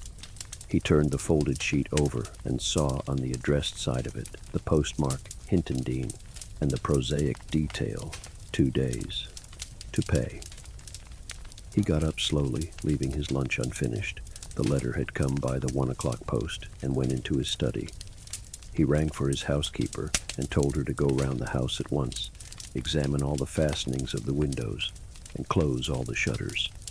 He closed the shutters of his study himself. From a locked drawer in his bedroom, he took a little revolver, examined it carefully, and put it into the pocket of his lounge jacket.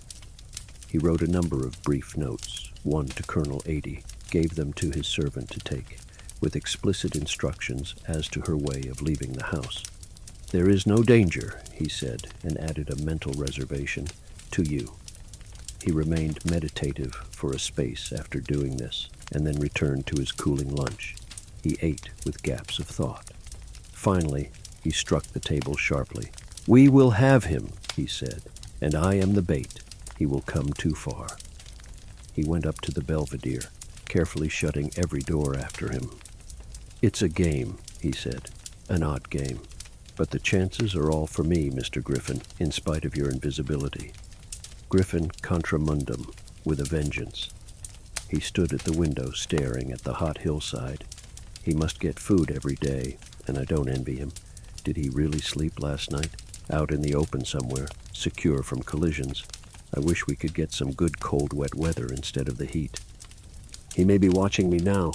He went close to the window. Something rapped smartly against the brickwork over the frame and made him start violently back. I'm getting nervous, said Kemp, but it was 5 minutes before he went to the window again. It must have been a sparrow, he said. Presently he heard the front doorbell ringing and hurried downstairs. He unbolted and unlocked the door, examined the chain, put it up, and opened cautiously without showing himself. A familiar voice hailed him. It was Adie. Your servant's been assaulted, Kemp, he said round the door. What? Exclaimed Kemp. Had that note of yours taken away from her. He's close about here. Let me in. Kemp released the chain, and Adie entered through as narrow an opening as possible. He stood in the hall, looking with infinite relief at Kemp refastening the door. Note was snatched out of her hand, scared her horribly. She's down at the station. Hysterics. He's close here. What was it about? Kemp swore. What a fool I was, said Kemp. I might have known. It's not an hour's walk from Hintendine. Already? What's up? Said Adie. Look here, said Kemp, and led the way into his study. He handed Adie the Invisible Man's letter. Adie read it and whistled softly. And you? Said Adie. Proposed a trap like a fool, said Kemp, and sent my proposal out by a maidservant to him. Adie followed Kemp's profanity. He'll clear out, said Adie. Not he, said Kemp. A resounding smash of glass came from upstairs. Adie had a silvery glimpse of a little revolver half out of Kemp's pocket. It's a window upstairs, said Kemp, and led the way up. There came a second smash while they were still on the staircase. When they reached the study, they found 2 of the 3 windows smashed, half the room littered with splintered glass, and one big flint lying on the writing table. The two men stopped in the doorway, contemplating the wreckage. Kemp swore again, and as he did so, the third window went with a snap like a pistol, hung starred for a moment, and collapsed in jagged, shivering triangles into the room. "What's this for?" said Adie. "It's a beginning," said Kemp. "There's no way of climbing up here?" "Not for a cat," said Kemp. "No shutters?" "Not here. All the downstairs rooms. Hello?" Smash, and then whack of boards hit hard, came from downstairs. "Confound him," said Kemp. "That must be, yes, it's one of the bedrooms. He's going to do all the house, but he's a fool. The shutters are up, and the glass will fall outside. He'll cut his feet." Another window proclaimed its destruction. The two men stood on the landing perplexed. "I have it," said Adie. "Let me have a stick or something, and I'll go down to the station and get the bloodhounds put on. That ought to settle him. They're hard by, not 10 minutes. Another window went the way of its fellows. "You haven't a revolver?" asked Adie. Kemp's hand went to his pocket. Then he hesitated. "I haven't one, at least to spare." "I'll bring it back," said Adie.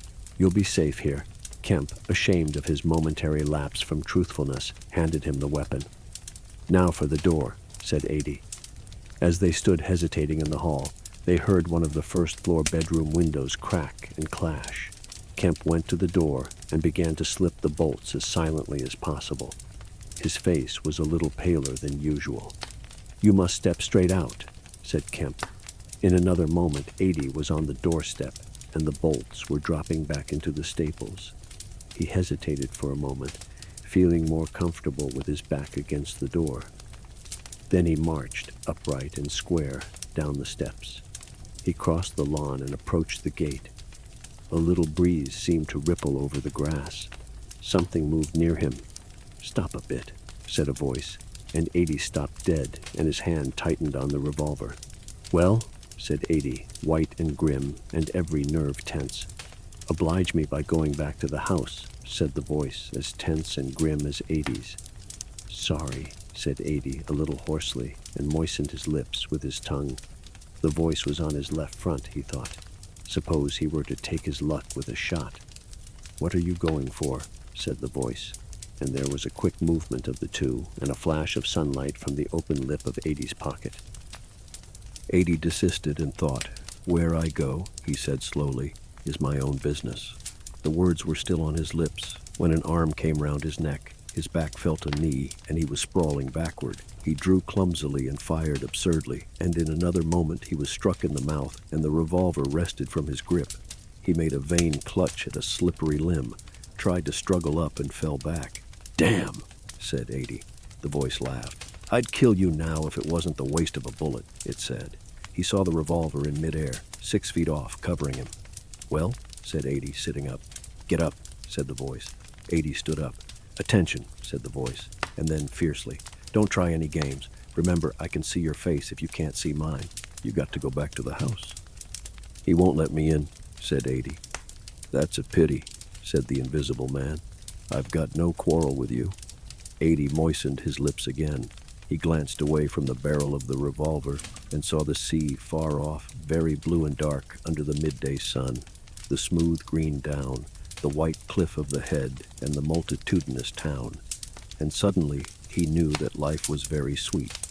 His eyes came back to this little metal thing hanging between heaven and earth, 6 yards away.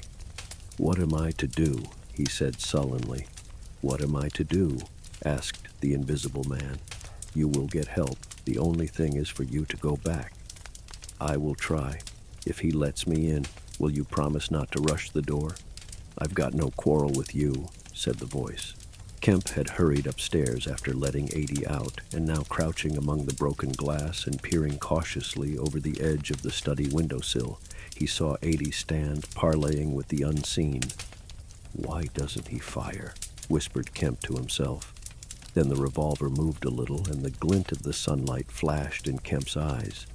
He shaded his eyes and tried to see the source of the blinding beam. "Surely," he said, "Adie has given up the revolver." "Promise not to rush the door," Adie was saying. "Don't push a winning game too far. Give a man a chance. You go back to the house. I tell you flatly, I will not promise anything." Ady's decision seemed suddenly made. He turned towards the house, walking slowly with his hands behind him. Kemp watched him, puzzled. The revolver vanished, flashed again into sight, vanished again, and became evident on a closer scrutiny as a little dark object following Ady. Then things happened very quickly. Ady leapt backwards, swung around, clutched at this little object, missed it, threw up his hands, and fell forward on his face, leaving a little puff of blue in the air. Kemp did not hear the sound of the shot. Ady writhed, raised himself on one arm, fell forward, and lay still. For a space, Kemp remained staring at the quiet carelessness of Ady's attitude. The afternoon was very hot and still. Nothing seemed stirring in all the world save a couple of yellow butterflies chasing each other through the shrubbery between the house and the road gate. Ady lay on the lawn near the gate. The blinds of all the villas down the hill road were drawn, but in one little green summer house was a white figure, apparently an old man asleep. Kemp scrutinized the surroundings of the house for a glimpse of the revolver, but it had vanished. His eyes came back to Ady. The game was opening well. Then came a ringing and knocking at the front door that grew at last tumultuous, but pursuant to Kemp's instructions, the servants had locked themselves into their rooms. This was followed by a silence. Kemp sat listening and then began peering cautiously out of the 3 windows, one after another. He went to the staircase head and stood listening uneasily. He armed himself with his bedroom poker and went to examine the interior fastenings of the ground floor windows again. Everything was safe and quiet. He returned to the belvedere. Ady lay motionless over the edge of the gravel, just as he had fallen. Coming along the road by the villas were the housemaid and 2 policemen. Everything was deadly still. The 3 people seemed very slow in approaching. He wondered what his antagonist was doing. He started. There was a smash from below. He hesitated and went downstairs again. Suddenly, the house resounded with heavy blows and the splintering of wood. He heard a smash and the destructive clang of the iron fastenings of the shutters. He turned the key and opened the kitchen door. As he did so, the shutters, split and splintering, came flying inward. He stood aghast. The window frame, save for one crossbar, was still intact, but only little teeth of glass remained in the frame. The shutters had been driven in with an axe, and now the axe was descending in sweeping blows upon the window frame and the iron bars defending it. Then suddenly it leapt aside and vanished. He saw the revolver lying on the path outside, and then the little weapon sprang into the air. He dodged back. The revolver cracked just too late, and a splinter from the edge of the closing door flashed over his head. He slammed and locked the door, and as he stood outside, he heard Griffin shouting and laughing. Then the blows of the axe, with its splitting and smashing consequences, were resumed. Kemp stood in the passage, trying to think. In a moment, the invisible man would be in the kitchen. This door would not keep him a moment, and then a ringing came at the front door again. It would be the policeman. He ran into the hall, put up the chain, and drew the bolts. He made the girl speak before he dropped the chain, and the 3 people blundered into the house in a heap, and Kemp slammed the door again. "The invisible man," said Kemp. "He has a revolver with 2 shots left. He's killed Ady, shot him anyhow. Didn't you see him on the lawn? He's lying there." "Who?" said one of the policemen. "Ady," said Kemp. "We came in the back way," said the girl. "What's that smashing?" asked one of the policemen. "He's in the kitchen, or will be. He has found an axe." Suddenly, the house was full of the invisible man's resounding blows on the kitchen door. The girl stared towards the kitchen, shuddered, and retreated into the dining room. Kemp tried to explain in broken sentences. They heard the kitchen door give. "This way," said Kemp, starting into activity, and bundled the policeman into the dining room doorway. "Poker," said Kemp, and rushed to the fender. He handed the poker he had carried to the policeman and the dining room one to the other. He suddenly flung himself backward. "Whoop," said one policeman, ducked, and caught the axe on his poker. The pistol snapped its penultimate shot and ripped a valuable Sidney Cooper. The second policeman brought his poker down on the little weapon, as one might knock down a wasp, and sent it rattling to the floor. At the first clash, the girl screamed, stood screaming for a moment by the fireplace, and then ran to open the shutters, possibly with an idea of escaping by the shattered window. The axe receded into the passage and fell to a position about 2 feet from the ground. They could hear the invisible man breathing. "Stand away, you two," he said. "I want that man Kemp." "We want you," said the first policeman, making a quick step forward and wiping with his poker at the voice.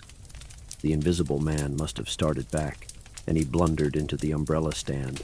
Then, as the policeman staggered with the swing of the blow he had aimed, the invisible man countered with the axe. The helmet crumpled like paper, and the blow sent the man spinning to the floor at the head of the kitchen stairs.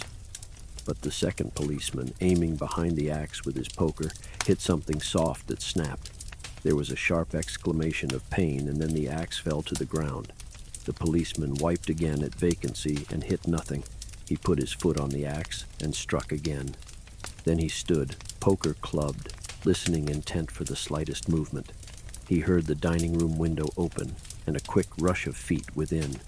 His companion rolled over and sat up, with the blood running down between his eye and ear. "Where is he?"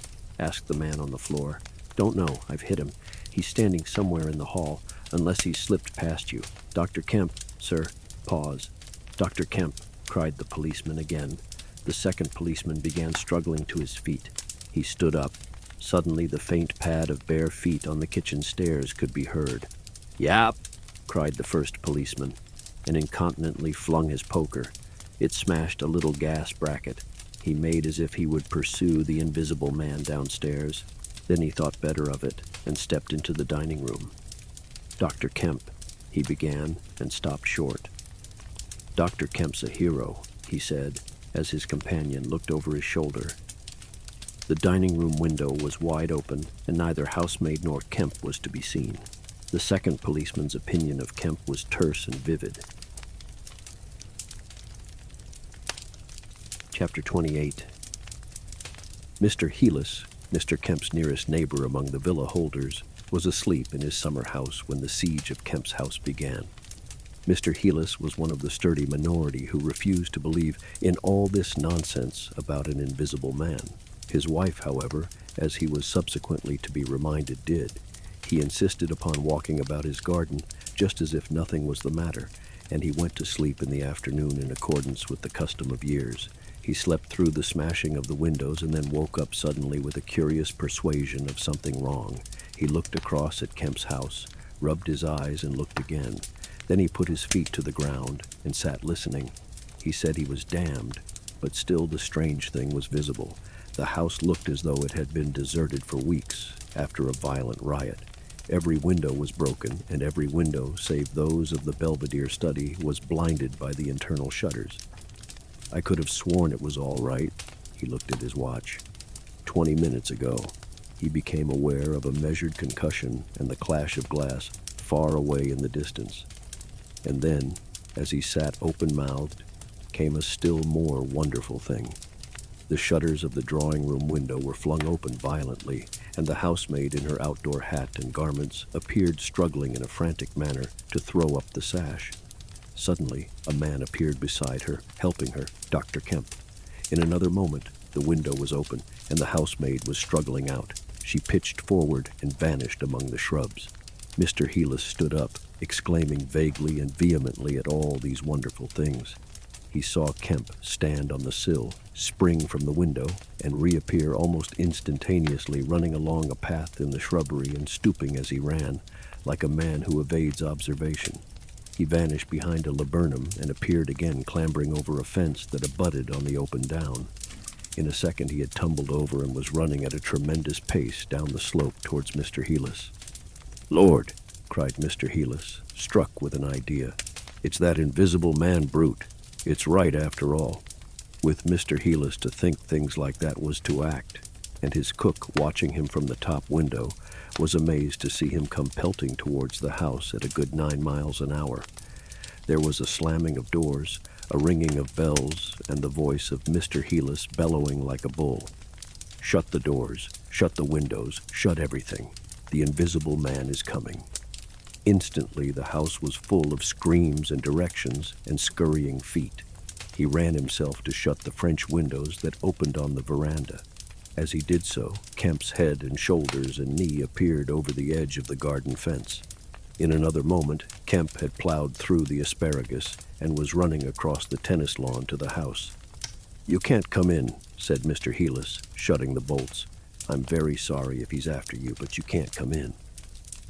Kemp appeared with a face of terror close to the glass, rapping and then shaking frantically at the French window. Then, seeing his efforts were useless, he ran along the veranda, vaulted the end, and went to hammer at the side door. Then he ran round by the side gate to the front of the house, and so into the hill road. And Mr. Heelis, staring from his window, a face of horror, had scarcely witnessed Kemp vanish, ere the asparagus was being trampled this way and that by feet unseen.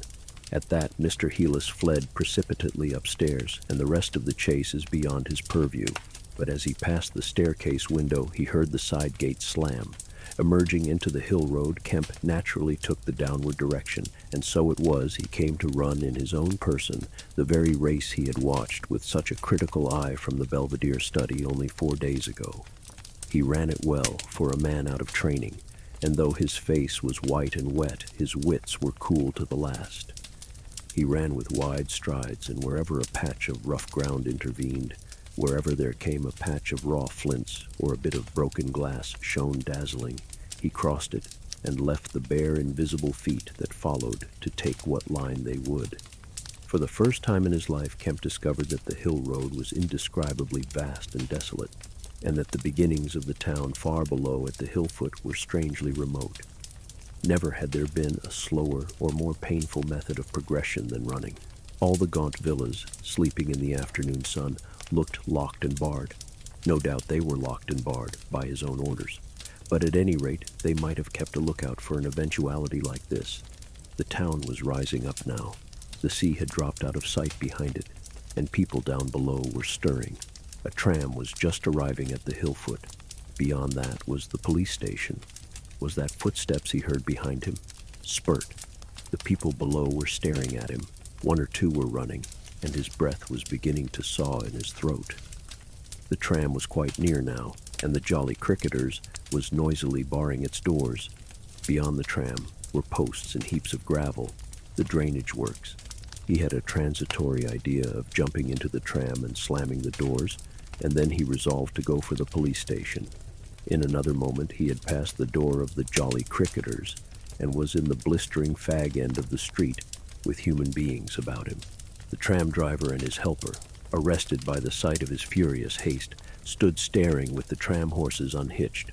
Further on, the astonished features of navvies appeared above the mounds of gravel. His pace broke a little, and then he heard the swift pad of his pursuer and leapt forward again.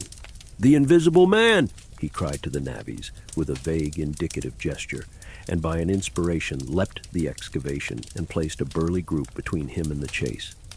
Then, abandoning the idea of the police station, he turned into a little side street, rushed by a greengrocer's cart, hesitated for the 1/10 of a second at the door of a sweetstuff shop, and then made for the mouth of an alley that ran back into the main hill street again. 2 or 3 little children were playing here and shrieked and scattered at his apparition, and forthwith doors and windows opened and excited mothers revealed their hearts. Out he shot into Hill Street again, 300 yards from the tram line end, and immediately he became aware of a tumultuous vociferation and running people.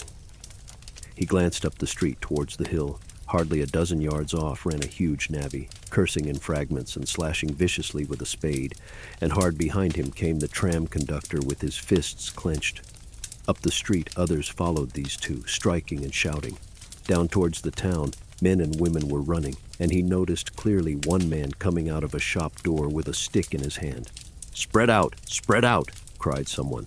Kemp suddenly grasped the altered condition of the chase. He stopped and looked round, panting. "He's close here," he cried. "Form a line across." He was hit hard under the ear and went reeling, trying to face round towards his unseen antagonist. He just managed to keep his feet, and he struck a vain counter in the air. Then he was hit again under the jaw and sprawled headlong on the ground. In another moment a knee compressed his diaphragm, and a couple of eager hands gripped his throat.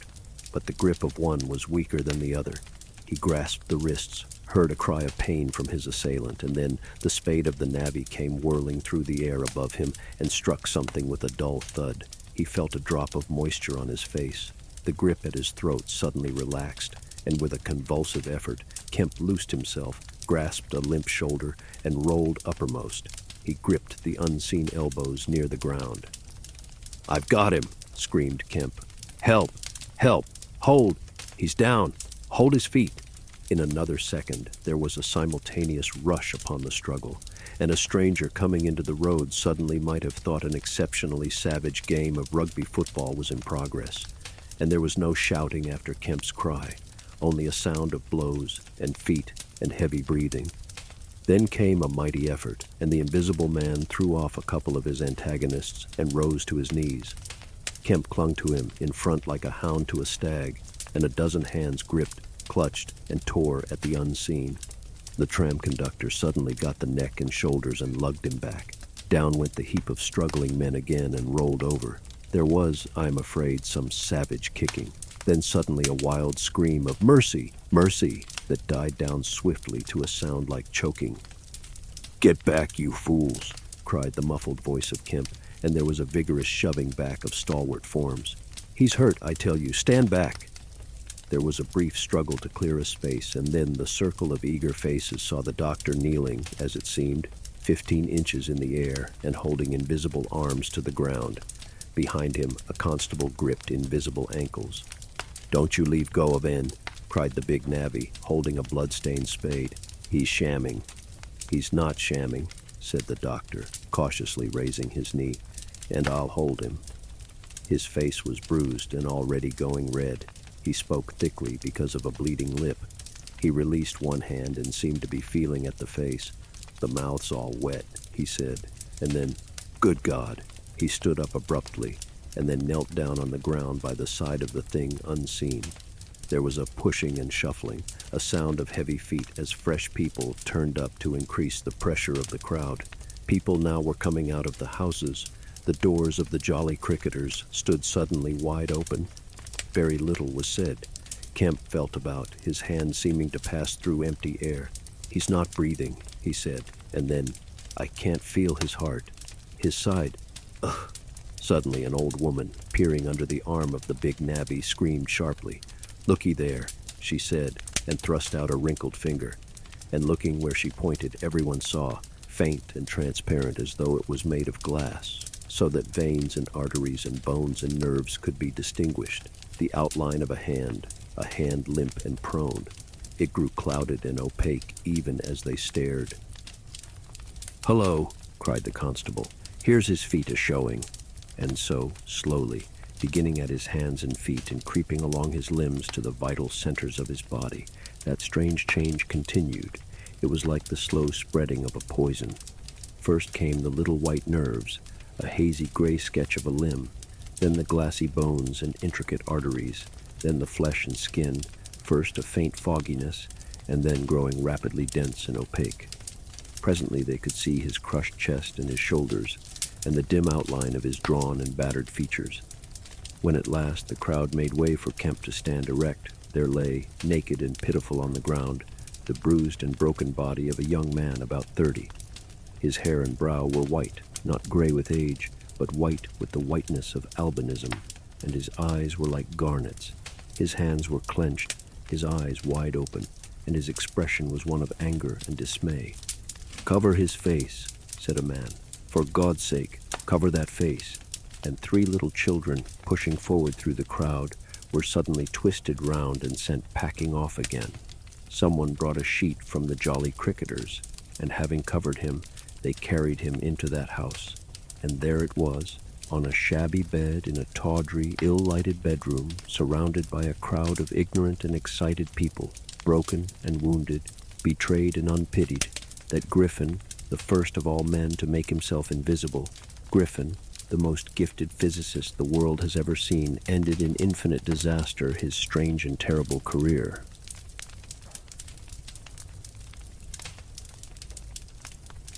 The epilogue. So ends the story of the strange and evil experiments of the Invisible Man, and if you would learn more of him, you must go to a little inn near Port Stowe and talk to the landlord.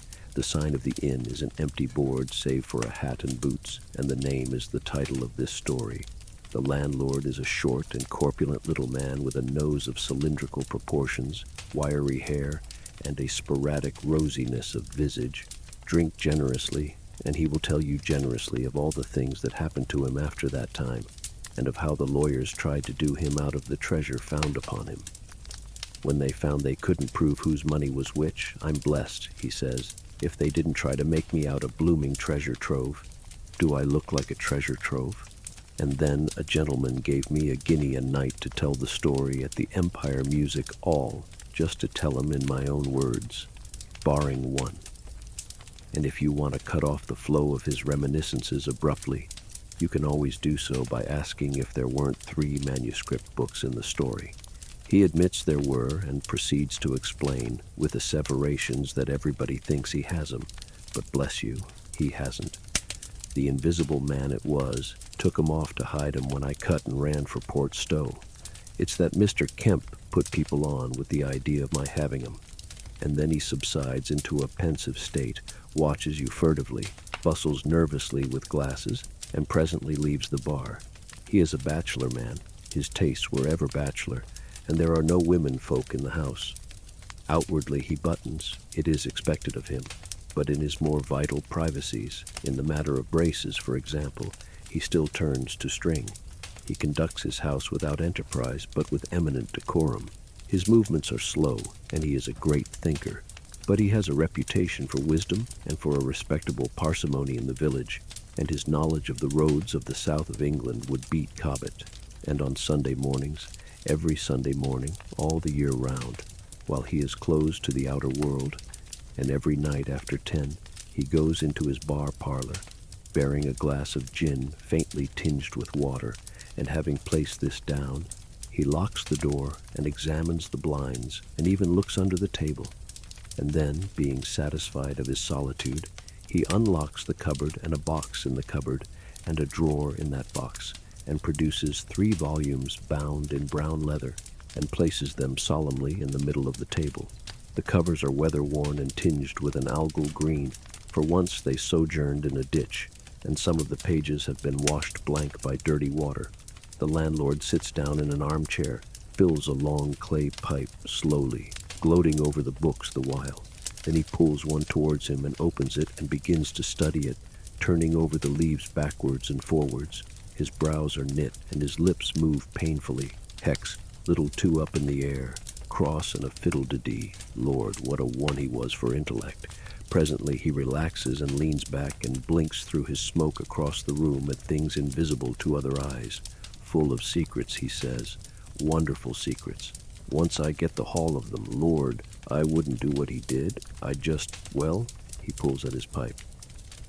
So he lapses into a dream, the undying, wonderful dream of his life. And though Kemp has fished unceasingly, no human being save the landlord knows those books are there, with the subtle secret of invisibility and a dozen other strange secrets written therein, and none other will know of them until he dies. And with that, we reach the end of this story. I hope to see you again in the next one. Bye-bye.